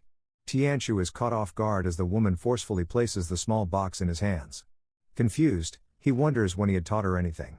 With a light smile, the woman informs Tianqiu that the item has been delivered, indicating that her duties as a servant are now fulfilled. The woman bids farewell, expressing her hope to see Tianqiu at the Misty Rain Pavilion in a few days. She then departs, getting into her cart and leaving with a final farewell. As she leaves, Tianqiu watches her go with a mixed expression, pondering the encounter. When Princess Ji Ruxin arrives and opens the door, she wears a serious expression and confronts Tianqiu. "You set aside the one at the front, and there is a sweet invite at the back." It means neglecting his wife for the attention of another woman, using a metaphor to express her displeasure. Tianqiu is startled by her unexpected entrance and accusation. Tianqiu clenches his teeth and turns around upon hearing Princess Ji Ruxin's voice, recognizing it. With a stern expression, Princess Ji Ruxin comments on Tianqiu's actions, suggesting she's unimpressed. Startled, Tianqiu panics and hastily throws the small box away. He then tries to reassure Princess Ji Ruxin, saying, "Princess, it's not what you think. There's nothing going on between me and Shangguanyin." Princess Ji Ruxin takes the umbrella and questions Tianqiu, expressing doubt. She wonders why someone would send him a gift if there's no connection between them. Surprised by her accusation, Tianqiu responds, "I can explain." Tianqiu pleads with Princess Ji Ruxin to believe him, but she responds with a puffy face, indicating skepticism. Tianqiu notices Princess Ji Ruxin's expression and, with a sigh, picks up the box. He looks at Princess Ji Ruxin and smiles relieved. Princess Ji Ruxin questions Tianqiu's laughter, but he continues to smile at her. Tianqiu then leans in close to Princess Ji Ruxin and whispers, asking if she might be feeling jealous. Princess Ji Ruxin responds with a hint of anger, questioning the nonsense Tianqiu is speaking and denying any suggestion of jealousy. She then firmly states that his personal matters are not her concern. Tianqiu holds up the box and asks if that's true. He reveals the plan inside and asks Princess Ji Ruxin if she knows about it. Princess Ji Ruxin is shocked upon seeing the plant and identifies it as mystic spirit grass. Tianqiu, hearing this, expresses confusion and asks what it is. Princess Ji Ruxin is surprised that Tianqiu, who is skilled in medical arts, is unaware of the plant. Tianqiu awkwardly scratches his head and admits he has no knowledge of it. Princess Ji Ruxin explains that only elders of the major sects would know about mystic spirit grass. She describes it as a plant believed to contain the mystical energy of heaven and earth. Taking it is said to rapidly increase one's own energy. Princess Ji Ruxin reveals that a single root of this grass costs more than 10,000 gold, emphasizing its extraordinary value. Tianchu's eyes widen in astonishment upon hearing this. He realizes that he was fretting about money while unknowingly possessing something incredibly valuable. Princess Ji Ruxin tells Tianchu that he is fortunate to have obtained the mystic spirit grass, as it will enable him to acquire a significant amount of mystical energy. Tianchu is taken aback by her sudden remark. Internally, he reflects on the rarity of the item, realizing it's something not even found in the Imperial family's treasury. Tianchu smiles, seems to have something on his mind. Tianchu surprises Princess Ji Ruxin by suddenly giving her the mystic spirit grass. His unexpected gesture catches her off guard. With a smile on his face, Tianchu offers the mystic spirit grass to Princess Ji Ruxin, expressing his willingness to give it to her if she likes it. He wears a bright smile as he shows her the mystic spirit grass and extends it to her, inviting her to take it. Princess Ji Ruxin is surprised by Tianchu's offer, asking if he's really giving it to her. Tianchu confirms with a smile. Princess Ji Ruxin is left speechless by Tianchu's words. Inside, she's amazed at how valuable the mystic spirit grass is. She knows it's something cultivators rarely find and can't actively search for. She wonders why Tianchu would give it to her without hesitation. Princess Ji Ruxin pushes the mystic plant towards Tianchu, expressing her refusal to accept it. Tianchu, puzzled by her rejection, gazes at Princess Ji Ruxin with a confused expression, wonders what is this girl thinking? Tianchu insists on giving the mystic plant to Princess Ji Ruxin, pushing the box towards her and emphasizing that she must accept it. Despite her initial refusal, Tianchu forcefully offers her the plant. Princess Ji Ruxin, taken aback by his persistence, blushes. Tianchu expresses the unity between him and Princess Ji Ruxin as husband and wife, which surprises her. With a gentle smile, Tianchu questions how they will navigate the world together with her current weak cultivation level. As Tianchu departs, he looks back at Princess Ji Ruxin and expresses his desire for her not to merely be a follower in the future. With a touch of embarrassment, Princess Ji Ruxin tightly holds onto the mystic plant box, affected by Tianchu's words. As Tianchu dashes off in the rain, shouting for Li Xuancheng, Princess Ji Ruxin, holding the mystic plant, feels a sense of happiness. She playfully questions Tianchu's statement about unity, teasing him about who would want to follow him. In the general's mansion, Tianyang is lost in thought when Tianchu's stepmother approaches him. She asks Tianyang if the princess is causing trouble. Tianyang responds, saying it's not really the case, but he's surprised by his fourth brother's significant improvement in such a short period. Tianyang, gritting his teeth, reveals that Tianchu suddenly gained immense explosive power, so much so that even the Prince of Baiyu wanted to become his sworn brother. The prince even gave him a rare wolf beast. Hearing Tianyang's words, Tianchu's stepmother reacts with shock. On the other side, Snow Wolf scratches his head in confusion. Tianchu's stepmother, gritting her teeth, expresses frustration at Tianchu's rapid improvement, realizing it will be troublesome. Tianyang, pouring water on his coup, adds that he feels the princess is very protective of Tianchu and approves of him as the consort. He also notes that killing him might affect the sovereign's plans, and their father might not agree to killing Tianchu. Tianchu's stepmother, folding her hands, questions why his father would disagree. She proposes the idea of crippling Tianchu instead of killing him, rendering him unable to cultivate. Tianyang, with a cold, determined expression, reassures his mother not to worry too much.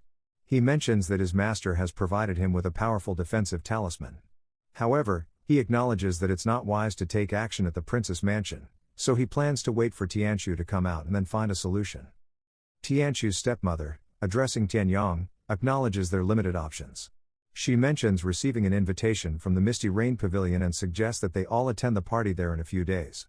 She emphasizes the importance of being together at the event, expressing her belief that important figures will be present. Tianyang, angered, expresses his determination that Tianchu won't get another chance when the time comes. Tianyang's mother reminds him to visit his grandfather, expressing the old man's longing to see Tianyang. As Tianyang was leaving, he informed his mother that the child has already passed away. He kindly advised his mother not to trouble herself too much over it. The next day, Tianchu's grandfather plays a game with a yellow-haired man. Tianchu's grandfather engages in a strategy board game with the other person. With a smile, Tianchu's grandfather confidently declares, 3 intersect, 5 are for sure to succeed. You have no way out. The other person, sighing, admits defeat, acknowledging Tianchu's grandfather's superior skills. They both share a laugh, and Tianchu's grandfather jokingly insists on the other person admitting their defeat. Tuo Bahai asks Tianchu's grandfather about his thoughts on the battle. Tianchu's grandfather simply smiles and says it's just a game played by children. Tuo Bahai expresses his regret that the royal family took the game seriously and mentions his knowledge of Chu Tianchu being his grandson. Tianchu's grandfather responds coldly, stating that a concubine bore the son, who was then raised by his daughter, emphasizing that they have no relation to him. Tuo Bahai asks if Tianchu's grandfather cares about whether Chu Tianchu lives or dies. Tianchu's grandfather deflects, indicating that it's a matter for the Majesty to consider. Tuo Bahai then inquires about the grandfather's perspective on the alliance between the two nations. Tianchu's grandfather diplomatically states that there are benefits to both forming and not forming the alliance, and he remains neutral, emphasizing that everyone should follow the will of the Majesty.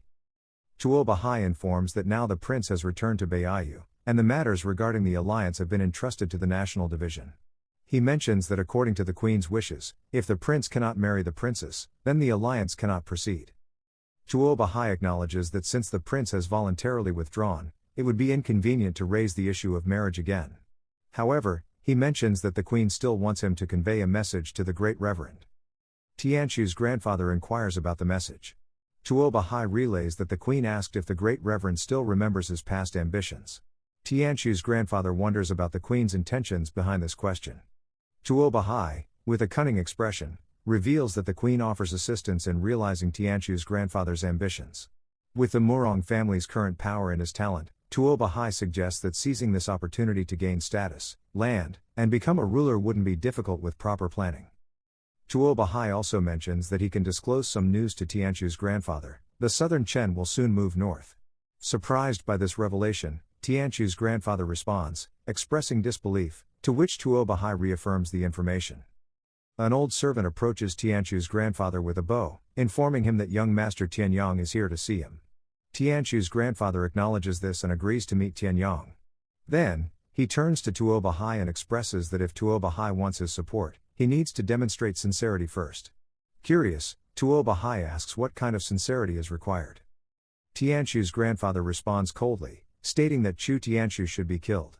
Tuo Bahai, smiling, connects the dots and realizes why Tianchu's grandfather desires the child of the Murong family to marry the princess. Tianchu's grandfather then smiles in agreement with Tuo Bahai's observation.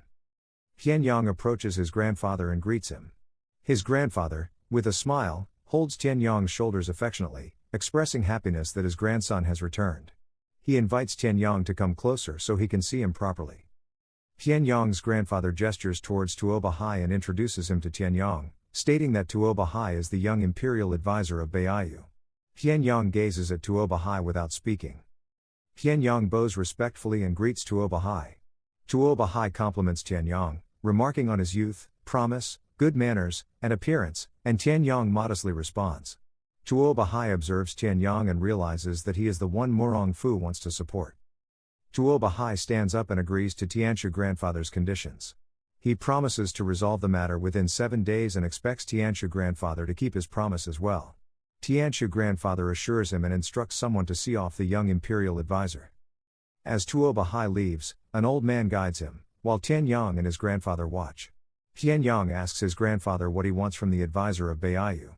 With a smile, Tianyang's grandfather responds that he wants the advisor to help Tianyang kill Chu Tianchu. Tianyang asks his grandfather if he knows what his mother wants. Tianyang's grandfather responds affirmatively, indicating his understanding of her desires. Suggesting that Chu Tianchu's demise at the hands of outsiders would be favorable. However, he advises Tianyang not to dwell on this matter for the moment and invites him to sit down and have a conversation instead. Tianyang's grandfather expresses his concern to Tianyang, stating that he cannot allow Tianyang to be implicated in the death of his stepbrother, Chu Tianchu, as it would tarnish his hands irreversibly. He explains that such an act would tarnish Tianyang's reputation irreversibly, making him vulnerable to attacks and manipulation in the future, particularly as he ascends to the throne. Tianyang's grandfather uses the metaphor of dragonflies to convey a valuable lesson to Tianyang. He reminds Tianyang that regardless of how far he progresses in cultivation, he must always remember his origins and stay connected to his roots. Just as a dragonfly needs to absorb nutrients from its home soil to grow and reach the sky, Tianyang must remain grounded to grow stronger. Otherwise, He risks becoming like a castle in the sky, disconnected from his foundation and vulnerable like duckweed floating on the water's surface. Qianyang observes the fish swallowing the two dragonflies as his grandfather advises him on the benefits of gaining status and wealth in the secular world, which can aid in his future development. Qianyang acknowledges his grandfather's guidance and expresses his willingness to obey his commands. Returning to Shang Guanyan's place, the woman who delivered the mystic plant to Tianqiu informs Shang Guanyan that Chu Tianqiu initially didn't want to come at all. Shang Guanyan inquires if Chu Tianqiu accepted the gift, to which the woman responds he did, but mentions that he later gave it to the princess. Shang Guanyan reassures her, stating that it's not an issue as the original plan was for the plant to go to the princess anyway. Shang Guanyan, with a cold and authoritative demeanor, instructs the women to prepare for a poetry tea banquet at the Water Heart Pavilion of Tianshan Lake in 5 days. She emphasizes the importance of inviting young men and women from all major families of the capital to the event. Shang Guanyan instructs the woman to deliver an invitation to the princess's mansion, emphasizing that it's for the princess this time and not for Chu Tianqiu. The woman with a dark face acknowledges the instruction and mentions that Chu Tianyang, the eldest son of General Chu, has also returned. She inquires whether an invitation should be sent to him as well. Shang Guanyan affirms that invitations must be extended not only to Chu Tianyang but also to all mystic cultivators who have returned to visit their families. With a sharp gaze, Shang Guanyan emphasizes the importance of this inclusivity. Then, she remarks on the arrival of the rainy season in the south as summer begins anew. Shang Guanyan explains that with the sudden rise in water levels, sea and river beasts will have the opportunity to swim upstream. This situation has been eagerly awaited by their soldiers. However, the only hindrance is the presence of sect disciples who venture down the mountain to hunt beasts and gain experience. The woman acknowledges Shang Guanyan's instructions humbly, saying she understands and will depart now. After the other woman leaves, Shang Guanyan turns her attention to another direction and commands someone to come out. A woman emerges and kneels before Shang Guanyan, addressing her as master. Shang Guanyan accuses Hong Yan of attempting to poison the princess, but the plan didn't succeed, so Hong Yan is fortunate to still be alive. Shang Guanyan adds that Chu Tianqiu's victory over the Prince of Baiyu is the reason for Hong Yan's survival. The terrified slave assassin agrees with Shang Guanyan and acknowledges understanding of the situation. Shang Guanyan, with a serious expression, informs the slave assassin she's no longer required and advises her to find a way to secretly enter the great mystic sect. Shang Guanyan suggests aiming for an inner disciple position within the sect and warns the slave assassin not to waste this valuable opportunity. The slave assassin agrees, acknowledging her understanding. It appears that Shang Guanyan might be responsible for poisoning Princess Ji Ruxin to death, as shown in the first part of the video. Tianqiu's intervention may have prevented her death. Meanwhile, there is a rising threat against Tianqiu's life, and the empire is on the brink of destruction. Meanwhile, Tianqiu is accompanied by Qiyu and Dongyu as they wander the streets. Qiyu mentions that they only have a limited amount of money and asks Tianqiu what they should do with it. Tianqiu responds by explaining that since Qiyu and Dongyu don't have any other duties at the moment, he decided to take them along for a leisurely stroll. Qiyu, feeling uneasy, expresses concern, asking why Tianqiu chose this particular place for a stroll, pointing out that it's where slaves are bought and sold. Tianqiu, hearing Qiyu's words, realizes their fear and understands their discomfort. He reflects that Qiyu and Dongyu were once sold on this street, which has left them traumatized. Tianqiu resolves to address their worries and provide support. Understanding Qiyu and Dongyu's worry, Tianqiu reassures them, saying not to worry. He explains that he's there to find capable workers or something like 9th level beast. Qiyu and Dongyu look at Tianqiu as he speaks. Tianqiu then picks up an apple from a nearby stall and explains further, mentioning that the place isn't only for buying and selling slaves, many people also come here seeking opportunities for work. He adds that even servants and guards for noble families are often recruited from this location. Tianqiu takes a bite of the apple and explains that he's there to find capable individuals among the crowd. With a serious expression, he emphasizes the need for preparation. Tianqiu then throws the apple to Qiyu, remarking on the weakness of the princess mansion and the urgency to take action against potential threats. Qiyu catches the apple, and Tianqiu asks both Qiyu and Dongyu if they understand. They respond with relief, confirming their understanding by saying yes. While wandering, Tianqiu is noticed by Big Head Lu, who addresses him as consort. Tianqiu notices Big Head Lu approaching. Big Head Lu remarks, "Consort, you are here again?" Tianqiu expresses his intention to purchase guards with a high cultivation level, preferably at the 8th or 9th level. Big Head Lu expresses disbelief, says, "Please, consort, let's not joke. How could someone capable of reaching the 9th level of body tempering become a slave? Even if they were, their master would provide them with delicious foods and drinks and would never dare to sell them. Tianqiu reflects on Big Head Lu's statement and agrees internally. He considers that reaching the 9th level of the body tempering stage would open opportunities to join the army and potentially rise to the rank of a general, making the notion of selling oneself unlikely. Additionally, Tianqiu believes that even if such a skilled individual were captured by an enemy nation, they would be closely monitored and protected, rather than being sold into slavery. Tianqiu directly questions Big Head Lu about the possibility of purchasing high-quality spiritual beasts, mentioning that other types of beasts would also be acceptable. Big Head Lu responds, indicating that he knows where to obtain high-quality spiritual beasts, but they must be ordered 1 month in advance due to the high cost of raising them in captivity. When an order is placed, someone will venture into the deep wilderness to acquire the requested beast. Tianqiu, upon hearing Big Head Lu's words, responds with a sigh and holds his head. He expresses concern about the 1-month wait, humorously remarking that by then, his corpse might have already become cold. Tianqiu inquires about mystic cultivators or experts, but Big Head Lu refrains from providing an answer. Tianqiu realizes that Big Head Lu's intention is to seek payment for his assistance. Tianqiu, addressing Dong Yu who holds the money, confirms to Big Head Lu that payment is required for the information. He then directs Kuaiyu Yu to give Big Head Lu 5 taels of silver. Dong Yu complies with Tianqiu's request and hands over the money to Big Head Lu. After receiving the money, Big Head Lu expresses thanks to Tianqiu and recalls someone who could have been a mystic cultivator in the past. The payment triggered his memory of this individual. Upon hearing Big Head Lu's words, Tianqiu expresses curiosity and requests further details. Big Head Lu confirms that the individual in question is actually a beggar. He explains that although he wasn't acquainted with the beggar previously, he once observed the beggar being harassed by the bully Li Xuancheng on the street. Following the altercation, the beggar was seen talking to himself in a corner. Big Head Lu recounts overhearing the beggar expressing frustration, remarking that even a mystic cultivator in dire circumstances is treated poorly, questioning how such a situation could arise if he hadn't lost his cultivation. However, at the time, Big Head Lu dismissed the beggar's words as nonsensical and didn't consider them seriously. Big Head Lu, smiling and showing respect with a bow, reflects on Tianqiu's inquiry and suggests that there might be truth to the beggar's words.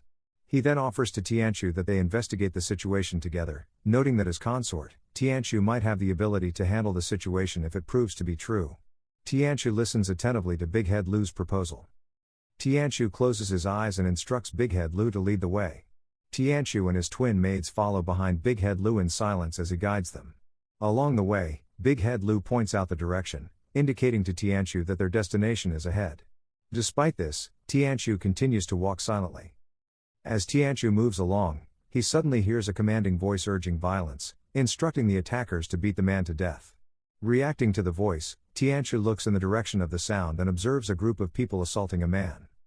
The assailants kick the old man aside, while a fat woman accuses him of attempting to steal food again, instructing the others to beat him to death. Tianqiu, witnessing the scene, raises his voice and commands them to stop. The people turn to look at Tianqiu as he steps forward, positioning himself in front of them. The fat woman, addressing Tianqiu, questions his interference, stating that she is teaching a lesson to a beggar and questioning his involvement. Tianqiu gazes intensely at the old man. After observing the old man, Tianqiu concludes that he is indeed a mystic cultivator. However, Tianqiu realizes that all the threads of mystic energy in the old man's body have been severed, leaving only the seed of his former abilities behind. Tianqiu, observing the old man, reflects that someone knowledgeable could easily notice that the old man's seed of mystic energy is like a leaking boat, making further cultivation impossible. However, Tianqiu considers that if the old man truly was a mystic expert, he likely possesses extensive knowledge of the mystic arts. Tianqiu, gazing at the old man, contemplates that if the cost isn't excessive, it would be worthwhile to bring him on board as an advisor or something. Turning to the fat woman, Tianqiu inquires about the amount owed for the food. The woman cunningly responds, initially stating 1 tael, but then slyly increasing it to 3 taels of silver. The fat woman questions Tianqiu's intention to settle the old man's debt. Big Head Lu confronts Li Xuancheng, questioning his knowledge of Tianqiu's identity and scolding him for speaking disrespectfully to Tianqiu. In response, the fat woman, with a dark expression, cunningly acknowledges the situation and implies knowledge of Tianqiu, mentioning a poem associated with him and referring to him as the pretentious consort Chu Tianqiu. The fat woman, pointing her finger at Tianqiu, boldly declares that while others may fear him and his family, she, Li Xuancheng, is not intimidated. She challenges Tianqiu, questioning if he still intends to bully her. Tianqiu observes the woman and realizes that despite her appearance, she possesses the vitality of a warrior at the 6th level of body tempering, 6 feet away from her body. Despite this revelation, Tianqiu decides it's best to avoid any potential trouble.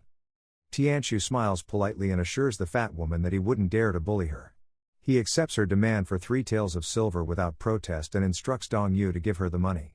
Dongyu complies, handing the money to the fat woman.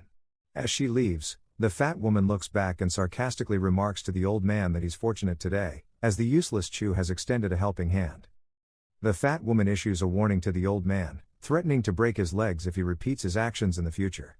She then commands her workers to return to their tasks, and they all depart, leaving the scene of the commotion. Tianqiu observes the old man, who begins coughing up blood.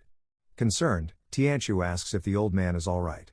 The old man then gestures for Tianqiu to stay back, indicating that he doesn't want Tianqiu to come any closer.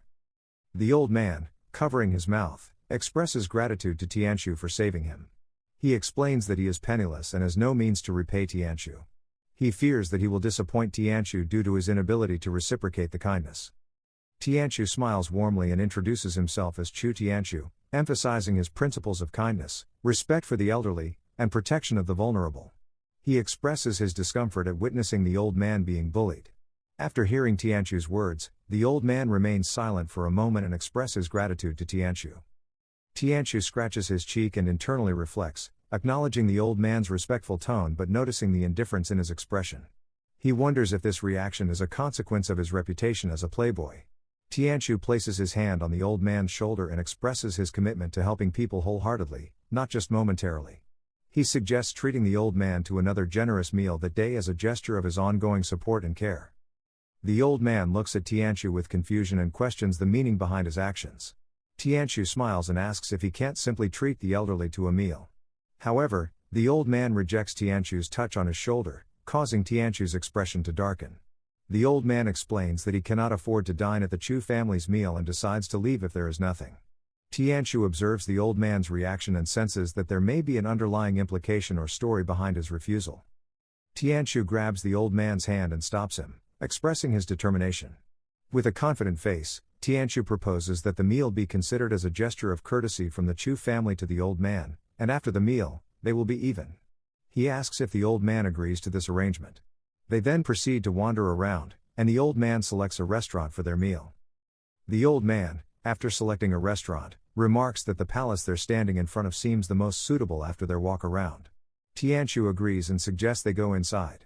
As they enter the restaurant, to their surprise, the restaurant they are entering is the one owned by the fat woman. The fat woman notices Tianqiu and the old man entering, and her surprise is evident on her face. The fat woman, visibly angry, questions Tianqiu's presence in her restaurant after he helped the old man pay back the money. She accuses Tianqiu of planning to invite the old man to dine in her restaurant. Tianqiu, approaching the counter, questions the fat woman's objection, asking if he's not allowed to invite the old man. The fat woman firmly responds that Tianqiu can enter, but the old man part 7 tomorrow. Frustrated, she points out the old man's unpleasant odor, expressing concern that his presence will drive away other customers. The old man, addressing the fat woman, Li Xuancheng, boldly announces his intention to dine at her restaurant and challenges her what she's going to do about it. Then, unexpectedly, he turns to Tianqiu and respectfully bows. Bowing respectfully to Tianqiu, the old man makes a promise. He states that if Tianqiu permits him to dine at the restaurant today, he is willing to fulfill any request Tianqiu may have. Tianqiu, hearing the old man's words, responds with a light smile, indicating his approval.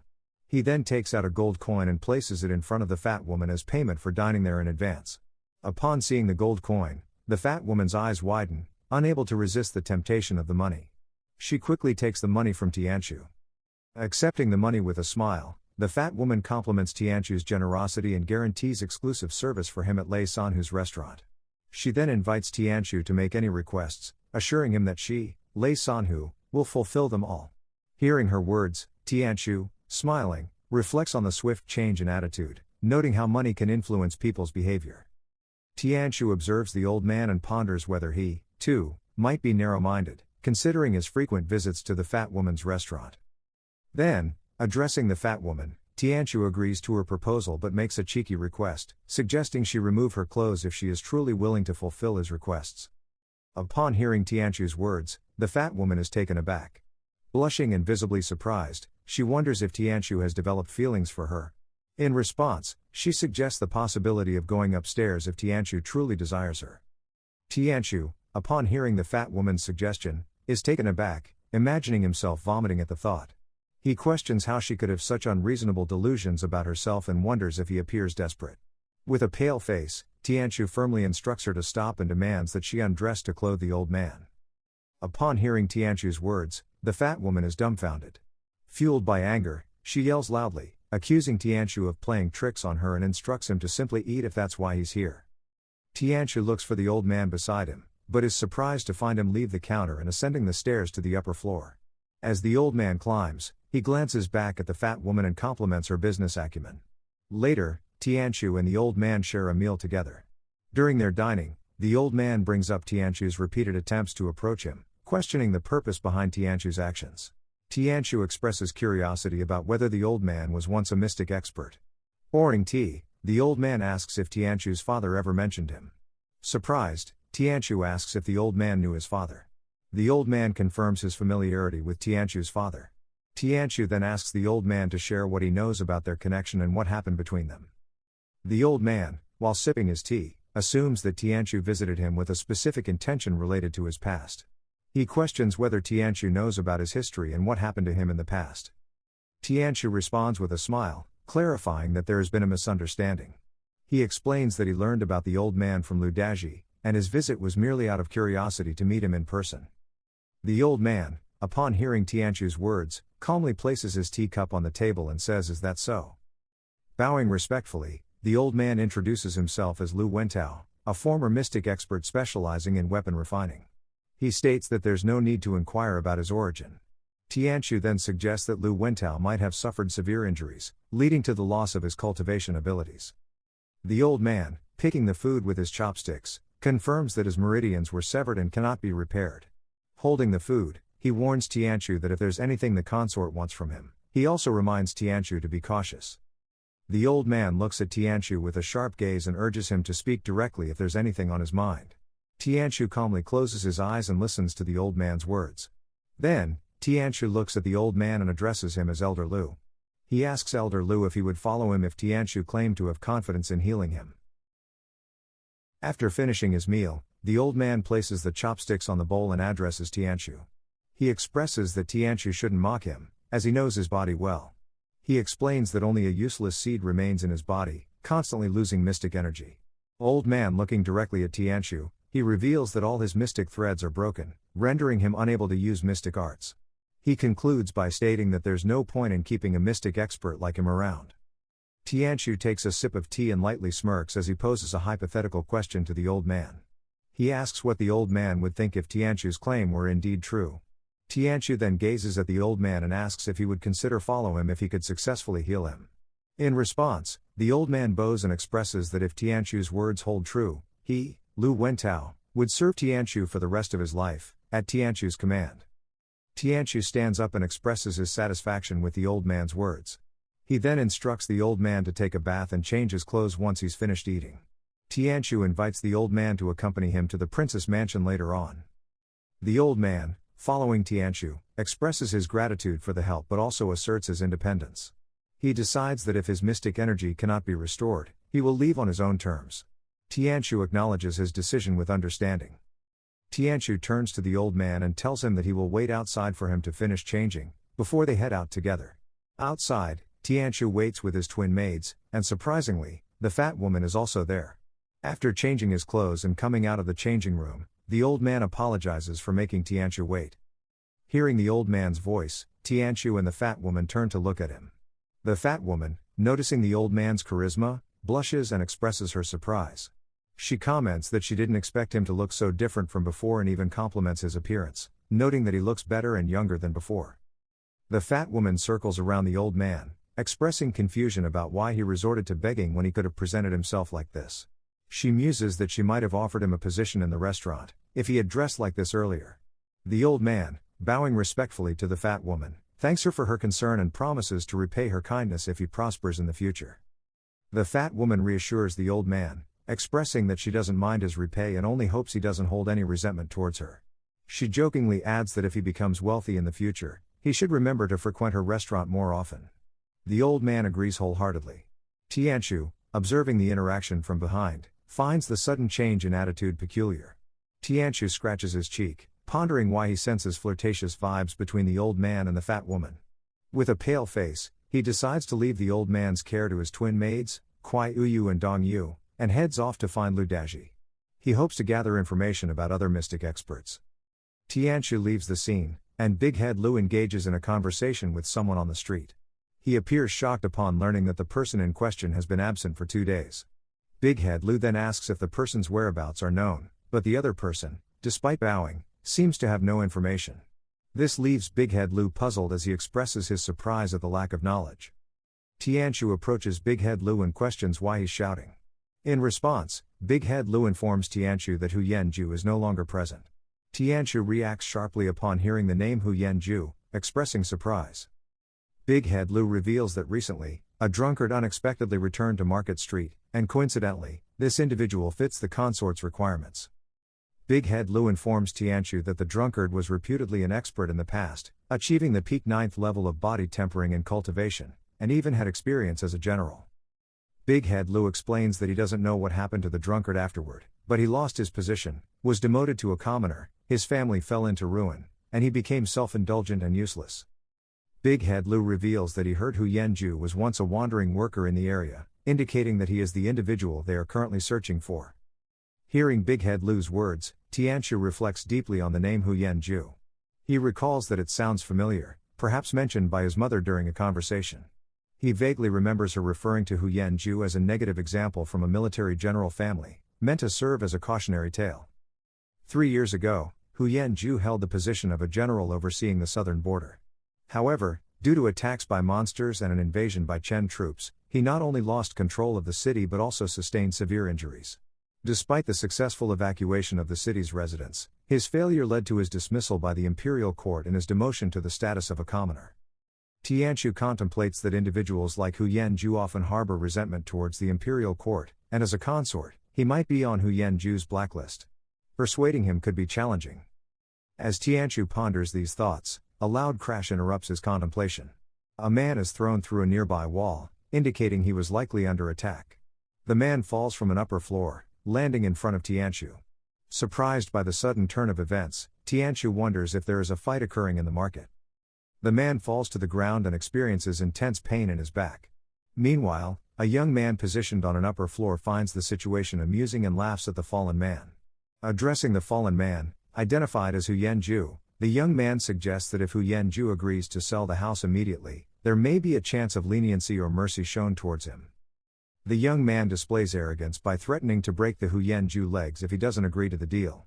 Tianchu, witnessing this, is shocked to realize that the wounded man is Hu Yanju. In response to the threat, Hu Yanju gets up and assumes a kneeling position. In this confrontation, the young man asserts his determination he won't let Hu Yanju go, no matter how much he beg or submit. In response, Hu Yanju, visibly angry and injured, firmly declares that the young man can only take his home over his dead body. Hu Yanju, looking at the young man, declares that even if he were to die, he would reincarnate in 30 years and never submit to anyone. Frustrated, the young man grins in irritation, unable to sway Hu Yanju's resolve. The young man commands his servants to attack Hu Yanju, and they leap into the air to carry out the assault. Fuming with anger, the young man remarks that if someone rejects a toast, they'll face consequences. He urges his servants to seize Hu Yanju. As they prepare to strike, the young man orders them to kill him. As the young man's servants approach Hu Yanju to attack, Tianchu swiftly intervenes, positioning himself in front of Hu Yanju. With his mastery of Taijiquan, Tianchu skillfully counters the servants' attacks, swiftly neutralizing their advances. Upon seeing Tianchu, Hu Yanju expresses uncertainty about his identity. Tianchu, in response, addresses Hu Yanju as Brother Hu Yan. Before Tianchu can finish his sentence, the young man interrupts.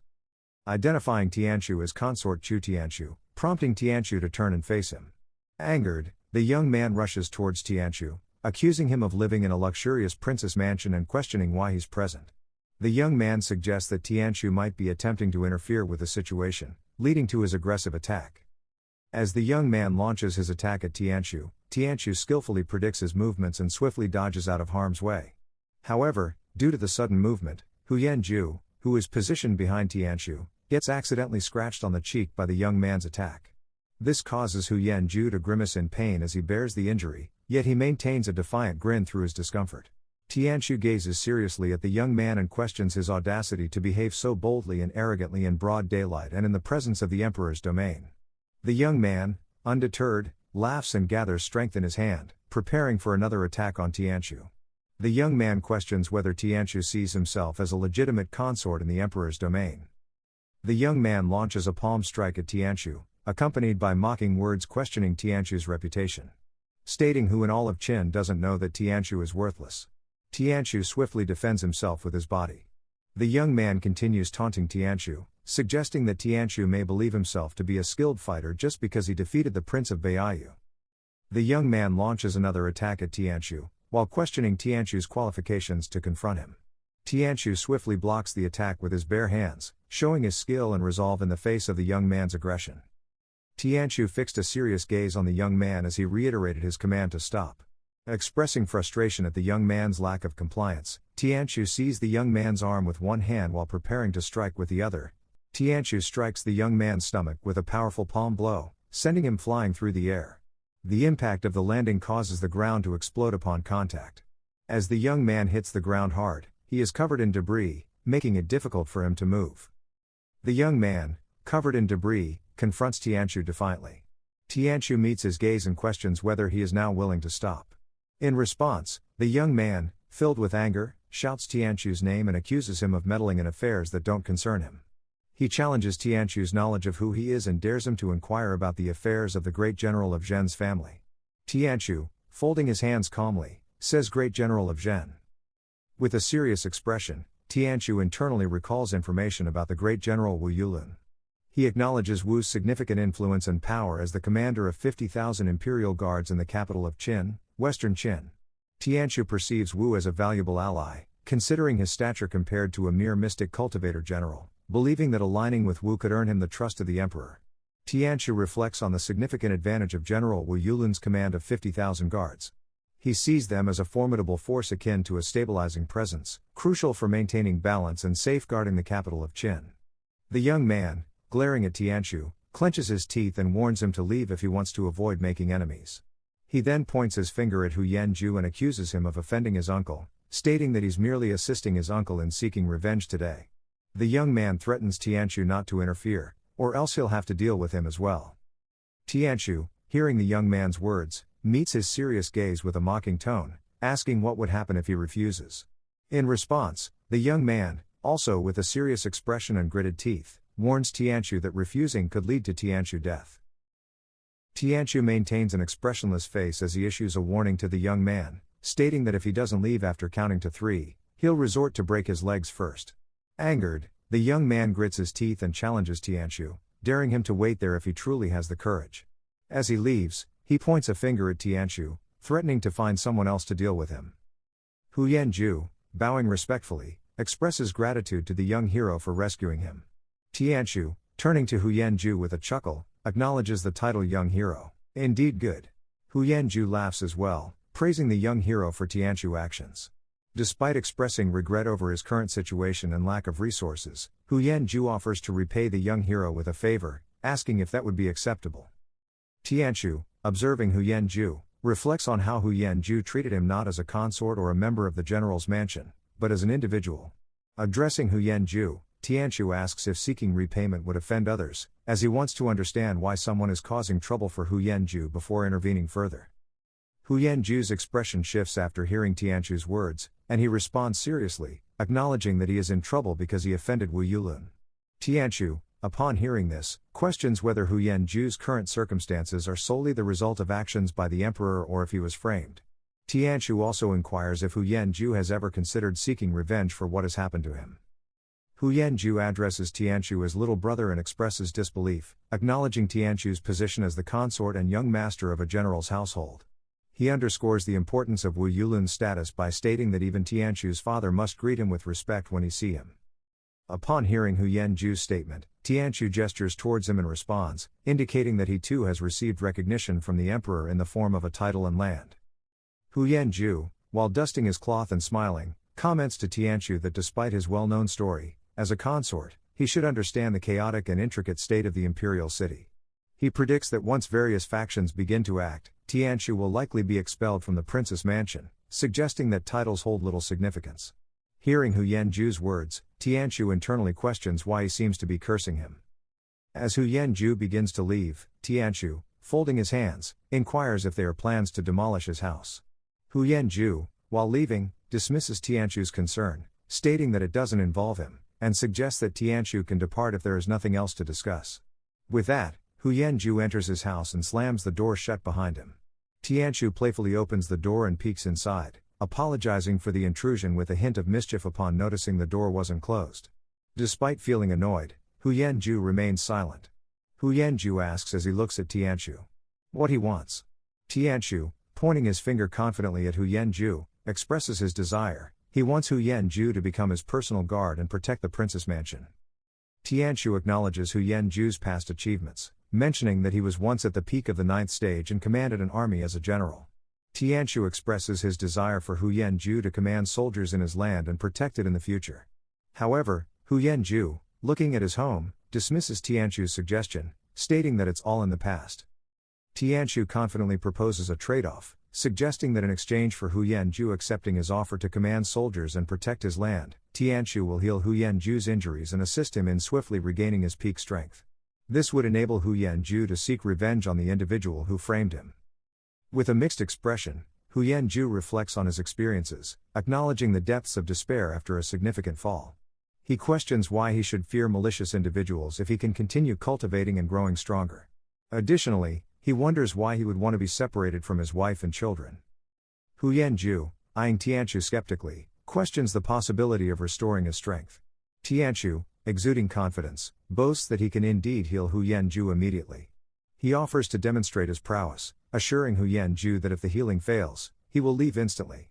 Tianchu's twin maids hears the exchange from the background. Hu Yanju, with skepticism, questions whether Tianchu intends to heal him personally. He laughs, expressing disbelief at the idea of trusting Tianchu with such a task. Undeterred, Tianchu places his hand on Hu Yanju's shoulder and questions how does Hu Yanju thinks the princess and he both came back to life. Hu Yanju, agreeing to trust Tianchu this once, invites him inside the home. He expresses his willingness to promise to be Tianchu's guard if he can indeed heal him, but asks Tianchu what his plan is. Tianchu responds cryptically, stating that Hu Yanju will soon find out. They then enter inside the house together. As Qiyu and Dongyu waits outside, Tianchu opens the door and hands some money to Qiyu and Dongyu, informing them that it might take some time. He suggests that they go for a stroll and buy something to eat while they wait. However, Qiyu and Dongyu decline, expressing their intention to wait for Tianchu. Feeling proud, Tianchu puts the money back in his pocket and smiles proudly, thinking to himself about how Qiyu and Dongyu know how to save money for him, finding their actions heartwarming and sensible. Tianchu asks Hu Yanju if there is any wine in the house, internally noting that the house appears to be empty, likely stripped of all valuables. Hu Yanju responds affirmatively, asking if Tianchu would like some. Tianchu, pointing towards the bed, declines the offer of wine and instructs Hu Yanju to take it out. He then directs Hu Yanju to lie on the bed and remove his clothes. Hu Yanju blushes and covers his rear end, nervously asking Tianchu what he intends to do. Angered, Tianchu shows his middle finger and clarifies that he's only interested in pretty women. Internally, Tianchu wonders why Hu Yanju is trying to protect his backside. Hu Yanju, sweating nervously, mentions hearing rumors from the young master at the Ministry of Revenue about Tianchu enjoying himself with both men and women. Angered by Hu Yanju's words, Tianchu responds with fiery determination, mentioning Li Xuancheng. However, Tianchu calms down and shifts his focus, suggesting they get down to business. He instructs Hu Yanju to prepare his bank account and brace himself for what's to come. Hu Yanju complies and removes his clothes for the treatment. Tianchu prepares some acupuncture needles by dipping them in alcohol. With closed eyes, Tianchu injects his energy into Hu Yanju's body and focuses on observing his internal organs. Tianchu, observing Hu Yanju's organs, notes that the vitality throughout his body is obstructed, preventing him from utilizing his skills effectively. He identifies the heart, damaged liver, and lungs as key points of concern. Tianqiu suspects that a sealing spell or curse has been placed on Hu Yanju, which cannot be cured by medical skills alone. He determines that they must locate the source of the seal or curse in order to address it effectively. Tianqiu realizes he has no other option but to give it his all. With determination, he removes the acupuncture needles from the alcohol and carefully selects acupoints on Hu Yanju's body. However, during the process, Tianqiu notices something wrong with Hu Yanju's body. As Tianqiu examines Hu Yanju's body, he notices that the curse is expanding, attempting to engulf the silver needle. Tianqiu realizes that the curse is still resisting and fighting back. In response, he decides to take out multiple acupuncture needles at once, considering this approach if the curse continues to resist. Tianqiu swiftly throws all the acupuncture needles at once, each one targeting different points on Hu Yanju's body. With precision, he gathers the ambient aura in the room and channels it into Hu Yanju's body through the needles. Hu Yanju's eyes widen as he becomes enveloped in a large amount of aura, causing him to scream loudly. Qiyu and Dongyu, observing from outside, comment on the intense pressure they feel. Hu Yanju continues to scream loudly as he is surrounded by the aura, causing the acupuncture needles to scatter away. Hu Yanju regains his composure, causing the aura enveloping him to gradually dissipate. Tianqiu, wiping away his sweat, observes Hu Yanju and reflects on the successful outcome of his efforts, feeling reassured that they were not wasted. Hu Yanju then looks at his hand and notices that he can sense a bit of improvement in his cultivation. Hu Yanju puts his clothes back on and expresses gratitude to Tianqiu, addressing him respectfully as consort. Tianqiu, visibly tired and seated, responds with a smile, saying that there's no need for thanks. He explains that while he helped a bit, most of the recovery relies on Hu Yanju's own efforts.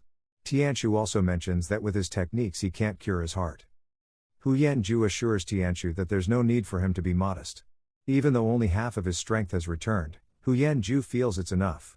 He reminds Tianqiu that he promised to protect him as long as Tianqiu helps him recover, and he stands by that promise without any regrets. Tianqiu acknowledges Hu Yanju's decision to follow him and assures him that he will fulfill his promise to help investigate and resolve Hu Yanju's heart condition. However, during their conversation, they hear a voice urgently calling out to them, instructing them to leave immediately. The young man, accompanied by his guards, calls for Tianqiu and Hu Yanju and proceeds to attack them. He points his finger at Tianqiu, expressing satisfaction that Tianqiu hasn't left as anticipated. The young man arrogantly declares that Tianqiu dared to offend the great general and orders punishment for his maids as well. He remains positioned behind his guards. In response, as soon as the young man finishes speaking, Hu Yanju steps forward with a menacing aura. With a deadly glare, Hu Yanju focuses his attention on the guards.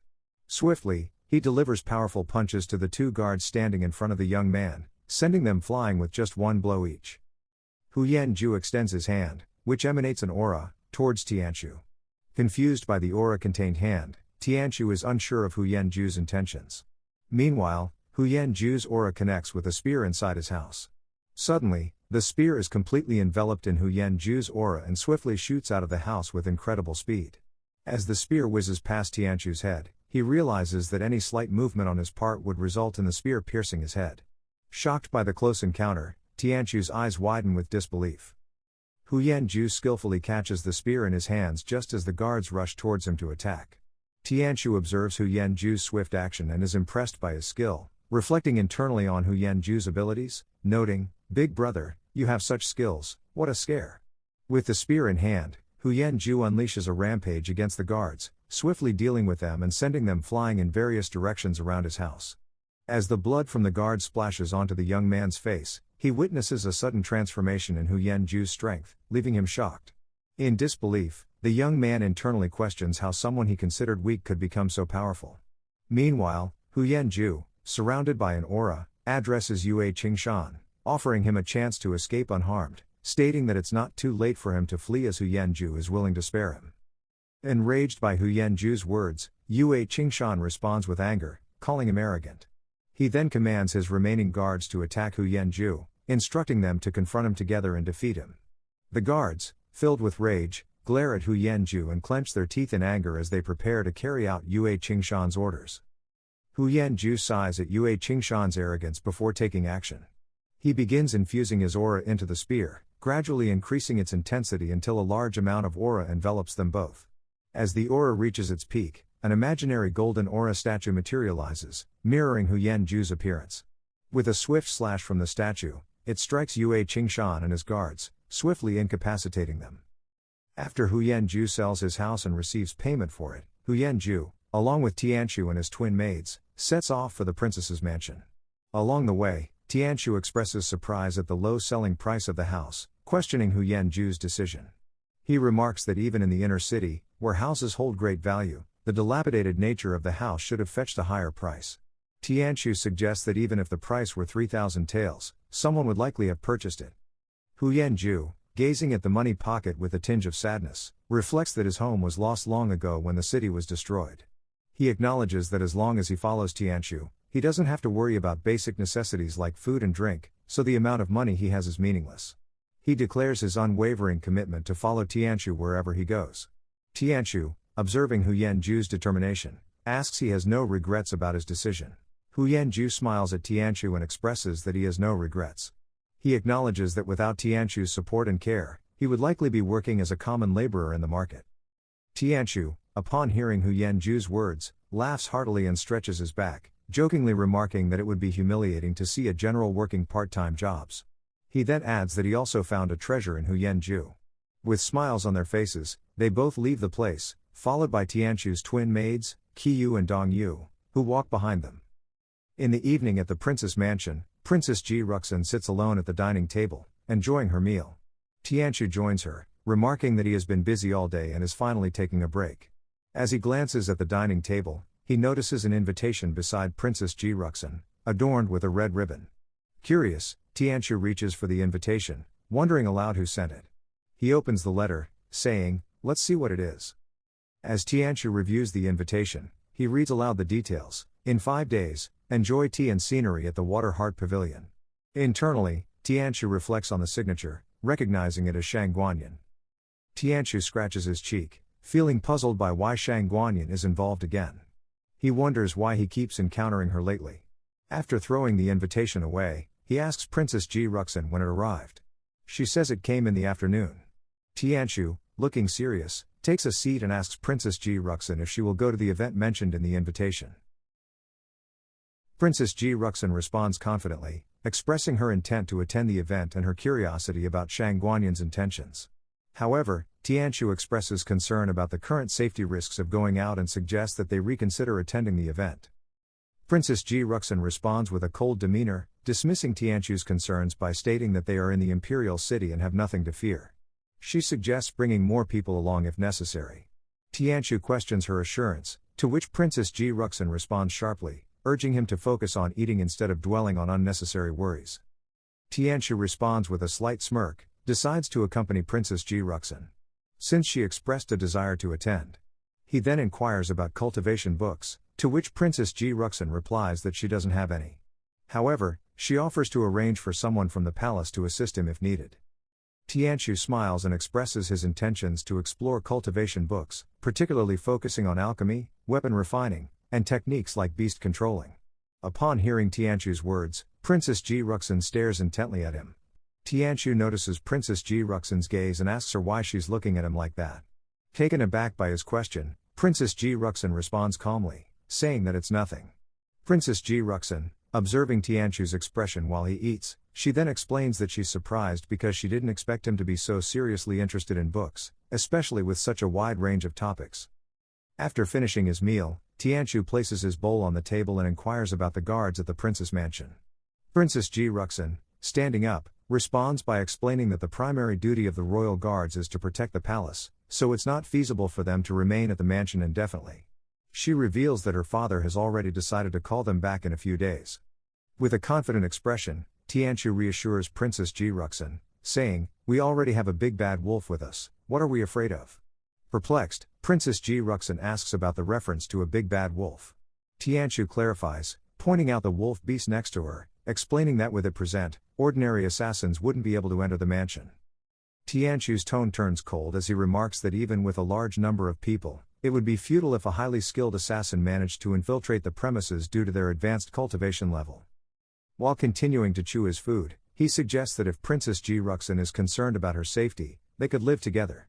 His confident demeanor underscores his assurance in their ability to protect each other. Princess Ji Ruxin warns Tianchu that if he speaks nonsense again, she will kick him out immediately. Tianchu responds by asking Ruxin where her husband would go, questioning if her husband is the type of person to act in such a way. Tianchu maintains a calm demeanor as he eats, expressing his observation that they live in separate areas that are too far apart. He points out that if someone were to attempt to assassinate her again, help might not arrive in time. Tianchu announces his plan, so this husband decide to move into the same courtyard as Princess Ji Ruxin, offering to stay in the wing room if necessary. Tianchu looking at Princess Ji Ruxin and explains that this way, he can protect his beautiful wife. Princess Ji Ruxin is surprised by Tianchu's words and blushes in response. Princess Ji Ruxin blushes and stays silent, feeling embarrassed by Tianchu's words. Tianchu, observing her reaction, interprets it as a sign that she may be starting to accept him referring to himself as her husband. Meanwhile, Princess Ji Ruxin, blushing and sipping water while looking away, tells Tianchu not to get too cocky and asks him who his wife is. Tianchu asserts the truth of his statement, emphasizing that it takes time to find reliable guards. He expresses concern that once the royal guards are leave, the mansion won't be as safe as before. Tianchu emphasizes the importance of staying together and looking out for each other's safety. He suggests that if they, as husband and wife, sleep in the main courtyard, it would discourage any potential threats from returning. Tianchu interrupts the conversation by asking Lu Yan if she agrees with him. However, Lu Yan stays silent. Tianchu's once again spoils the pleasant atmosphere of her tea time. Lu Yan, after setting down her teacup, expresses agreement with Tianchu's plan. Lu Yan suggests that having the consort live in the same courtyard would allow them to support each other, emphasizing that being together is better than being apart. When she's not around, Lu Yan suggests that Tianchu can definitely replace dozens of royal guards. Even if they can't defeat the assassin, at a crucial moment, Tianchu and princes can escape together. Tianchu feels proud hearing Lu Yan's praise. Tianchu smiles, grateful for Lu Yan's help, and plans to thank her later. He then asks Princess Ji Ruxin if she's curious about the taijiquan and swordsmanship techniques he's created himself. Tianchu finishes his dinner and stands up, praising the high quality of his self-created taijiquan technique. He suggests that even in the royal family, such a technique would be considered relatively precious. Then, Tianchu looking at Princess Ji Ruxin, he proposes that living in the same courtyard would allow them to compete with each other and share techniques, which could greatly benefit their cultivation and combat strength. Princess Ji Ruxin, somewhat persuaded, agrees to Tianchu's proposal but sets some conditions for living in the same courtyard with her. Tianchu feels elated internally, thinking there's a way to be with her. With a happy smile, Tianchu responds, saying he's willing to accept not just a few conditions but even a dozen of them. Princess Ji Ruxin, addressing Tianchu with a clearing of her throat and a playful wink, advises him not to be noisy and listen. Princess Ji Ruxin establishes the first condition, gesturing with her finger towards Tianchu, stating that he must not enter her rooms without permission.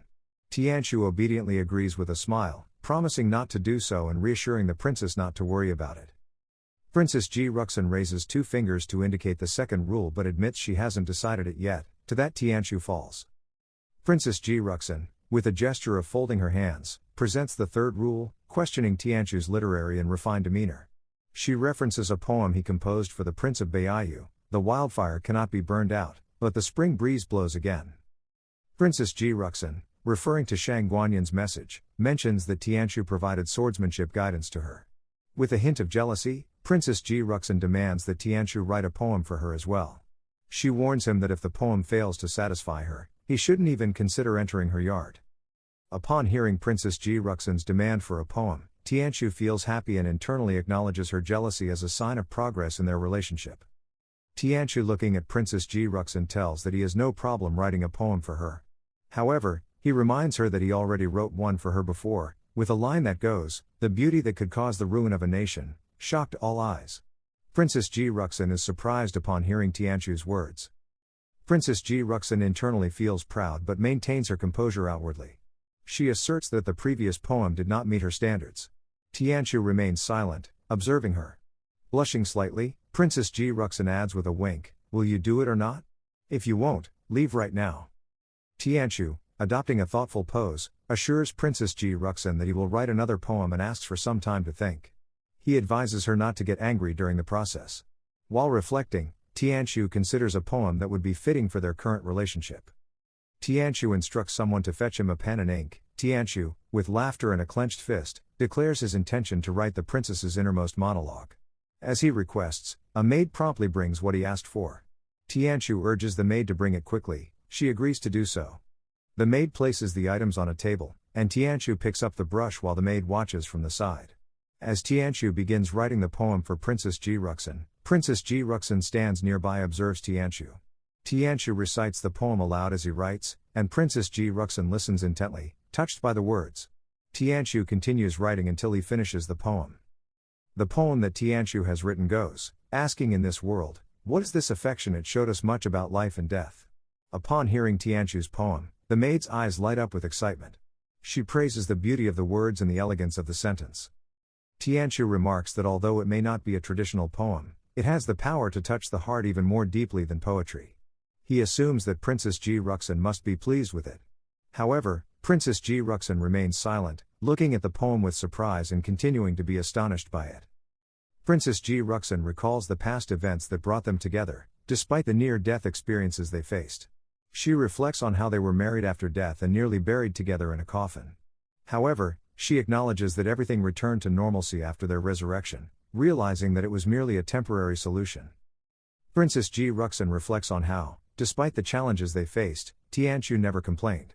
She remembers the many emotions they shared together, including joy, anger, sorrow, and happiness. Now, they are officially husband and wife. With a blush, she wonders about the significance of their experiences with death and life. Tianqiu, observing Princess Ji Ruxin's blushing face with a smile, assumes that she must be almost finished reading the poem. Tianqiu swiftly gets closer to her with a wink and asks if his dear wife is satisfied. However, Princess Ji Ruxin, still blushing, remains silent. Princess Ji Ruxin, blushing, turns away and playfully says that Tianqiu barely meets her standards. Excitedly, Tianqiu agrees to comply and mentions he'll go and move his things. However, as he starts to leave her, Princess Ji Ruxin stops him and holds up 4 fingers, saying there's 4th condition. Tianqiu's enthusiasm quickly fades upon hearing this unexpected revelation. And he falls. Tianqiu stands up angrily, expressing frustration that Princess Ji Ruxin's 2nd condition hasn't been completed yet, and now there's a 4th one as well. Internally, he tells himself to endure the situation. Despite his frustration, Tianqiu requests Princess Ji Ruxin to continue explaining the 4th condition. Princess Ji Ruxin, looking at Tianqiu, tells the 4th condition, he is not allowed to compose poems for other girls from now on. Tianqiu is surprised by Princess Ji Ruxin's words. Tianqiu, taken aback by Princess Ji Ruxin's words, internally reflects, she really said that? Well, no wonder. Tianqiu smiles while looking intensely at Princess Ji Ruxin, wondering if her words mean she wants to have him all to herself. Princess Ji Ruxin notices his gaze and becomes both embarrassed and angry, demanding to know if he agrees with her or not. Tianqiu agrees to Princess Ji Ruxin's requests, expressing his willingness to comply. However, he inquires if there are any additional conditions. Princess Ji Ruxin admits she hasn't considered a 5th condition yet but promises to inform him when she does. Tianqiu, annoyed by this revelation, realizes there may indeed be a 5th condition in the future. Princess Ji Ruxin emphasizes the importance of addressing the issue with the guards seriously. She suggests that her father, the Emperor, and the Empress may also be using this matter as a test for them. Princess Ji Ruxin, with a cold expression, states that regardless of whether they remain in the land or not in the future, they must find someone to help manage and protect it. As she looks at the poem written by Tianqiu, he responds, saying that recruiting guards is akin to forming a team, emphasizing that a lone wolf beast cannot accomplish much on its own. Tianqiu, observing Princess Ji Ruxin, acknowledges that the land of Yanwang is indeed unique and requires a group of capable servants. He then inquires about her plan regarding this matter. Princess Ji Ruxin, while folding the poem, reveals that her mother has already provided her with the maids who were with her before. Princess Ji Ruxin, while folding the paper, declares that the people around her are sufficient for the moment, thus leaving the matters concerning servants and guards to Tianqiu. Upon hearing Princess Ji Ruxin's words, Tianqiu contemplates whether her trust in him runs deep. As he observes her, he speculates that her difficulty in expressing affection might be the reason behind her demeanor. However, feeling content and reassured, Tianqiu smiles happily, accepting to deal with hiring. Tianqiu states that he currently only has some initial ideas and promises to carefully consider them later, reassuring Princess Ji Ruxin. She responds, telling him to proceed with whatever decision he makes. Tianqiu acknowledges her statement and then shifts the conversation, asking if Ruxin has used the mystic spirit grass. Princess Ji Ruxin tells Tianqiu that she hasn't used the mystic spirit grass yet because she's nearing the point of becoming a mystic practitioner, and she wants to wait until then to use it. Tianqiu silently reflects on her words, realizing that using it at that point could rapidly advance her to the next level.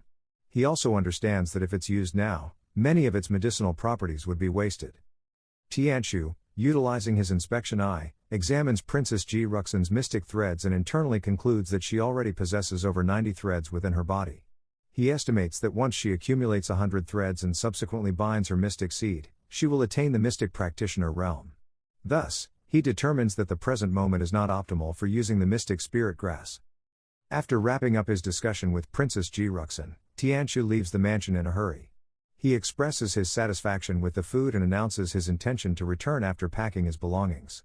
Observing his twin maids waiting outside, Tianqiu calls out to them, requesting their assistance in moving his possessions. He informs them that from now on, they will be residing in the prince's yard. Upon hearing Tianqiu's announcement, Kuai Uyu and Dong Yu express their happiness and inquire if Princess Ji Ruxin invited Tianqiu to live with her. Tianqiu responds, explaining that while they won't be living together, they will be residing in the same courtyard. He assures them that they will continue to support and look after each other from now on. Kuai Uyu expresses her approval, stating that it's much better than being apart, as they can see each other every day and eat together. Dong Yu agrees, adding that it will also allow them to deepen their bond. Tianqiu, smiling and scratching his head, responds, "Oh, I'm now embarrassed hearing you say that." From inside, Princess Ji Ruxin hears what Tianqiu says but remains silent. She then communicates with Lu Yan using transmission, instructing her to lock the door and not let him in. Lu Yan acknowledges Princess Ji Ruxin's command, responding with words that are not audible to us, possibly indicating compliance. That night, in the prince's mansion, Tianqiu enters the courtyard with his belongings and settles into his own room, as he had previously informed Princess Ji Ruxin. It appears that Princess Ji Ruxin has completely ceased allowing Tianqiu to stay close to her. That night, Tianqiu fell asleep with a smile on his face, clearly showing his happiness about moving to the inner courtyard. Despite the change, he remained committed to his cultivation training without skipping a beat. He noticed that not only were the threads of mystic energy in his body steadily increasing, but his sword fusion technique was also becoming stronger with each session. As Tianqiu sleeps, the mystic threads in his body continue to grow, contributing to his cultivation progress. The system notifies him of this progress, indicating the increase in mystic threads, mystic thread plus 0.1, plus 0.13, plus 0.1. Each increment represents a significant advancement in his cultivation journey.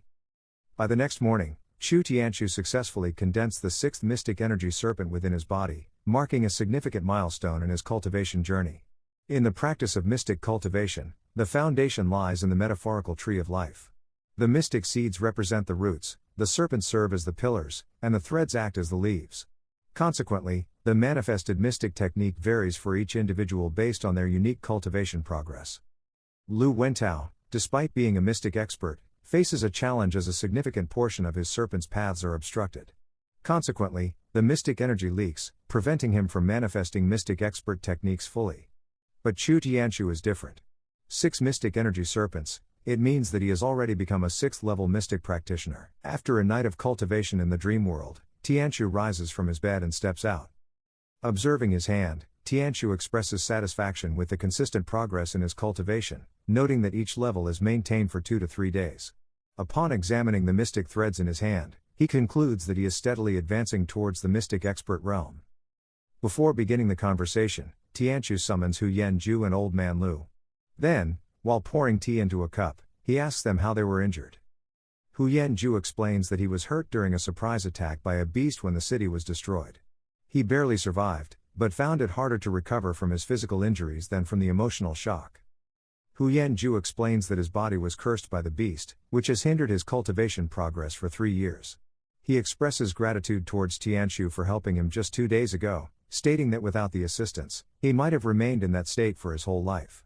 As a result, he now rarely loses his temper or exercises power. After finishing Hu Yanju's story, Old Man Lu sighs and recounts encountering an unbeatable enemy. He explains that he resorted to taking a forbidden elixir and forcefully using mystic expert techniques to confront the adversary. Old Man Lu continues, explaining that despite emerging victorious against his foe, the meridians in his body sustained damage, preventing him from continuing his cultivation. He reveals that he can now only barely maintain his mystic seed. Additionally, he mentions that much of his vitality was depleted as a result of the intense battle. Old Man Lu, feeling a sense of sorrow, observes his hand and acknowledges, that's why he aged so rapidly. He's now a useless old man. Meanwhile, Tianshu absorbs the explanations given by Hu Yanju and Old Man Lu. As he gazes into the teacup, he internally reflects on the difficulty of healing Hu Yanju's injury, which is complicated by the curse, a challenge that he hasn't found a solution to yet. Placing the teacup on the table, Tianshu contemplates his strategy. He decides to allow Hu Yanju to cultivate for a period to assess progress. However, he realizes that Lu Wentao's situation is more complex and challenging. With a serious expression, Tianshu contemplates the situation. He acknowledges that Lu Wentao is a mystic expert, but his meridians are ruined, leaving only an empty mystic seed that cannot be utilized. Tianshu wonders if there are any methods in this world to repair damaged meridians, realizing that conventional methods like acupuncture and standard medicine might not be effective. Tianshu considers the possibility of using the attraction of starlight in the cultivation space. He reflects on his own health limitations, realizing that he cannot directly absorb the energy into his body due to his poor health. However, he looks at Old Man Lu and contemplates that Lu Wentao was a mystic expert before and his body has already endured high-intensity energy tempering. Tianshu wonders if Lu Wentao may be able to handle it. Tianshu rises to his feet, pondering the possibility of Huayanju being unable to absorb mystic energy. Despite his lack of talent for cultivation, Tianshu reflects on how the starlight inside of a walnut method effortlessly transformed his own situation. He wonders if there might be a similar solution for Huayanju. Tianshu ponders the possibility of using the system's method to supply mystic energy to Hu Yanju. He then directs his attention to Hu Yanju, asking if reaching the pinnacle of the 9th level of body tempering truly marks the limit. He wonders if there's a path for body tempering cultivators to advance further, akin to the evolutionary process observed in beasts. Hu Yanju explains to Tianshu that, in his understanding, there are no higher levels beyond the 9th level of body tempering in martial arts. He asserts that physical training reaches its peak at this stage, implying that there are inherent limitations to how much the body can be conditioned for combat effectiveness. Hu Yanju explains that while there are limits to how much physical training can improve combat skills, there are other ways to become stronger. He mentions that having a special bloodline, like Hu Buyi, who demonstrated exceptional fighting capabilities, as seen in their confrontation with the Marquis. Hu Yanju suggests that combat effectiveness can be further enhanced through exceptional martial arts skills. He explains that if someone reaches the pinnacle of the 9th level and combines it with activating their bloodline, or if a 9th level warrior utilizes a high-grade weapon, their combat capabilities could rival those of a mystic master. Hu Yanju, reflecting on his hand, remarked that despite the potential enhancements, there are limitations and restrictions to consider. He noted that activating bloodline power continuously could strain the human body beyond its limits. In response to this explanation, Old Man Lu expressed a different viewpoint. Hu Yanju, intrigued, asked for further details. Old Man Lu countered, stating that even if one manages to make marginal breakthroughs, eventually, they'll need to pursue the path of mystic cultivation. He clarified that he wasn't criticizing the refinement of the body through martial arts, but rather, one would grasp its significance better upon entering the realm of mystic expertise. After considering explanations from both Hu Yanju and Old Man Lu, Tianshu believes that the significant advantage mystic experts have over martial warriors of the same level cannot be overcome just by training the body. He recalls his battle with the Prince of Baiyu, which confirmed this belief. With a sharp gaze, Tianshu decides that they can only verify this theory by observing Lu Wentao's performance. Tianshu considers the condition of Lu Wentao, noting that while his meridians are damaged, his bloodline and body remain relatively unharmed. He contemplates whether using the Moonstar light to guide energy into Lu Wentao's body could help repair his meridians. Tianshu then deliberates on whom to heal first. Observing both individuals, Tianshu decides to prioritize treating Lu Wentao first. He instructs Hu Yanju to go ahead and leaves the area to begin the treatment. Hu Yanju, upon hearing Tianshu's decision, bows respectfully to Tianshu and exits the scene. After Hu Yanju's departure, Tianshu approaches Old Man Lu and inquires about his opinion regarding the prospect of Tianshu being able to heal him. Old Man Lu is initially surprised by Tianshu's question. Old Man Lu expresses his unwavering loyalty to the consort, stating that he will follow the consort for life and never betray him, regardless of the consort's character, as long as the consort can help him. In response to Old Man Lu's words, Tianqiu acknowledges his declaration of loyalty. Tianqiu, by extending his hand, seeks clarification about any conflicts between Old Man Lu and his father. Old Man Lu explains that he was merely a regular general under Tianqiu's father's leadership, indicating no discord between them. Additionally, Old Man Lu admits to unintentionally trespassing into the arsenal, unaware of its forbidden status. Old Man Lu, addressing Tianqiu, expresses his frustration, explaining that Tianqiu's father never allowed him the opportunity to meet or explain himself. Instead, Tianqiu's father immediately ordered for his meridians to be cut off and for him to be expelled from the camp. Old Man Lu indicates that Tianqiu should already understand the subsequent situation. After facing enemies on the battlefield, he kept taking elixirs and using survival techniques to stay alive. However, relying on them for too long made his health worsen over time. After hearing Old Man Lu's words, Tianqiu departs, expressing understanding, and suggests they go to the backyard. Old Man Lu follows Tianqiu. Once in the backyard, Tianqiu proposes to try repairing Old Man Lu's meridians. Old Man Lu agrees. After entering the room, Tianqiu explores methods to heal Old Man Lu by transferring his energy into Old Man Lu's body. While injecting his mystic cultivation energy into Old Man Lu, Tianqiu instructs him to close his eyes, focus on sensing the mystic seed, and begin executing the technique. Tianqiu acknowledges that despite Old Man Lu's damaged meridians and limited mystic energy, his mental strength and insight remain intact. While injecting his mystic energy into Old Man Lu's body, Tianqiu advises him to remain calm and control the mystic energy within. He encourages Old Man Lu to guide Tianqiu's energy through his meridians. As Tianqiu injects his mystic energy into Old Man Lu's body, Old Man Lu's eyes widen in astonishment. Sensing the influx of energy, Old Man Lu reflects, a large amount of energy is pouring in. Although most of it is leaking through the damaged meridians, the mystic threads are still growing. The meridians are also showing signs of recovery. Glancing back at Tianqiu, Old Man Lu is amazed by the situation. He wonders why someone like Tianqiu, often labeled as incompetent, possesses such great energy. Despite his doubts, Old Man Lu realizes that the energy flowing into his body must be genuine, even if he finds it hard to believe. Noticing that Old Man Lu is not fully focusing on absorbing his mystic energy, Tianqiu raises his voice, urging him to dismiss distracting thoughts and concentrate on guiding the energy within his body. Responding to Tianqiu's instruction, Old Man Lu refocuses his attention on absorbing the energy. Consequently, Tianqiu continues to inject a significant amount of energy into Old Man Lu's body. As Old Man Lu absorbs the energy, a seed begins to form within him. Upon seeing the seed, Old Man Lu is surprised and examines it closely. He expresses shock, realizing that the method has indeed been successful. He notes that over 80% of his damaged meridians have been repaired. Even without further assistance from the consort, Old Man Lu feels confident in his ability to repair the remaining meridians independently. Suddenly, Old Man Lu kneels down. Kneeling before Tianqiu, Old Man Lu thanks him and pledges his loyalty. He swears that he will serve Tianqiu faithfully and never betray him in this lifetime. Old Man Lu emphasizes the seriousness of his vow by invoking the punishment of divine retribution, stating that if he were to betray Tianqiu, he would accept punishment from the heavens. Tianqiu humbly tells Old Man Lu that making a big promise isn't needed. However, Old Man Lu, who remains kneeling, disagrees. He believes that what Tianqiu did for him is like giving him a new life. Feeling indebted and recognizing that his actions caused trouble for Tianqiu's cultivation, Old Man Lu vows to repay this kindness, even if it means sacrificing his own life. Upon hearing Old Man Lu's words, Tianqiu is slightly surprised. He wonders if Old Man Lu believes that he sacrificed his own cultivation to help him. Despite this thought, Tianqiu decides not to dwell on it for the moment. Tianqiu urges Old Man Lu to get up quickly, indicating that there is something important he needs to discuss. Old Man Lu responds affirmatively, ready to listen. Tianqiu, with a serious expression, reveals that his relationship with the Chu family is not good.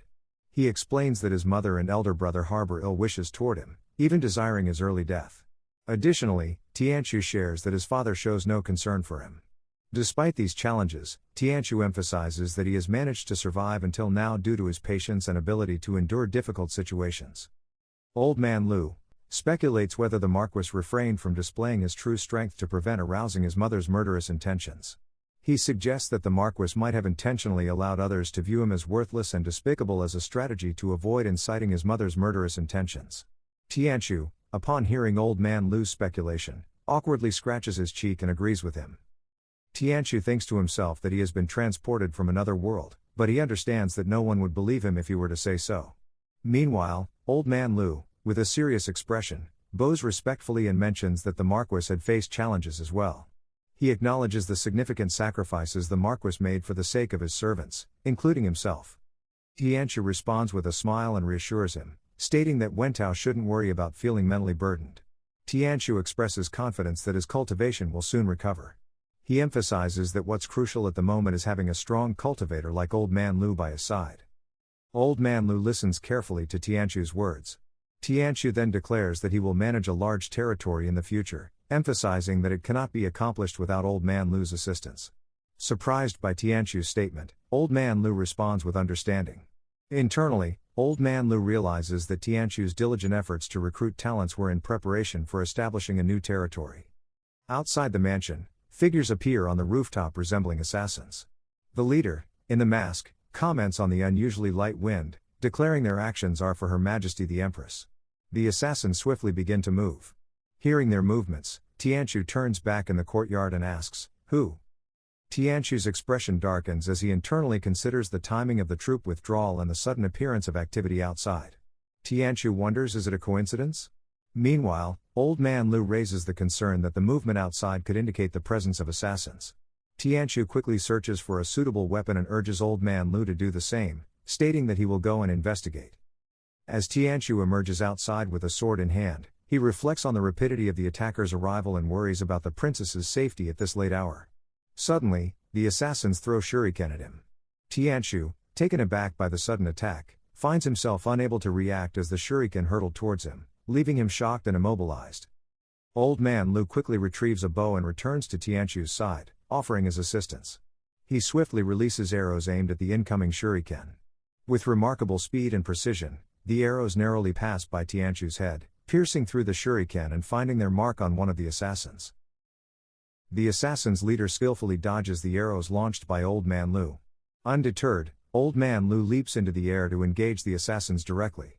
As he ascends, the shuriken fall harmlessly to the ground. In mid-air, Old Man Lu swiftly nocks 3 arrows and takes aim at the assassins. With precision, he releases the arrows, which swiftly find their mark, piercing the bodies of the low-level assassins who are unable to evade the attack. With their end met, Old Man Lu gracefully returns to the ground. With the bodies of the defeated assassins lying on the ground, Old Man Lu prepares to confront the remaining leader with an arrow. The assassin's leader, observing Old Man Lu and Tianchu, expresses surprise at encountering a third-level mystic expert within the mansion, noting that he hadn't anticipated someone of such strength to be present. Tianchu's eyes widen as the assassin leader rushes toward him with incredible speed. The leader firmly states that nobody can save him today, he's destined to perish. Old Man Lu, surprised by the revelation of an afterimage, readies 3 arrows once more. Tianchu quickly instructs him to target the figure on the right. Following Tianchu's command, Old Man Lu releases the arrows towards the assassin leader.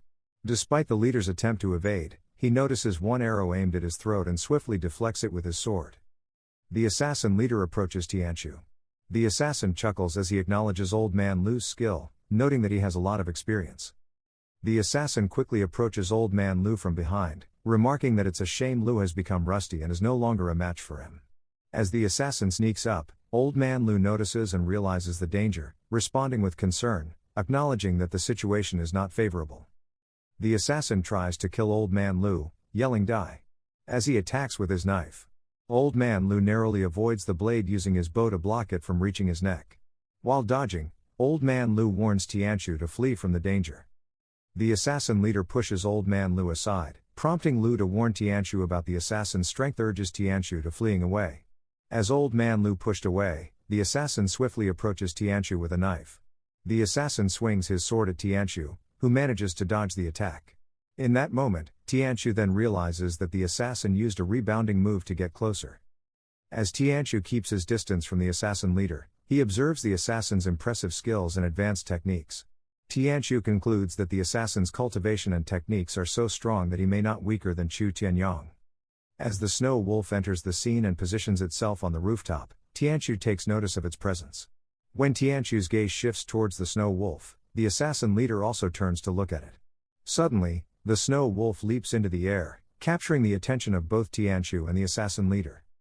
Tianchu, upon sighting the snow wolf, expresses happiness, remarking, "Big bad wolf. Right on time." The snow wolf responds with a fierce roar and leaps aggressively at the assassin leader. As the snow wolf closes in on the assassin from behind, the leader notices its approach and warns, "Wicked beast, this is not its business to meddle." The assassin leader attacks the snow wolf, commanding it not to interfere. After the snow wolf is attacked, the assassins notices its distinctive appearance as a pure white-horned wolf. The leader of the assassins, upon seeing the snow wolf, internally believes that it would be a waste to let Chu Tianchu keep such a valuable creature. Therefore, the leader decides it's better to incapacitate the snow wolf first before deciding what to do with it. The assassin uses his aura to immobilize the snow wolf, preventing it from escaping. With determination, he rushes towards the snow wolf, intending to claim it after dealing with Chu Tianchu. Seizing an opportunity while the assassin leader is distracted, Tianchu leaps into the air to attack. However, as Tianchu swings his sword at the assassin leader, the assassin effortlessly stops the blade with just 2 fingers. As the assassin directs his aura towards Tianchu, urging him to die, Tianchu confronts the assassin by calling him Tuo Bahai. With a serious expression, Tianchu questions whether Tuo Bahai intends to murder the current consort and princess. Upon hearing his name from Tianchu's lips, Tuo Bahai is shocked. He ceases his attack on Tianchu and quickly moves away from him. Tuo Bahai, still in disbelief, checks his mask, bewildered by how Tianchu could have recognized him so easily, especially since he had come in disguise. In the next recap chapters, we'll see if Tianchu can escape from the crisis he's in. This is the final recap for number 1 Playboy, but when new chapters are released, I'll recap those too. Don't forget to subscribe and support our future videos as well.